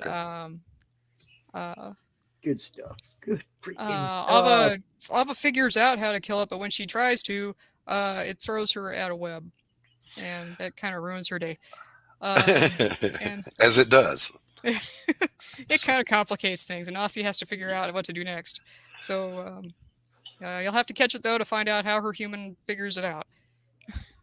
You can buy the whole book, 700 pages, and just read it, or you can wait and read it a comic at a time. Yep, 1 and 2 are out. 3 is in process. I've started on the script for 4. Now this is the comic book is titled Animal Eye. Yeah. Mm-hmm. That's what I was going to ask. Did it have the same title? And then each chapter is titled differently. So right. Okay, cool. The second one was called Life in the Big City. I'm trying to remember what the name of the first. Well, I've got the book right here. Hold on. I've got it right in front of me. I don't have to try to remember. The first one. Oh yeah, the first one was Lost and Found. Yes. See, and that just shows how much she's doing that she can't remember the titles of her own chapters. I was just wondering why she didn't hire me to illustrate it. Oh, we put an all call out, and we had hurt. Only Cindy. 5 responses. I'm hurt. I think she put that call out before I even knew you, Doc. Very possibly, because it would have been not last year, but the year before. Yeah, right.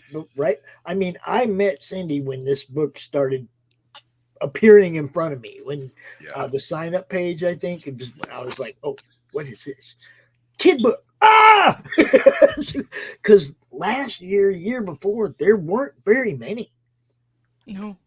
You know, there were not very many kids' books in the crowdfunding platforms. And now, like this year, I've got, through 21 and up to date, I've gotten like 10. But last year in 19 and 20, there were not very many. There's just not very many of them that I could find. So when you popped up on my radar, am I to understand this is a kid's book then? Well, it was written toward adults, but the reading level clocked in at 4th grade, and leaning a little bit toward 5th grade, and it's clean reading, so there's nothing objectionable for children in it. Okay, cool. And Cool. we Doc, I went to look aimed for it my down toward copy. 4th graders, so about 10 years old. I went to look for my copy and it's gone. I did not take it. I was never even in that room. One of them kids has it upstairs. That's what I'm saying. They liked it. They like it. All right, as long as you weren't blaming it on me, I'm cool. That's just saying. I mean, see, I'm upstairs. He's downstairs. We got 3 up there that are reading. Yeah, One that's is cool. just learning. Look, if they grab one of Cindy's books and read it, that's awesome. That's what I'm saying. I went looking for it so I could show it off, and it ain't in my filing cabinet. Little monsters down here stealing my comics. They're all gonna be theirs anyway. They sent your fluffy co-host for it. Yes. They bribed him to look the other way. Yeah. CRoM, damn it. Jeez. Don't get me started on that one. Oh.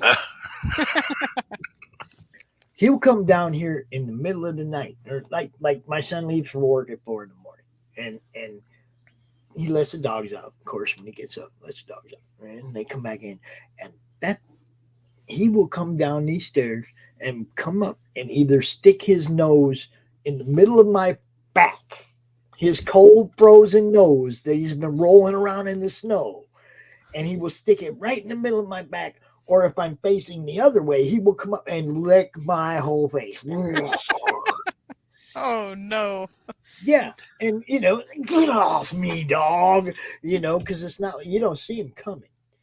The puppy I have that's the size of a pony will come and lay on my head to get me up to feed. I listen. Mm-hmm. I'll just let the dogs in, and I'll open my eye and I'll watch for him to come around the corner and be like, "You stop right there." Yeah, that's what I mean. It's like I don't get to sleep very many hours in a row because there's too many things I wake up for or that wake me up. Yeah, that's tough. That's hard to get used to. I'll get woke up then at 4:20, and then he'll leave, and then at 6 I'm up again, 6:30 with the kids, and it's like then you're up. After that, you're kind of up. There ain't no going back to bed. Right. And then I'm out here until 10, 11, 12, 1, 2 o'clock in the morning. And then I lay down till 4. Rather rinse, repeat. It's a very vicious cycle of you get 2 hours here and 2 hours there. You know, I don't dream. That's That they is were rough. talking about dreams. And it's like, I don't dream because I don't get to that state of what REM sleep. I don't ever get there. You know, rarely do I sleep more than 3 hours at a time. So, Bro, get a slide lock and put it at the top of the stairs. oh no, Do not disturb. I'm Dude, sleeping. they will jump right over a gate. We have a gate at the bottom of the stairs. Not a gate, a door. And a gate at the top of the stairs. And they will go under the one at the top of the stairs and over the one at the bottom of the stairs. Okay, put up a door, Pops, and get some sleep, okay? I mean, they're cheap. Yeah. It's like a big old wide stairway. It's not a normal like door-sized stairway. It's like, Okay, all right. I just, I'm just saying if it was me, there's either a door or a dead dog. Just the way it's going to be. I can't put the earplugs in because then I won't hear the alarm to get up with the kids. Mm-hmm. You see what I'm saying? So it's like you just got to deal. Tank, are you still with us? Oh, I forgot I was muted. I've been talking into the void. As he does, he carries on entire conversations by himself, and he thinks that we're responding to him when we're talking. That's how Tank works. No, I was just going to ask you, I guess Tank. that line wasn't good. I What are we looking at on your screen? That's yeah, that's from Nira X. Nira X Reborn. I'm getting used to the subject matter. That's what I do. I kind of like. That's from Bill Moss' book, and that's That's a great looking piece. You should go back to that one. Oh, that one right there, that fantastic piece of art right there. That's amazing. I don't know this guy. Wow, this guy. I have no idea who did that. I don't know. Yeah. We do have another book we need to cover, though, don't we, Doc? Yes, we do. Yes. Share your own screen, dude. Come on. I don't have anything to share, but I'm about to. You can show Doc. You can show art or whatever. You know what to do. I'm about to. Give me just a moment here. So Doc has a book, Cindy, called Pariah. Blood and Mud. Isn't that wonderful? Isn't that a wonderful title? And see, he talks about me when I'm not on. What's going on? All right, so let me come over here and do this, that, and the other thing. Boom! See that one right there? We just dropped it in the chat. Anybody that wants to go sign up for this, you should, because it's gonna be good. You'll be fabulous.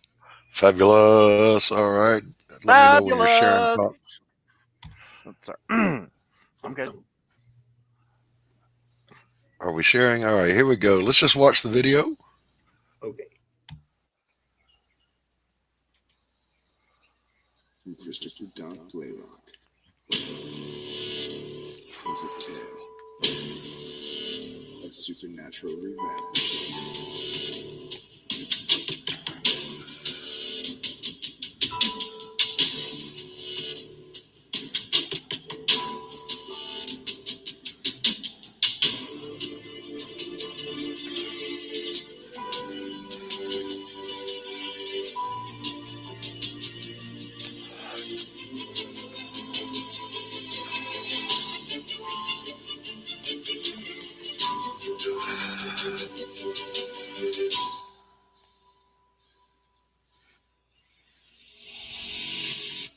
After witnessing a brutal murder by a Russian mob boss, Elizabeth Payne is hunted down, beaten, assaulted, and left for dead.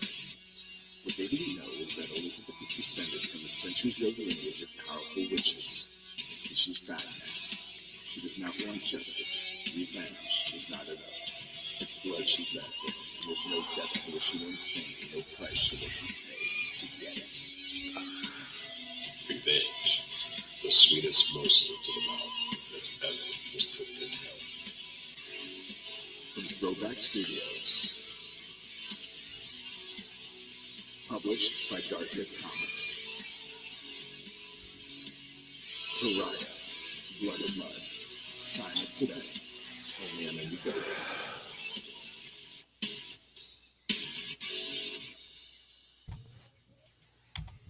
Yeah, man.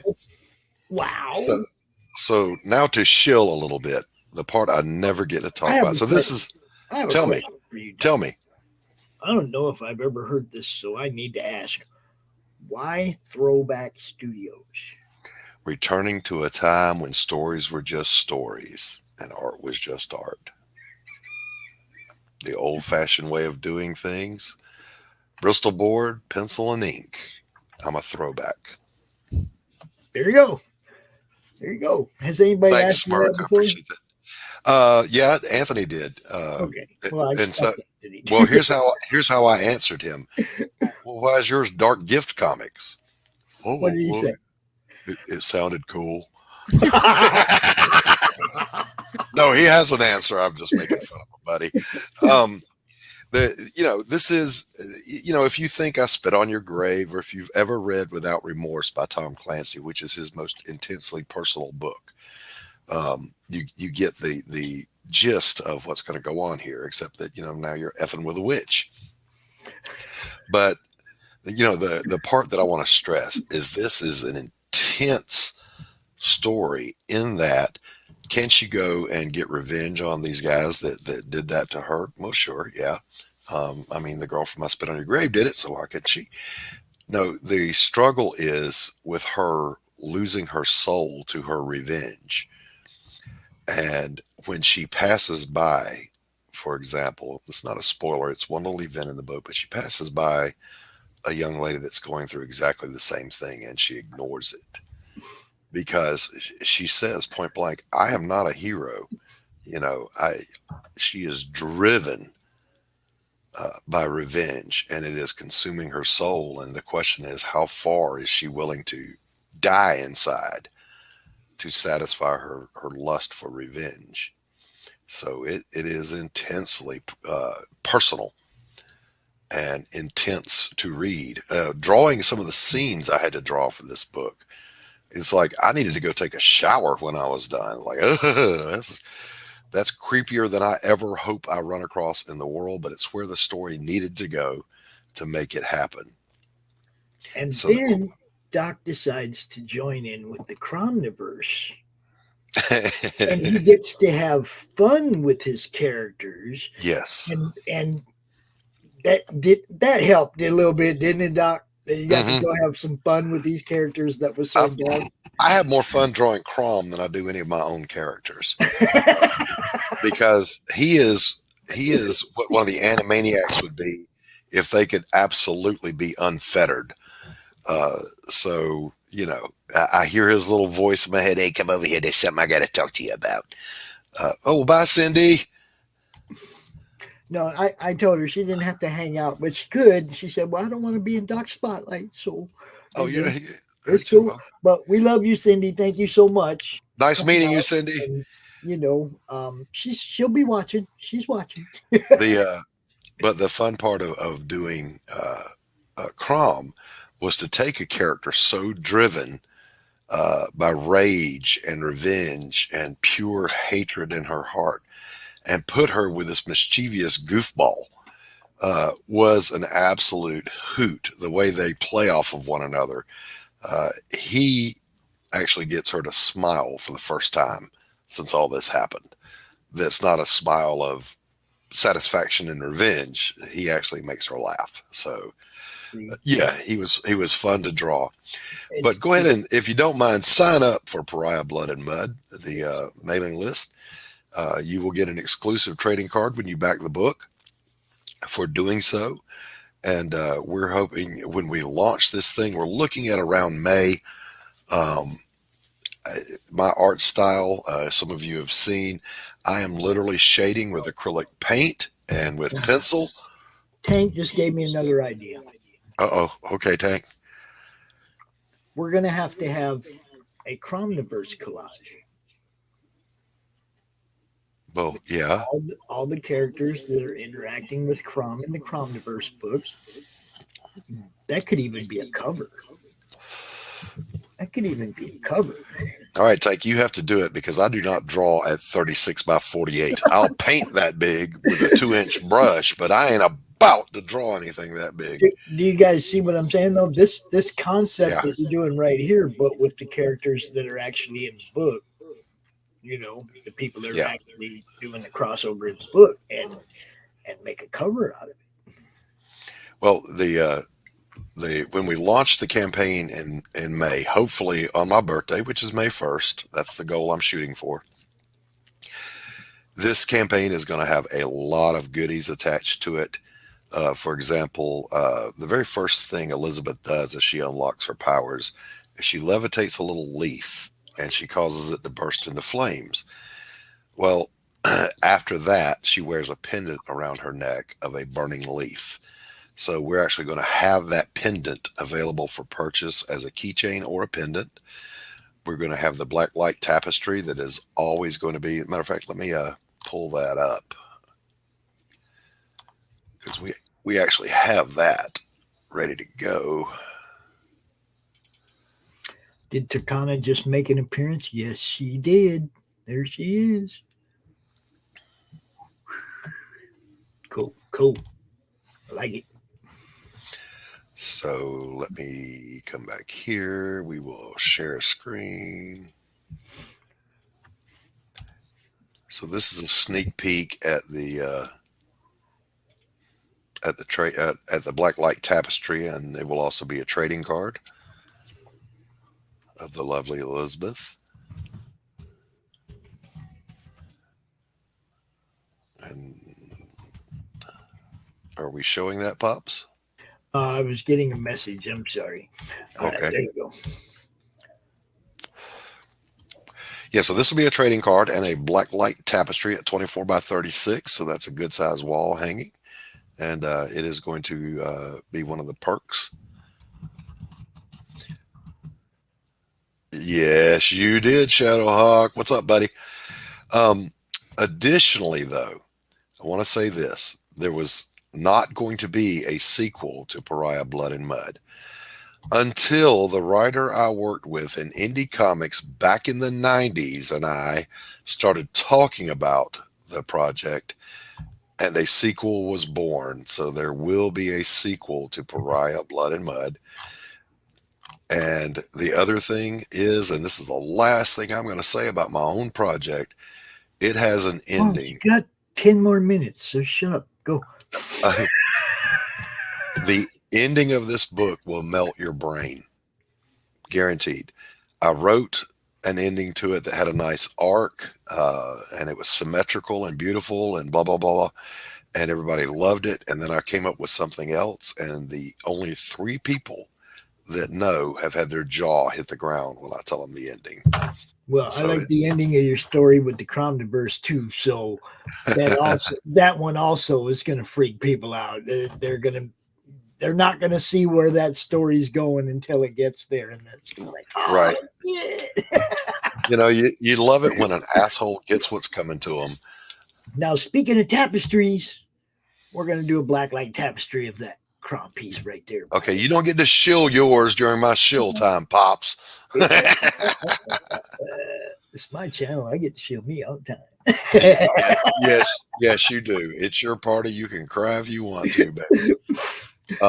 So yeah, go back Pariah Blood and Mud. It is going to be at least 60 pages of black and white, and my art style is not like anyone else's. I am shading this thing with charcoal, with pencil, with acrylic washes, all sorts of media, because I'm a fine artist at heart and I can't hip it. So you're gonna love it. It's gonna be something different. Right there. Go sign up. Check it out. Sign up. I do regular updates. I give sneak peeks. And again, you will get a special reward of a trading card exclusive to those who sign up for the mailing list and later back the book. And you're going to love it. Anthony Romano is my publisher. And he has just been bombarding me with all right, here's what we're going to do on the campaign. Then we're going to do this. We're going to add this. We're going to have that. And I'm going, okay. Can I back this? It's my book, and I want to know if I can back it because I want the goodies. He pulls up his campaign. He shows you the video, but he doesn't show you the prettiness that he hid down here. Oh, portrait cards. 4 5x7 painted portrait cards. That is a painting of Elizabeth, a portrait painting, and it is 11 by 14, I think. See that? See that? The golem, Elizabeth, the bad guys. Yep. No, that was a good guy. Oh, that's a good guy? Yeah, that's the cop that said, "I promise we'll protect you," and she literally says, "Yeah, right." No, I don't. Not going to spoil the actual dialogue that happens there. But there it is, yo. Go check it out. Sign up. You know what's up. Only on Indiegogo. Because I just roll that way. Tank Ferret. I'm muted. He's steadily talking to me He's right been now. talking to us for Oh, the last- goodness. Yeah, again. Did you fix my girl? I want to see her. Well, hold on. I know I hadn't fixed that yet. Okay, no worries. No worries. Now No she's worries. But armless. Yes, there's the lovely Elizabeth. You think she was pissed off before. You take her arm off, Jack. And Yeah, no, I was adding Tricana to the picture. Yes. Nice. I was just going to say, I love how this is fleshing out and filling out. It's looking great. I love that I have the demon bitch and the alien in my toilet around my character. And you got one of Stone's girls right above you too. Yeah, Abdullah Stone's book up there, or Stone Abdullah, and the only thing I need is for her to be zapping Incantessi off the page. Oh, that's that one's for you, Rich. So she's gonna be aiming back because Incantessi's probably, I don't know where I'm probably gonna have to shrink this again. I already shrunk it once. Yeah. You should have Incantessi and Elizabeth like face to face or something. Yeah. I kind of told you we're gonna have to shrink that. There's a lot of people. We still got a few more. But like an inside joke that they're scrapping with each other, but not really. All right, let's see here. Actually, you know what? That's what I'm going to do. I'm going to go ahead and grab this stuff, and we're going to shrink it. Who is the giant girl? If this is to scale, That's Elisa from Amazonia. oh, okay, all right, Joe all right. McFee's book. Yeah, she's like 18 and a half feet tall. Yep. Oh, Cindy says surprising endings is the thing. Yes. This ending is not just surprising; it is shocking.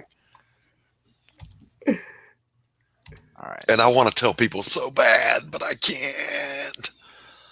We're actually going to take this down in size a little bit. Because we're going to need room to right expand. from the beginning that you would end up winning. Sorry, I had an 80s flashback. That's all gravy. So yeah, that's it. That's my book, Pariah Blood and Mud. I'm going to go heavy on the marketing once I launch the campaign. Right now, just kind of soft stepping into it, letting people know that they can sign up and get something exclusive. But you better believe when this campaign goes live, that's all you're going to hear me talking about. Yeah. But when I'm on here, I much more enjoy meeting the other creators and hanging out and talking shop with folks. Well, we should be over halfway through if we go 60 on the CRoMniVerse, we should be over halfway through that by the time you launch yours. So yeah.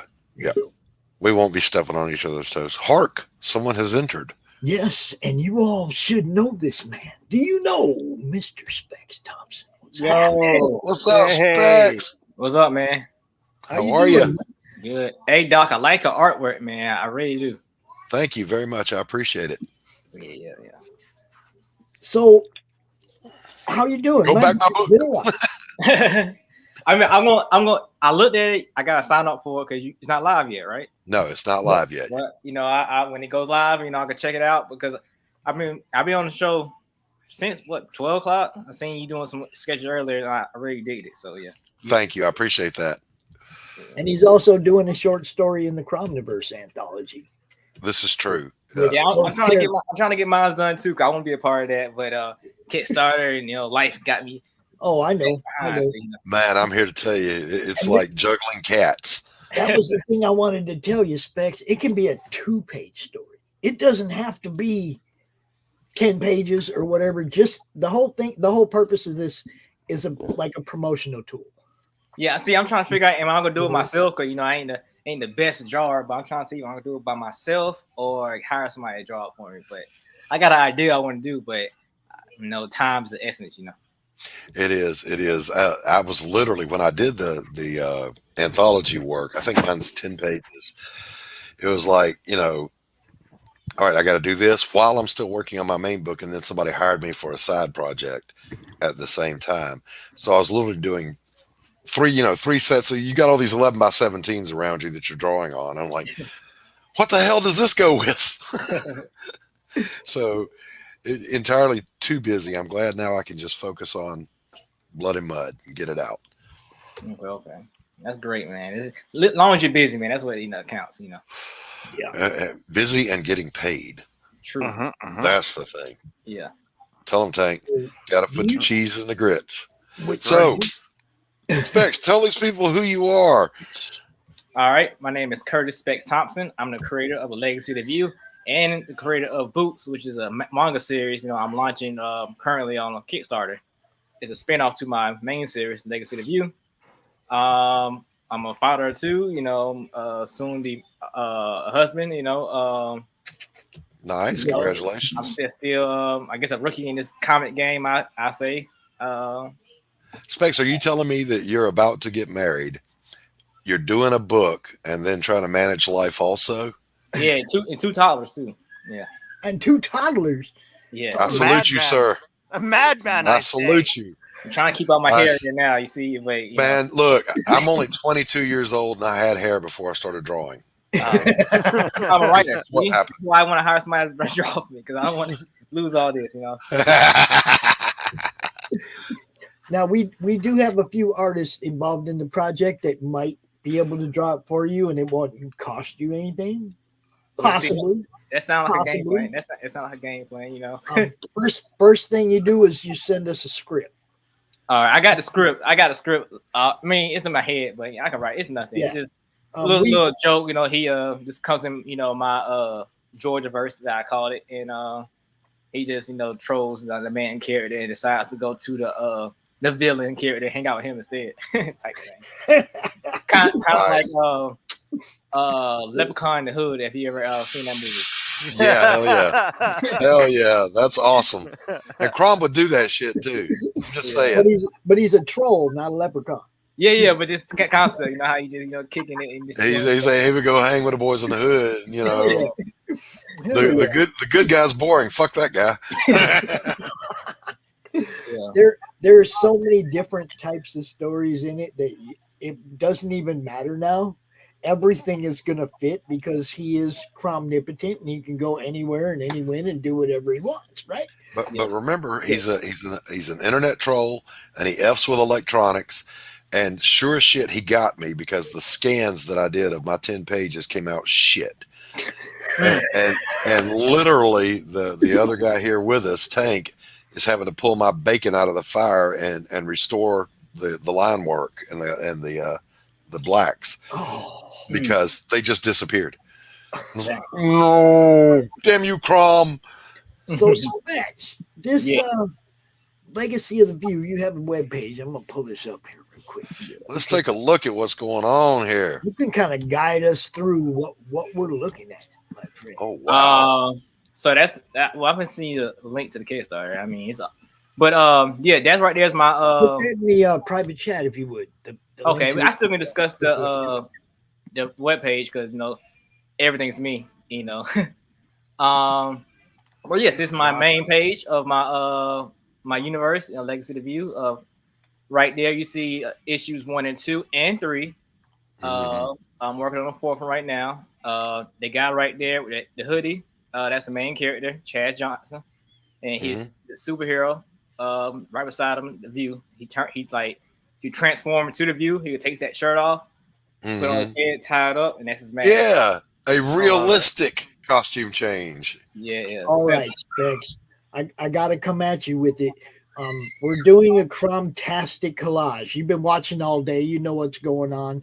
Would you like to add one of your characters to this promotional project we're working on? Sure, you can throw the View on there. Yeah.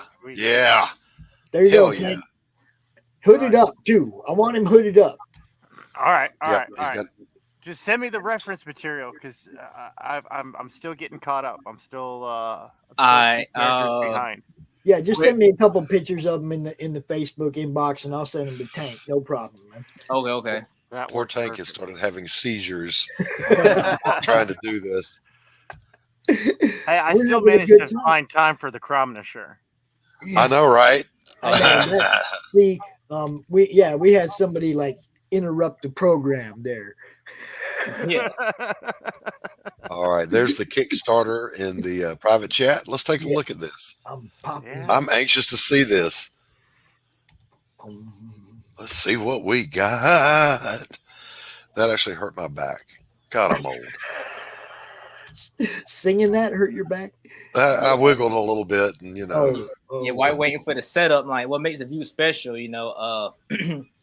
is he's more ordinary than superhero like, because he's a reluctant hero. Like he doesn't want to be a superhero. He just has the power to stop the Howl, which is the villain force of my universe, better than anybody else in that world. But really, he just want to be a regular teenager.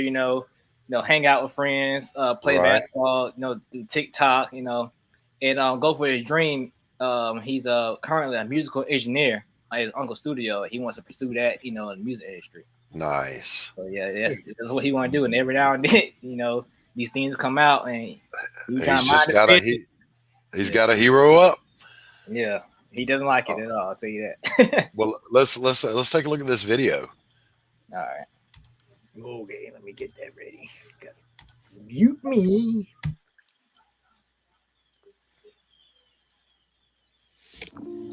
Hey, it's me, Specks Thompson, back again with another Kickstarter for Legacy of View. This is the 4th issue and final issue of the story arc, but this time I brought a little extra with me. On this Kickstarter, I will have my spin-off series, Boots, the Girl with Robot Boots, which is a manga that incorporates voodoo, mechas, shinobis, and an awesome story that follows Kitara, aka the Boots, who is Chad's classmate you met back in issue 3. For this Kickstarter, I'm also changing things up. Not only is this campaign for the 4th issue of The View, but you will also get the first 4 chapters of Boots as well. The issues will release quarterly until we get to chapter 5. Starting with chapter 2, each backer will get the chapter every 3 months via email or through the mail, depending on the reward they choose. Who is Legacy of View for?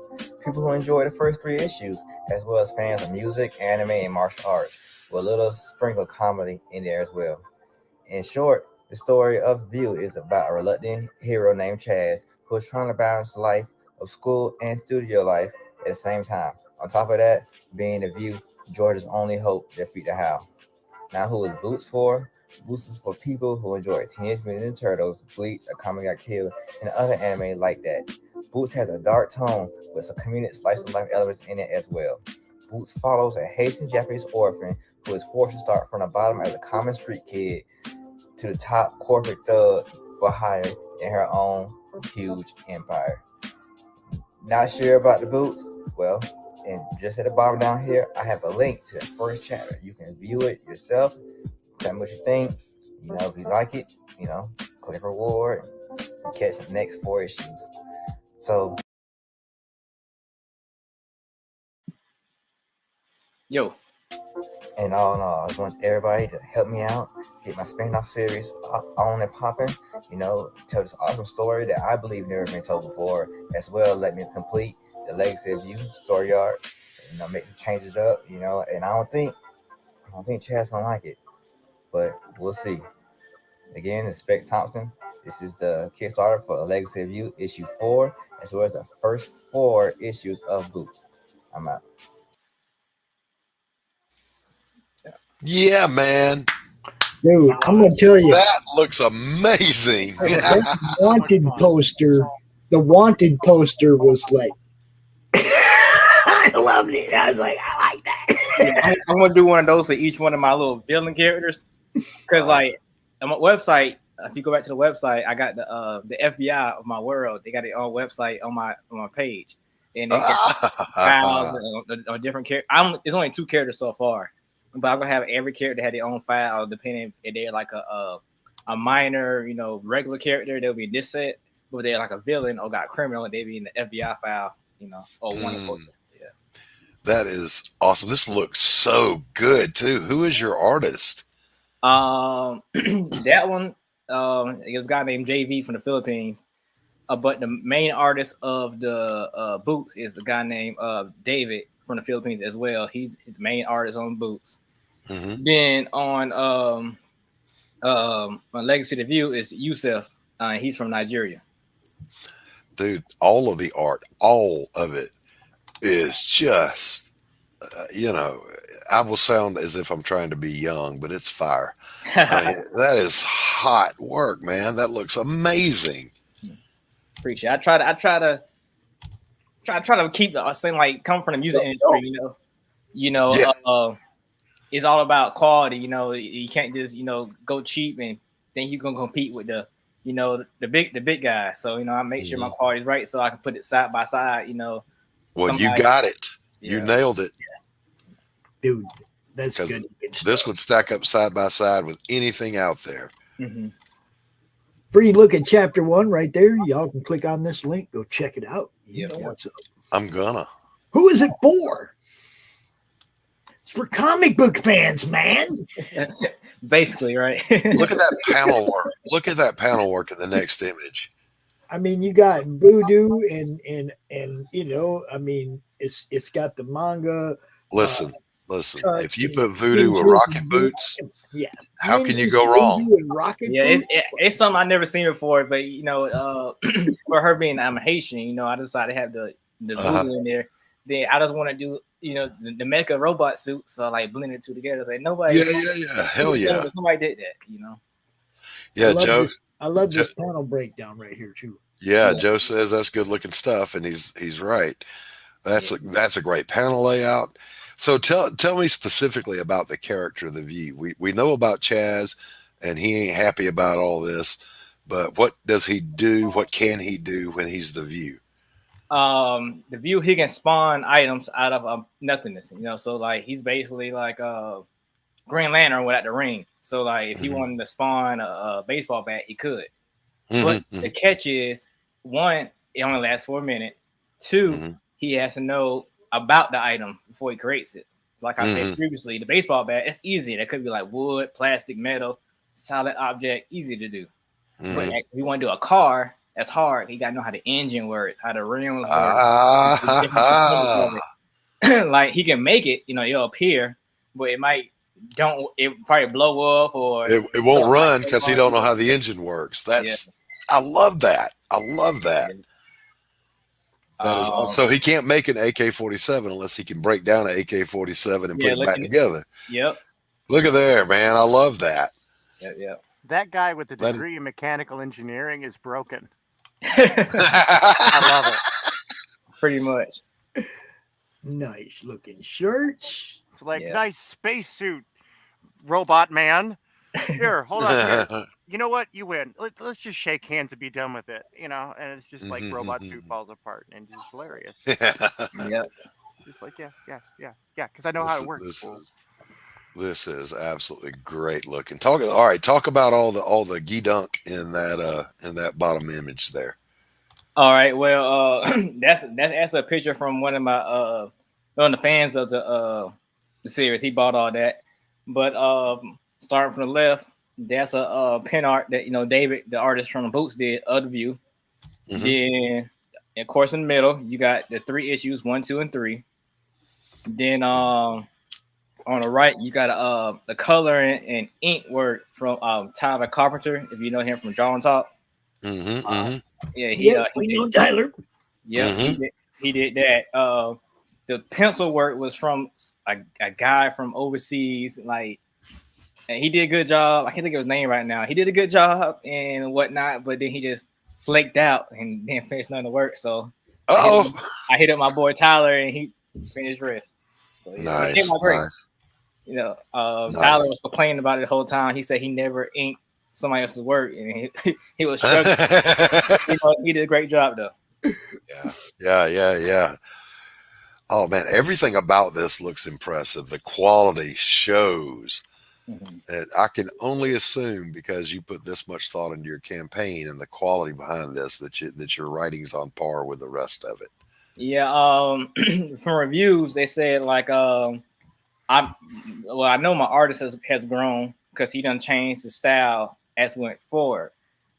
He done went from like Western style, typical, comics, to he's seen out like anime, and he's done made a hybrid of the two, as you can see from that page you like so much. It's like a hybrid of the manga work and the Western comics together. That's beautiful. That synthesis is unique. Yes, and then people say my writing has got better as well. One thing, I hired the editor, that helped. But other than that, I see what people like and don't like. Oh, dude, you're speaking my nipples can only get so hard. The editor, I ain't think I needed one. Proofread my stuff, let somebody else read. I thought that was good enough, but I guess I didn't know how the bubbles and lettering and how stuff really works in comic books was affecting me. But then after that, it's been up since then. What's up, Phil Leon? Yo. So yeah, dude, this thing is amazing. But I'm looking, it's like you got backup or catch-up tiers, for all this, which is most excellent. So everybody can get caught up on everything. Can everybody get physical copies of all 4 books? Excuse me 1 second, Pops. I got to bounce to the door and get this package. I'll be right back. Okay. Yes, they can. Of course, from the my website, you could, but on there as well, some of the higher tiers might have the physicals, as well as it as the add-ons. So like if they choose a tier that has an add-on, the add-ons are there for it. Me being bad at marketing, I should have put it in the Kickstarter itself, but yeah. Well, see, these are all things that you learn by doing this. You know that every time you've done one of these, you learned a little something to apply to the next one. Correct. Okay, so we're going to give you a little something to apply to the next one. Yeah, it's crazy. I had it. Just the way marketing works. I had it in the previous one, but this one I was like, well, it's a new thing called add-ons, so I just throw it in there. But I guess I didn't refer to people to go to the add-ons to get the extra copies. So, but you list you list what your add-ons are, you list what your stretch goals are, so that people know what's coming. Know what they can still get, what else is available, but also the retail tier. See, I've been skeptical about the retail tier. I've seen people do it, and I've seen the benefit of it, but I just I don't know. Even if only one retailer buys 10 of your books, that's 10 of your books that are going on shelves in a store. Yep, it's free advertising. Yeah, on a store. That means everybody goes in that store, walks by, sees that cover. Oh, you see what I'm saying? Yeah, makes sense. Because I do have my book in the end game is right. The end game is to put your books on store shelves, right? Yes, yeah, I think I got 3 or 4 stores right now. So put that retail tier up, because this is one of the things that the madness. I'm encouraging a lot of store owners to join the madness and be appraised of what's happening. And I encourage all you guys to put retailer tiers up so those guys have a reason to come look. Okay. You see what I'm saying? I'm trying to bridge that gap. I want you in more than 3 stores. I believe that. I appreciate that, man. I appreciate even that. If just one guy backs that on that retail tier, that's one more store you're in, and every customer walking in there has an opportunity to see or buy your book. Okay. All right. There you go. She had 4 pledges on her retail tier. Wow. See, okay, you see what I'm saying? This is something for me. That's always been the end game, is to get you guys at my local comic shop, so that I don't have to pay to have every book I want shipped. Yeah, that's right. You see, so for me, that's always been the end game. Okay, and it's okay. 2 years of working at it, I'm finally getting to the point where I got creators making retail tiers, and some retailers are starting to look at them, and that's what I've been trying to do for 2 years. Hey, at least it's working though. After 2 years, you got it rolling though. So hey, here you go. All right, 55, Pops. How's that? 55 comics on the retail. wow, tier. that's a lot. You know, what's up, Tank? What do you got? Oh, that's Doc. He ain't even here to look at it. Well, then that's what it is. Now, don't show him that corner. Like, hide that corner for the rest Right? of the Just put a big box. I already saw it. Censored. Ah, damn it. I already saw it. Too late. Now, where did I see a reference for Tank to? What you want to put that? Either you can send it to Pops and he can forward them to me, or you can send it to me on Twitter at TagFerretArt. Yep. All right. And you can see this thing is really coming together. We got Yeah, it is. Looks we got great. the guitar player from Black Rhapsody up in there. We got Lady Satan is in there. Demon Bitch. We got Duty. Duty's in there. You got Dragon Child. This thing is really coming together. You now. nailed that pose, Tank. Thank you. Okay, good. We got the cat from Beowulf 3, Mooney, Mr. Mooney. Yep. He's down there. We got the Dust Bunny of Mafia being represented. Yep. Wick the Frog. Look at all these characters. It's look, And of I'm course- of scrolling course- slowly, and it's hard to keep up with the amount of characters, Yeah. with all their names and where they're from. That's why And we're of going to have course, that the effing supplemental CRoM right in the middle. sheet. Yep. And Frog G, you notice that every time I resize it, I put him back up at the top. Yeah. Keep doing that. Keep doing that. Yep. Dude. I'm into subtle messaging. Joe, and we're gonna be asking you if we can put one of yours on here too when you get Right, here. right, right. You know, just a little heads up, dude. Legacy of the View #4. Now I'm looking at the numbers up here, and you are still just a couple $100 away from funded with 9 days to go. You got one shy of 50 backers. Come on, yo. Yeah, I know. Just short. Yeah, the one short from 50, then two. All right, somebody in this chat, get over there and back this book. You guys know you want to help this man get this good-looking product out. It is definitely. We got to make this you know, happen. it's Yeah, definitely gonna happen. the benefit of Kickstarter, not only you get the the fourth issue of Legacy of the View, but the spin-off series Boots, which is Right. special. I'm launching that. So like by this being backed by the physical tiers of it, you get issues 1, 2, 3, and 4 throughout the year. Yeah. So like, Oh, I love it. of course, when it Kickstarter ends, I can print out issue chapter 1 and I can mail it to you. Then like when the issue 2 gets done, you get that one. Issue 3, you get that one. Then issue 4. So throughout the year, Legacy View and the Boots is all in your mind until next year I do another Kickstarter and you're like, oh man, he had me a comic every season this year. Now he's got a new set of 4 or 5 or however I do it next year. This is what I love to hear, man. That I love to hear people starting a business. They're getting a business together, and that's what I want. I want to see. I want to see us. Indie creators are small businesses. Absolutely. Well, we keep talking about the big two as if they're the only thing in mainstream, right? We go, oh, mainstream, Right. mainstream, right? It's like, no. It's establishment. It's us versus the establishment. It always has been. Spoiler alert. But anyway, that's my woke moment.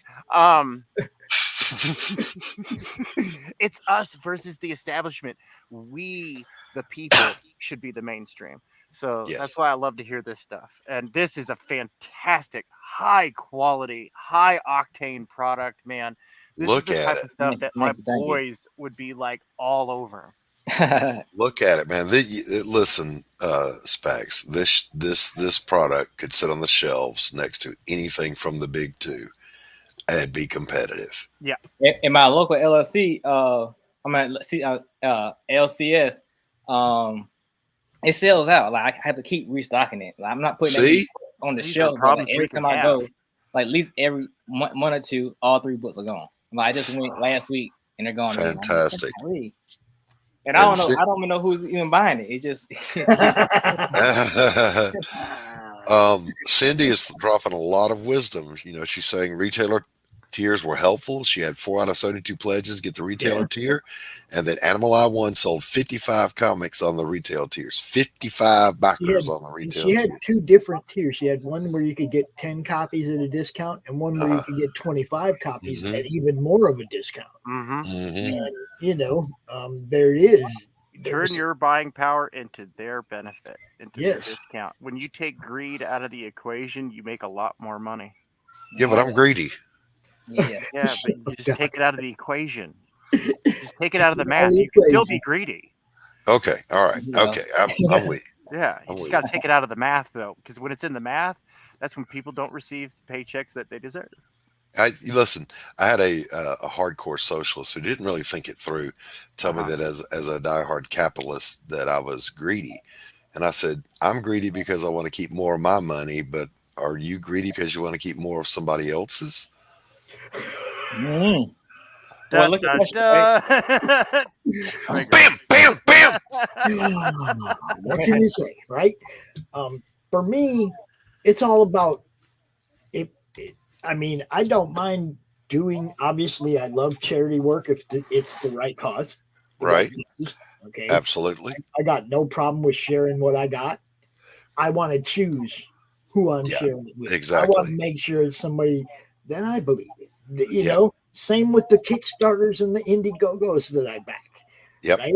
It's something I like. It's something I believe. Exactly. And that's the beauty of the indies, man, is I can go on Kickstarter or Indiegogo or to someone's webpage and shop for what I like, not what a retailer's putting in front of me. Yeah. See what I'm saying? Yeah. Well, And that's then- one thing I love about the back wall at my LCS is that it's full of indie comics. Yeah. That's my jam right there. I love the indie stuff. You get fresh ideas. And I'm going to tell you right now, knockoff Batman stories are better Batman stories than Batman stories. So I'm going to buy knockoff Batman. I'm going to go out there and buy knockoff Spider-Man because guess what? Yeah. Dude? They're doing it better. They're They're much more raw. interesting stories. They're hungry. They're telling good stories. Look, I can pull out my Batman showcase from 1966 or whatever, and to me, and I'm sorry for all you DC Batman fans, his rogue gallery is the weakest bunch of chumps I ever seen because every one of them knocks his ass out. Not one of them took the time to kill him while he was out. You might have a point there. Every one of them knocks him out. He's out. He's tied up, and his utility belt or Robin or whatever comes saves his ass. And it's like, why didn't you just slit his ass throat instead of taking the time to tie him up? So bummed. It's no fun. It's no fun, you know. You see, so his rogue gallery has never impressed me until Bane broke his back. I thought that was kind of cool. So you didn't like when Joker took out Jason Todd? How about that? The whole world voted to kill a dude. I voted to kill a dude. That's how much they love that Robin, huh? It was like, no, kill him. Listen, it wouldn't have mattered. Okay, that could have been Wonder Woman, and they put it out to the world. Kill her or Batman saves her. They'd be, nah, fucking kill her. We know you'll bring her back later. Kill her. Because they were some bloodthirsty folks in the 90s, man. At the time, we didn't know that the term. We didn't know because the term honestly didn't exist. But Jason Todd is like OG emo. Yeah, I didn't expect that. I was like, got a couple more minutes. I'm just gonna chill back here. Oh, Brad Arney says updated my pledge yesterday to include the Boots books. Oh yeah, Brad, I seen that, man. you rock. Appreciate it. Yeah, You rock, Brad. Brad. Appreciate it. There you go. That's what we do. Let's refresh his page real quick, Bob. Take one last look. Let me see. Let's see if we got that one extra backer for my man. Specs about to get married. He needs it, y'all. We need more. No, we didn't yet. Come on. Who's watching that hasn't backed this one yet? Get on it. Did you refresh it? Yes, I did. Okay. All right. I was going to say, Specs, you're more than welcome to hang out while we go through Joe, but I want you to tell everybody where they can find you again. Make sure, that you are well represented here, my friend. All right. Well, I have to go. You know, I can't hang out. I might hang out in the chat, but I can't hang out right now. I got to go feed the kitties. But of course, y'all see the Kickstarter right now for like the next 9 days. You can find me on Kickstarter. You know, but if you want to just find me anytime after that, you can check me out at Legacy to View. That's on Instagram or on Facebook, Legacy to View. You can follow me on both. And if you want to check out some merchandise or the other books after this as well, legacytoview.com. That's where you find me. Sweet. Outstanding. Specs, it was great to meet you. Thank you for sharing your project with us. It was awesome, brother. Yeah, it looks really cool, dude. Thank you. Thanks for having me, man. I assume I'm going to see you on Wednesday, right? I'm going to see you on Don Chin Show on Wednesday, right? Wednesday. Wacky Wednesday. He's doing that open mic promo. Don't miss it. All right, I'll check him out. All right. Just like what Pete does. Just like what Pete Smetty does. You get a little bit of time to promote your book in front of a serious, good audience. Okay. Nice. All right. Nice. Get it, Specs. Get on there. See ya. All right, buddy. Yeah. Oh, Joe. What's going What's on, up, guys? Joe? What's going on? Good to see you guys. What's up? Good to see you, my friend. Reaper Destroyer. Yes, sir. Oh, killing it again. Yeah, man, we're gonna be closing out the Second Chance Silver Foil Ash Can tomorrow night on a special Out and Stuff at 9 p.m. We're also combined as a show with Type 1, which is Sean's book. Right. We both have a variant can. Well, mine's not a variant cover. His is a variant cover. Mine's just a Second Chance. But we're gonna close those both out, and it's going good, man. I had a lot of great feedback from the people that backed the first campaign that I did back in, was that November? I think it was November when I did it. Maybe it was October. I can't remember when I put it out there. But a lot of people, I was very happy with the feedback I got, and it seems like people are excited about the book. So I can't wait to launch it, which will be on May 14th with Michael Bancroft. So mark it on your calendars, everybody. That's when the book is going to drop. That's I'm very excited. What's going on, Shadowhawk? That's my boy right there. Yo, Shadowhawk, dude, Shadowhawk is great. So you know what's up. You came in a little late, but you've seen what Tank's doing over here. Yeah, I don't have as much stuff to show as he's got, but no, what Tank's doing is. Oh, you're talking about that? Yeah. Yes, the CRoMtastic collage. Pretty much everybody who's been out here as a guest this weekend has let Tank take one of their characters and add it to this collage. And we'd like you to pick one of yours that we can add to this collage. You're more than welcome to use my main character, Reaper Destroyer, if you want. Sweet. Is this a poster or what? This is gonna be. We're gonna just give out the file once it's all done. We're gonna give it out for free. Oh, nice. And with a little outlined version that has like little numbers written in, and that has the character, what book they're from, who created it, and where you can find more. That's cool. It's a promotional tool, and we're going to use it. It's a thank you to all the fans, all the supporters, everybody who's been out there, for sharing and whatnot. No good deed goes unpunished. I mean, really, I just want everybody to nobody's can watch this whole weekend and see everything, right? Right. But we can show you, this is everybody that was there. We can give you this piece of art and say, this is everybody that was there, and this is where you can find what they do, who their characters are, what books they're doing, whatever. It's like a little promo, a promo for everybody that was here. Hopefully somebody recognizes something they like, or they see something they like, or maybe they're just like, well, I'm a 6-Gun Gorilla fan, so I want this. And then they discover like, oh, holy cow, there's this other character You got with the Demon Bitch guitar. down there. Demon Bitch is she just stands out because one of these things is not like the other. Yeah.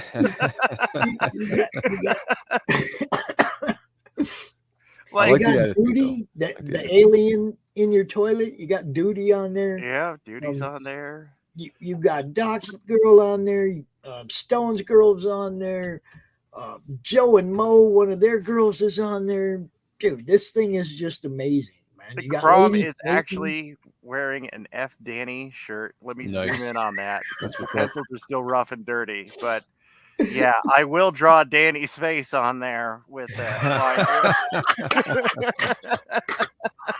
As it should be. Yes, this is excellent. And, it's like I said, we're going to use it as a promotional tool. It's a giveaway, but it's going to be a giveaway where everybody's going to be able to identify all the people that were here this weekend. I mean, if this doesn't say that I'm crack packed for life, I don't know what does. Bow. There you go. Bow. Bow. Got Devil Flyer. What's up? What's up, Rich? What's up, Devil Fire? How you doing, brother? Yeah, What's up, Rex? He had a stream the other day. I think it was 100, his 100 stream where he gave some stuff away. I won some stuff. It was real cool. Damn, 100 already? Holy shit. Yeah, That's dude's awesome, out there man. killing it, man. It's awesome. So, Joe, can you share a screen or drop me a link in the private chat so we can show off this? Yeah, so I'll share you a couple pieces of artwork as we go here. So this is the cover to the ash can. So anybody that backed the ash can over the last couple months, this is the cover that you got. The first ash can was a gold foil. The second ash can is going to be a silver foil, which should go out to print here in a couple weeks and then be fulfilled by the end of March is what I'm looking for. Man, But that's amazing looking. I know. Appreciate it.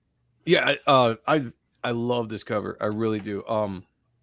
If it wasn't for the ash can, this would be the main cover of the book. But I'm gonna draw a brand new cover for the book, just to set it, make it separate, make it something brand new. So, but because I drew this back in 2020 was when I drew this, and then it kind of just sat for a while when I was looking for a team to put the book together, and it became the cover, and everybody really liked it. It had a good feel to it. Then Brian Valenza came and threw down some awesome colors on there and just made the whole thing pop. And I've been advertising it now for like freaking a year. Just like this image has been out there for like a year. So I'm definitely going to do something new for the book when it drops in May. So now if people want to still get one of these, are there any left? Yes. So, and I know I keep saying I'm going to do this and I haven't done it yet, but there are like 10 of the golds still available that I'm going to put up on eBay. I've just been so damn busy. I just got to tell you, Joe, I don't eBay, bro. What? I want one of them. I don't eBay. All right. Well, I'll tell you this. I'll tell you if. Okay. Save one of them. Save one of them. I can PayPal you or something, and we can work something out. Yes. But don't put all 10 of them up on eBay, please. Yeah. If someone doesn't eBay, that's no big deal. You can just DM me, and we'll just do the PayPal thing. Okay. But they stole a bunch of money from me, man, and they're still trying to take money from me, and I don't use eBay. It's like I think I sold 3 things, made like $18. And they've gotten $35 out of my account so far. And I started draining my account so they can't hit it anymore. It's like, what do I owe you for? Yeah, that's crazy. So I I've just never had a using problem. eBay. I've had an eBay account for freaking 20 some odd years, I think. And I've never had a really big issue, but that sucks, man. That sucks. But yes, DM me if you're interested. I do have like 10 extra available. I will say though, that if anybody missed the first campaign, that they were originally $20 free shipping, that price has gone up to $50 because they are now officially collectible, and these are the last 10 left available that will ever be printed again. So it is a little bit of a steeper price, but I had to do that because I want to make sure that everybody that backed the first time, that they, I got to respect the fact that they spent that money early, and now if you want it, it's a lot more. But that's also why I did the second chance campaign. What's going on, LA? Good to see you, brother. That's also why I did the second chance campaign, so that anybody that just wanted to spend the $20 had another opportunity to just get the ash can and put it out there. So I mean, if you're a collector, by all means, the golds are still available, but if you don't care and you just want the ash can, then the silvers are going to be available here. And actually, they'll be available until tomorrow at 9:20. Let's say 9:20 is when going to be the cutoff date, when it's going to be taking no more orders. All right, I need some people to go buy some Madness merch right now. Okay, go right over here. Buy some Madness merch. You can get F. Danny hats. You can get all kind of cool stuff. Buy some Madness merch so that I can afford $50. There it is. Exactly right. Well, it's funny that you mentioned the DM, because I had somebody actually hit me up the other day that really wanted one. And I was like, well, I'm going to put them up on eBay at some point. And he was like, I don't want to wait. Is there any chance you could just sell me one now? And I was like, yeah, so I did that through DM with that guy. And so I am willing to do the DM thing. I thought it'd be easier to throw it up on eBay or put it up on CG Now at some point, so that just have easy access to links you can drop and stuff like that. I just haven't got around to doing it because I've been really, really busy, and I was sick for a little while, and I got a lot of stuff going on right now, but I gotta get off my ass and do it. That's what I gotta do. Everybody's got to put in the work, bro. But it is beautiful. Now, tell us a little bit about Reaper Destroyer and about the story. Well, the story is essentially a story of discovery for the most part. There's our main character named Matt. He's trapped inside the supernatural suit of armor. He doesn't know how he got there. He's got limited memory of when this event occurred. He just knows that he's been this way now for about right around 9 months. What makes the situation worse is he's essentially he's imprisoned in this thing, and he's got a cellmate, and that cellmate is the ancient spirit of death. Now, the ancient spirit of death is trying desperately to possess Matt's soul. So they are having this inner conflict of control within this suit. Neither of them know why they're there or how they got there, but they just know that they are, and they have to form an uneasy alliance to figure out the answers and to fight a true evil that is being released on the earth at the same time. Turns out that they, oddly enough, are humanity's only hope, as they would say. So, in a world of immortals and monsters, who is the true villain? This is something we're going to explore in the pages of Reaper Destroyer, launching in May. So it's a book for anybody that likes the old school 90s flavor of the dark sci-fi supernatural characters, right? Like Spawn, the Darkness, Moon Knight, characters like that. But it's also got a lot of flavor of everything that I grew up loving in the 90s or late 80s, in anything, cinema, TV. I was a big fan of Highlander, so I've got elements of like an immortal race and stuff in that. I love the Turtles. I got a lot of ninja stuff in it as well.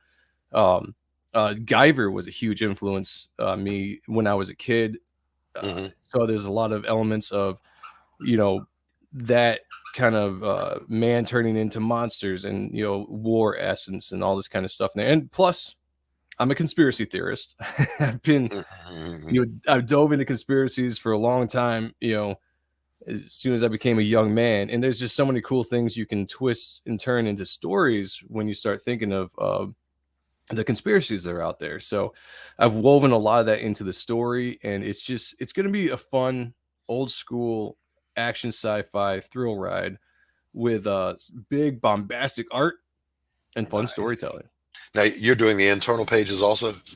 Yes, yeah, I am. I'm doing the pencils, and I've got the legendary inkers, Joe Weems and Matt Bat Banning on the book, who are Top Cow inkers. They used to be Top Cow inkers. They came up through Top Cow, inking all the big names back in the 90s.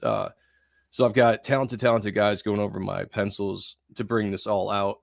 And I'm going to make an announcement. Okay, so I'm going to break a little bit of news here tonight. All right, break it.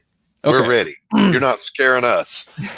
So my original colorist on this book, Brian Valenza, we've parted ways. So he's not going to be coloring the book anymore, which, is a shame because he did a fantastic job on the color. I really like the palette he brought to the book, and I was looking forward to what we were going to do in the pages. However, I found a new colorist that I'm going to bring in. I'm going to make the announcement of who that actually is tomorrow on Ott and Stuff. So tune in. You said you were going to break it here. No. The breaking in the news is I was moving on from my colorist. All and then right. the tease is that tomorrow I'll announce who that colorist is that's coming onto the book. All right, we'll give you that one. Can you hear? I've got to ask Yeah, yeah. something, Joe. I've got to Hey, ask. Joe, can you hear? Can I hear you? Yes. No, can your colorist hear? Oh, I was about to say, could I hear? I was like, yes, I can hear. Oh God, tune in to find out. I was fishing. Pops.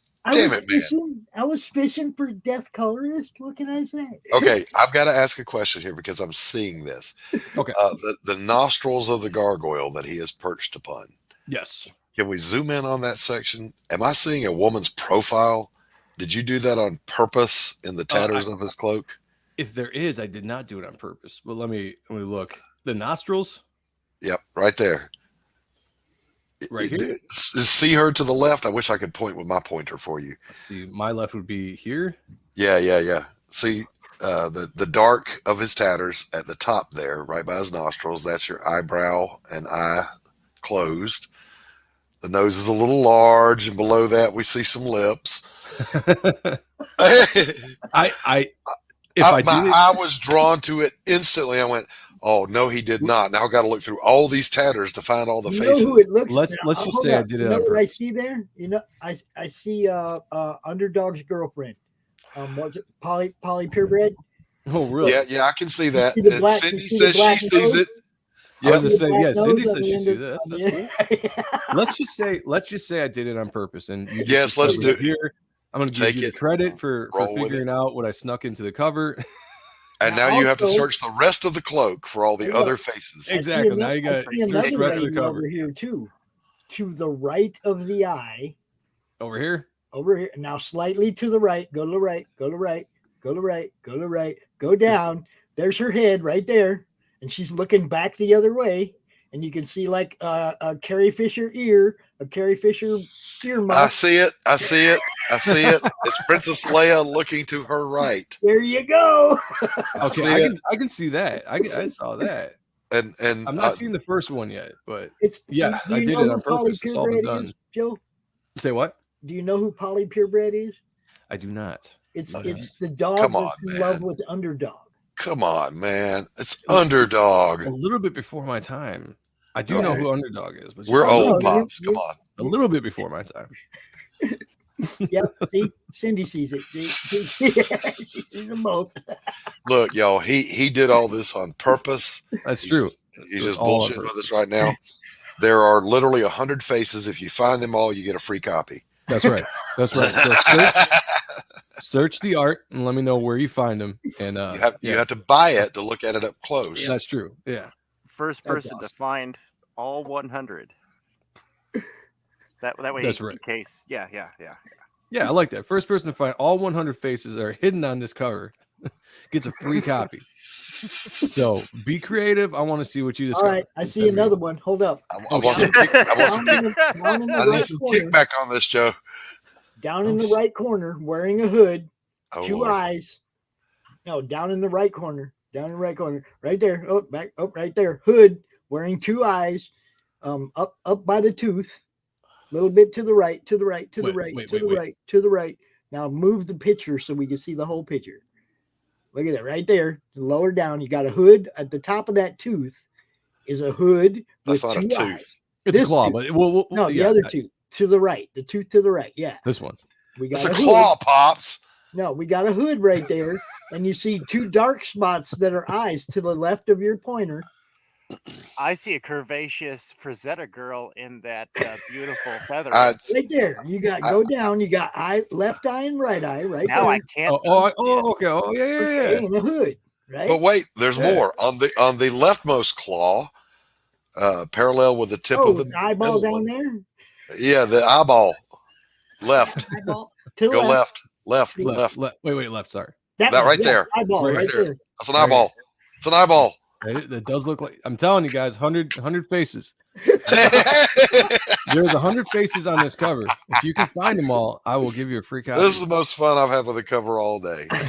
Just gonna tell you. I was about to say I've never had so much fun staring at clouds. Oh, I got a ghost. I got a ghost face. Pops, Pops. Well, don't give it away to everybody. You gotta have an leave- advantage because some. Yeah. you're tripping. No, You're having an advantage because you hit a microdot. Okay, that's not probably fair. what it is. Yeah, yeah. Give myself a heart attack hanging out with this crowd. I tell you what. Oh, dude, that's awesome. Oh, this is awesome stuff, Joe. And this is I've seen this before. I was either on another channel watching you, or maybe it was here. It might have been. I was on here yeah. not too long ago.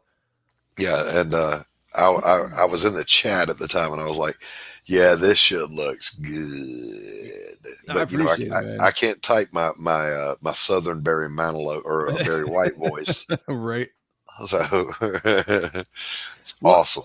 You know, this was a character I tried getting off the ground back in 2007. I created in 2005 when I was much younger, and it was, you know, my skills at the time were all right, but they're still developing. You know, I was still learning how to do certain things. You know, and I had created an ash can and went to a convention and sold, you know, a decent amount to people, and it was something that's always been really a passion of mine. I went away from drawing for a number of years and just comics in general. I just went and did music for a while.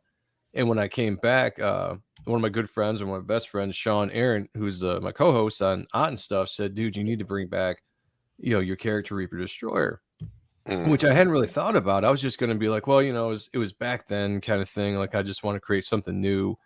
But the more I thought about it, there was just such a good story that could be told with this character, and especially everything that I had kind of learned as a human being from the point when I stopped to when I started developing the story again.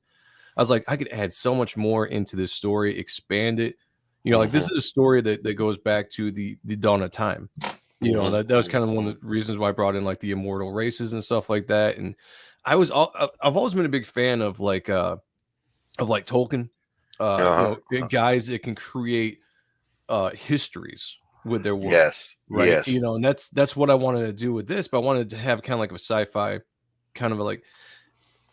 I hesitate to say horror because it's not really horror, but it's kind of like a high sci-fi like thriller. But you know, it is what it is. But it's got a lot of elements. And I've got an entire history of going back to the dawn of time to now, and a lot of room to play with.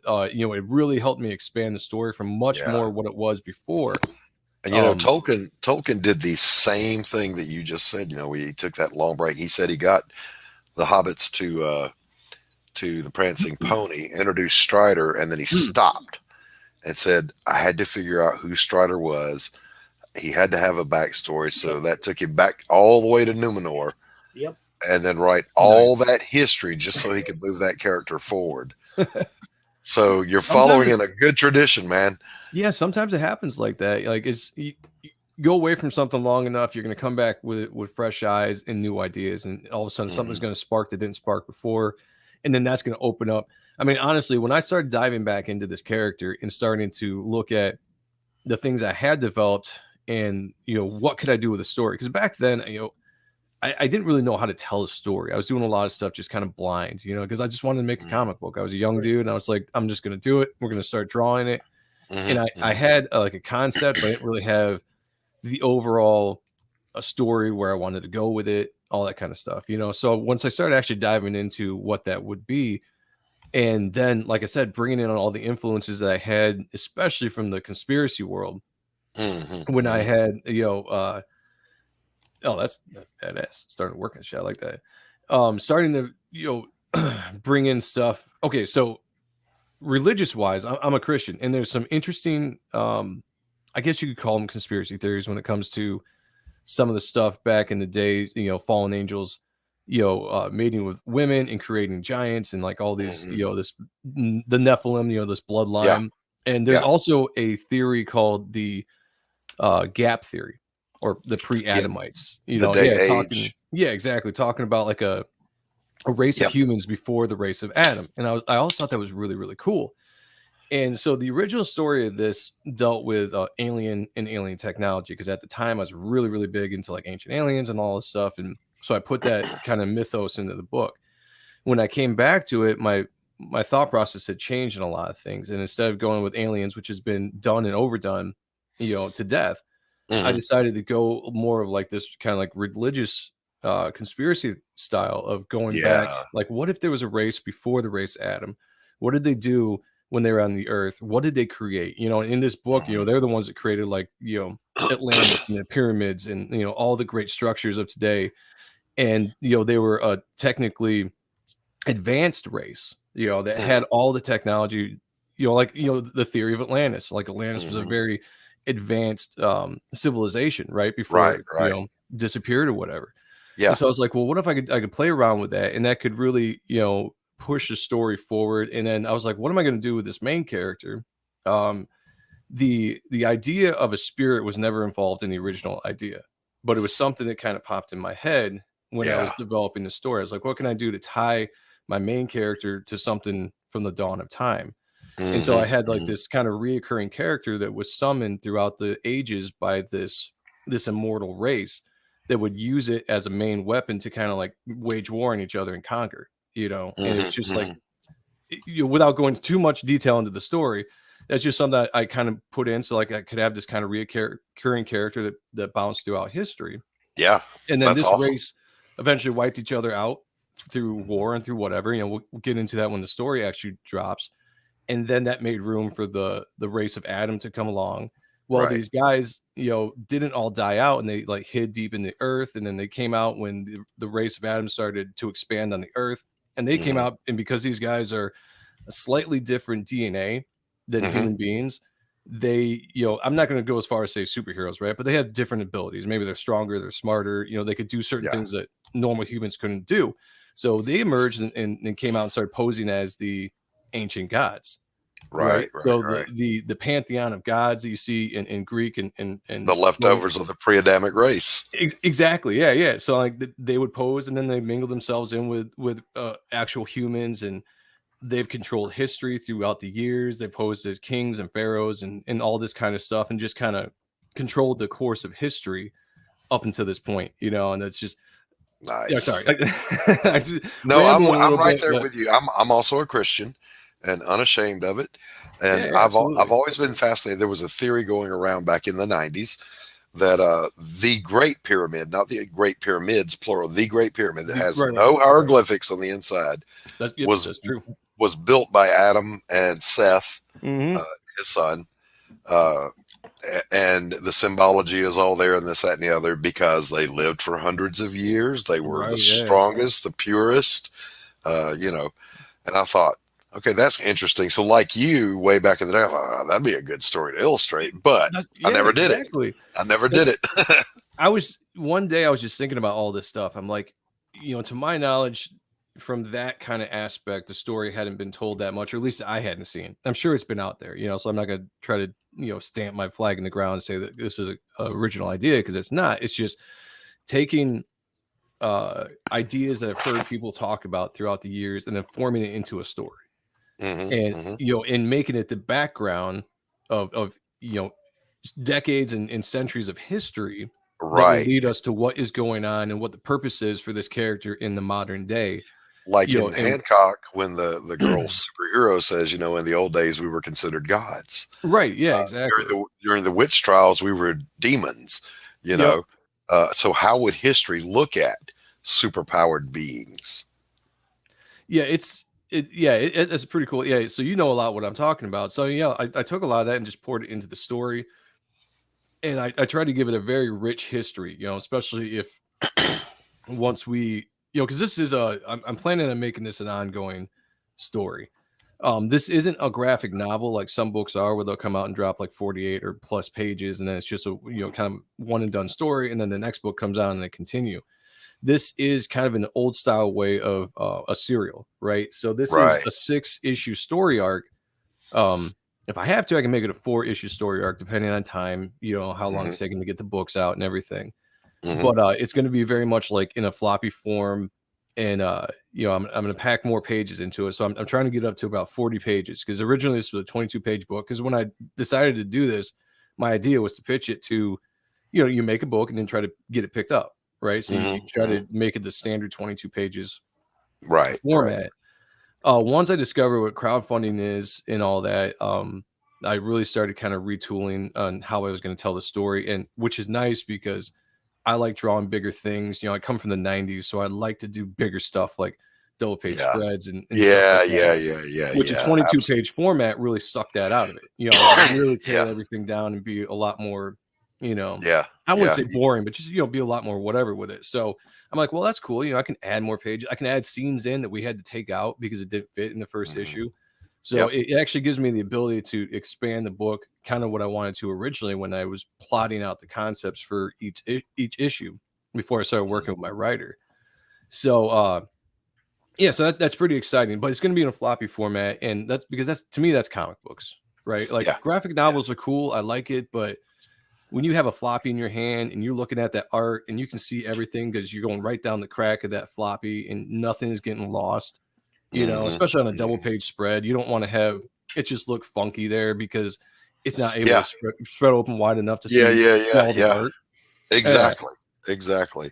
So listen, I'm even more old school. If I could go back to newsprint and dot matrix printing, I would. I have it in my hand. I mean, it's just like I was telling Cindy earlier. It's like when the power goes out and you light that candle back there. Oh yeah. And see, you can still read comic books. So you just want to go back to candlelight? No, I'm just saying when the power goes out. I'm kidding. When the power goes out, that Kindle don't work. Yep. Yeah. And by the way, boonies, man, it's like when the power goes out, you're pretty much out of touch. You know, we don't. Cindy points out, by the way, that what we were experiencing was that pareidolia. Yes. And she was right. I was searching for that term in my head, which is finding recognizable patterns or faces in random objects. Like when you're in the bathroom and you stare at the tile floor or the shower curtain. Oh, yeah. You see the monkey climbing the tree carrying her coconut. Yeah. So, I know exactly. I didn't know there was an actual word for it, but I know exactly what you're talking about. I do that all the time, and sometimes I see some crazy stuff, and I'm just like, "Oh, does anybody else see this?" Oh, listen, remind me to tell you about the chicken rooster that lives in my carpet. Oh, okay. Dude, blow these up, man. Blow these up. Can you? Yeah, hold on a second. Look at this. This is the first page from the. Well, I'm gonna close that. Don't need that anymore. There it is. This is the first page from the ash can that is out right now. And this is just kind of a sneak peek. I haven't showed a lot of the lettered pages off. But now that the book's out there, I'm showing a little bit more. But this will be the only time because once the actual campaign starts, there'll be colored pages up there and none of the scripts. So this is kind of a sneak peek at that establishing shot is off the chain. Thank you, man. This page took me forever to do because this was the first page I did, and I really wanted to design it as best as I could to bring you into the story, to show you, you know, that my version of New York City is it's not modeled after like real life New York City. It's right. I got a little bit more of like a fantasy kind of aspect into it because throughout the ages with this immortal race, they've one of my main villains, his name is Victor Reigns, and he's a guy that kind of runs the Western world. And he did so by, you know, giving certain technologies to people and creating his empire and stuff. And so because of that, New York City, certain parts of New York City are going to be more high tech. Other parts are going to be very poor, impoverished, and run down. And then other parts are going to be like this very kind of like gothic. Yeah. You know, which helps sell the story about this excuse me, about this immortal race that has that technology. I love that. It adds a layer of immersion. Dude. And so that was just something I went in again, like Joe Weems inked this, and he did such a fantastic job of bringing out everything that I wanted to do and just, you know, making things pop. I mean, working with the guys I'm working with on this book has been amazing, just seeing the work that they're doing, but still seeing my art reflected. Like nobody buries me, you know, and everybody brings out whatever. And that's the thing about working with talented professional inkers that know what they're doing. They've worked with everybody, you know, like these guys work with Silvestri and Finch and Turner. Working with me is like peanuts, you know, but they still do a fantastic job of bringing out what I want to show. I love it. Yeah, this is these kind of pages, though. If I have to draw this, I'm going to have indigestion for a month. Just saying. I'm not gonna lie, that there were parts where it just drove me insane because, I mean, when you're drawing something, you have something in your head, but doesn't always get down to paper the way that you think it's going to look. So then you got to rethink stuff, and sometimes that is more frustrating than anything. But it turned out good because my original idea, I don't think is as good as what I ended up doing with this page. So it worked out for the best in this. Obviously, it worked out well. Fantastic looking page. Thank you. I slept through architectural rendering, so that's what's funny about that is it's something that I enjoy, but it's also something that's a very pain in the butt because I like to create, so I look at buildingscapes for references and I'm like, that's cool, but it's not necessarily what looks cool to me, so I want to go in and change things up a little bit, which is one of the reasons why I wanted to do my own version in New York City instead of being able so I could draw what I wanted to draw without somebody saying like that building's not in New York, or that's not a design it's here or there. So I really wanted to have its own feel in my universe, and I am creating a universe. There's gonna be this book. Eventually, I want to break out and do more IPs that all are in this kind of universe. So I love it. That's my whole idea. And let me pop up a couple here. What we still got time.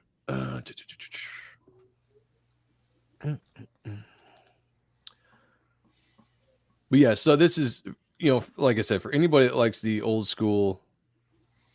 My computer froze.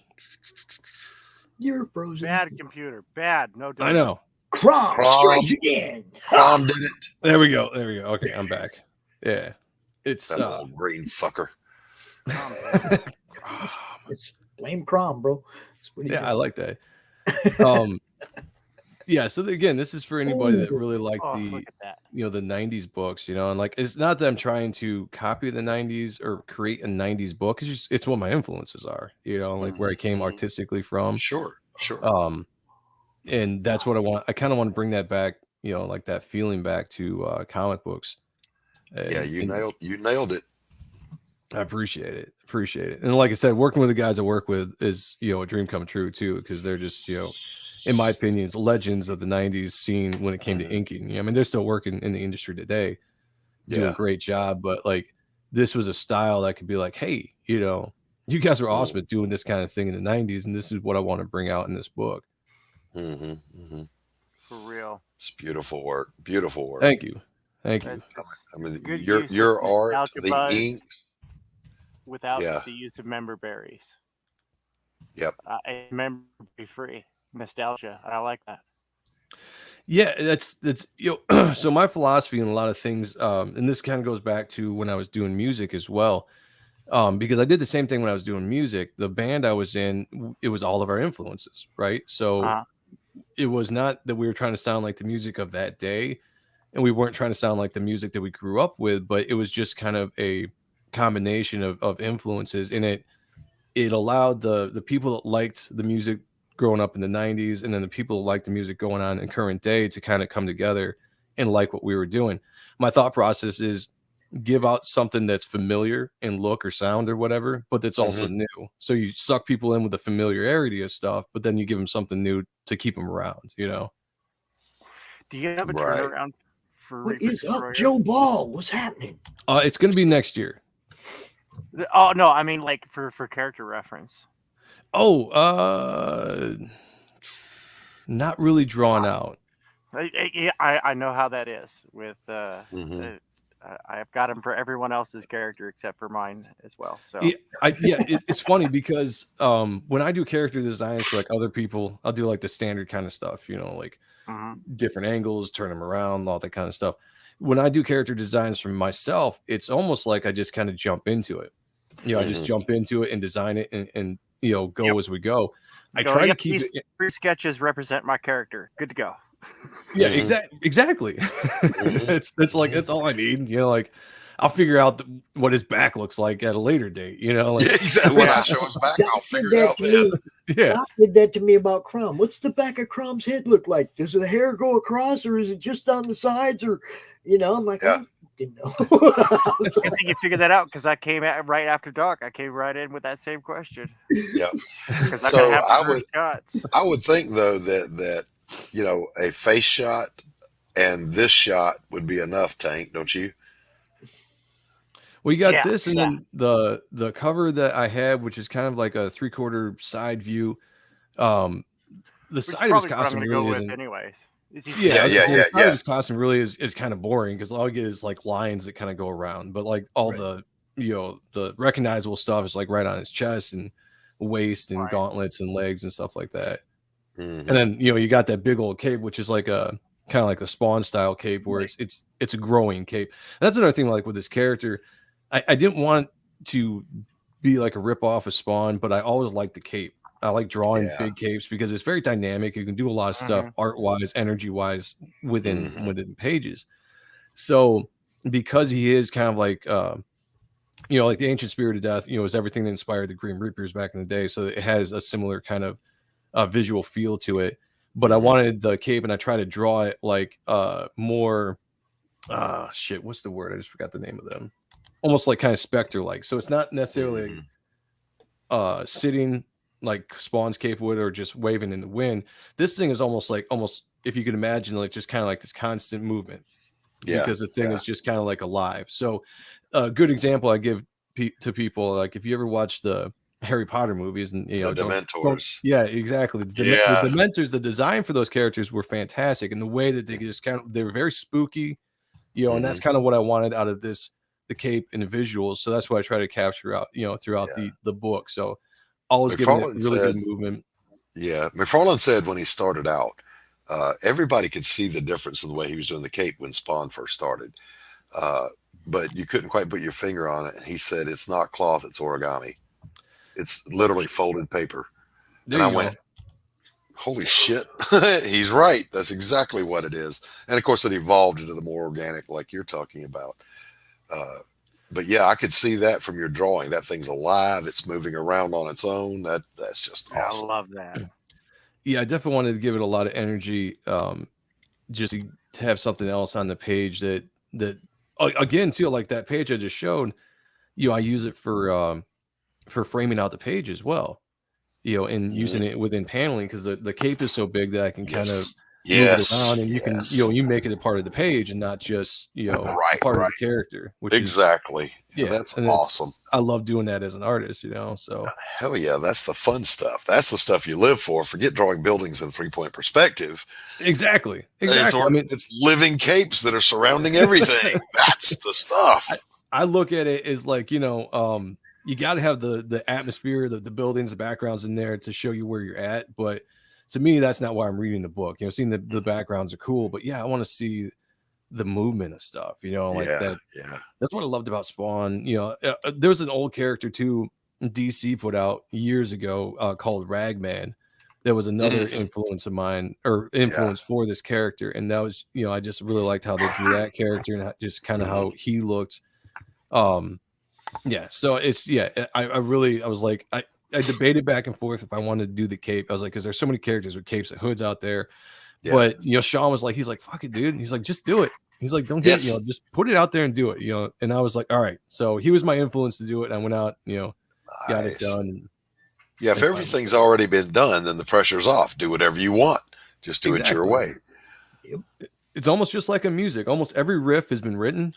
Yeah, it's just how you do it. How do you make it yours? And that's kind of like, all right, that's fine. Like, I will go out there and I'll bring this character, this redesign, and I'll just I'll do it the way I do it, and I'll tell the story the way I tell it. And just between us, Joe, musicians make the best artists. We already know that, right? There you go. There you go. Just saying. Just saying. Guys, I hate to do this, but I do got to get ready for segment number 2 that kicks off in about 18 minutes. Oh, yes. Yep. Oh. That time just went by real quick. Yeah, it did. I got talking about it. And I'll just say that that's the most I've actually talked about the story is here on the show, because I've held out a lot for the people that, because I explain a lot in the ash can of what it's about. And I'm trying to use that as a tool to sell the ash can and be like, you can more in depth talking about what the story is. So I've held off talking about really what it is. So that's the first time I've kind of really dived in live. It's because you ran up against a real interviewer. There you go. See, that's what it is. And he ain't talking about me, bro. He ain't talking about me. No, it's when you got great content to talk about, it's easy to talk about. Yeah, and again, I could ramble on and on because like I am very excited about this story. You know, I'm you know, and really getting it out there and seeing where it goes. I'm excited to see what people think of it because I think it's going to be something familiar but very unique and fun for people to read, and definitely given something that the industry isn't giving today in both visuals and in character. So yeah, I'm looking forward to it. The mailing list is dropping tomorrow, everybody, on Ott and Stuff at 9:00. We are closing out the ash can, dropping the mailing list, and we're getting ready for the launch on Saturday, May 14th on Michael Bancroft's channel. So Sweet. Put it in your calendars. What do Pops and Joe Sonntag have in common? Good looks. Launching our books on Bancrofts in a month that starts with M. Hell yeah. Bancrofts is the place to be, man. And both of you guys got to put in a word with old Banksy there to have the doctor on when I launch mine on May 1st. Hit him up, dude. Yeah, just hit him up. That's what I did. Yep. I just sent Banksy. him a message and said, "Hey, yo." Yo. He said, "It's Pops, okay? It's Pops." It's just like that. I don't got that clout. Oh yeah, I don't got Pops clout. Still got clout. I don't have Tank Ferret weight. I don't have I that was just kind gonna of say clout. that's some pretty sick art down there, man. Dude. Oh, thank you very much. Tank is badass, man. No doubt. Yeah, I gotta say, man, you know, like the one thing that just really grabs me about CG is that you've got these people that you've got hundreds of years of collective experience to draw from. And if you just sit down and shut your mouth and watch for a minute, you're going to learn some incredible techniques. Yeah, absolutely. There's a lot of talent. A lot of talent in CG, man. Yeah. And the way everybody, freely shares knowledge and experience and technique is something I so value out of this community. Absolutely. For real. Well, Pops, I won't keep you any longer if you got to go, man. Oh, we're just getting to be firing up the next segment. Oh, okay. Bro. All right. Well, I won't hold anybody back up. I appreciate you guys having me on, allowing me to talk about the book a little bit, and yeah. We will be at that link right there for segment 2, starting at 6 o'clock. We got Brian Crisco. We got the nice guys from Nira X Reborn. Brian Menard's gonna be out here. Dojo Coon, you know what's up. Belmont, all kinds of RJ, all kinds of cool stuff. This last segment's gonna be real good, so you're gonna want to click that link and be with us in about 15 minutes, yo. More of this as well. I got to go take a break because my ass hurts. From It's sitting too long. Yeah. You know what's up. All right, I'm gonna play a couple commercials and then I'm gonna peace out. Peace. Okay, bye. What do we got? We got a CG Now commercial, I think. Yeah, we do. Where is it?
From author Brian K. Morris comes a classic hero in a high-flying, fast-paced, and action-packed steampunk adventure. The original Skyman battles the Master of Steam. With an introduction by comics icon and historian Roy Thomas. A Rising Tide, an Ace Comics publication. Available now in print or digital format on Amazon.com.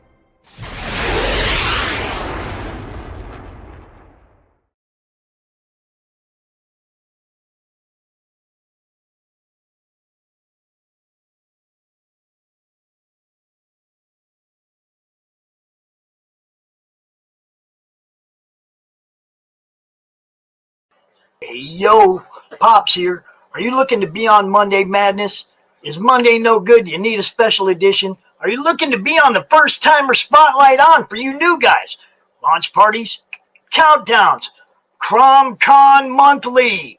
We got it all right here at the Madness Comic Network, providing online promotional services for the indie comic community and proud sponsor of Comic Books for Kids provides comic books to kids in hospitals and cancer centers across the U.S. It's a place where we can all work together to make sure every child has a comic book. 100% of all proceeds go towards the kids. It's about making a difference, and while they're in the hospital, allowing them to fly like a superhero, battle dragons, or rescue teddy bears. We are in every state in the country and now support over 160 hospitals. Every month, we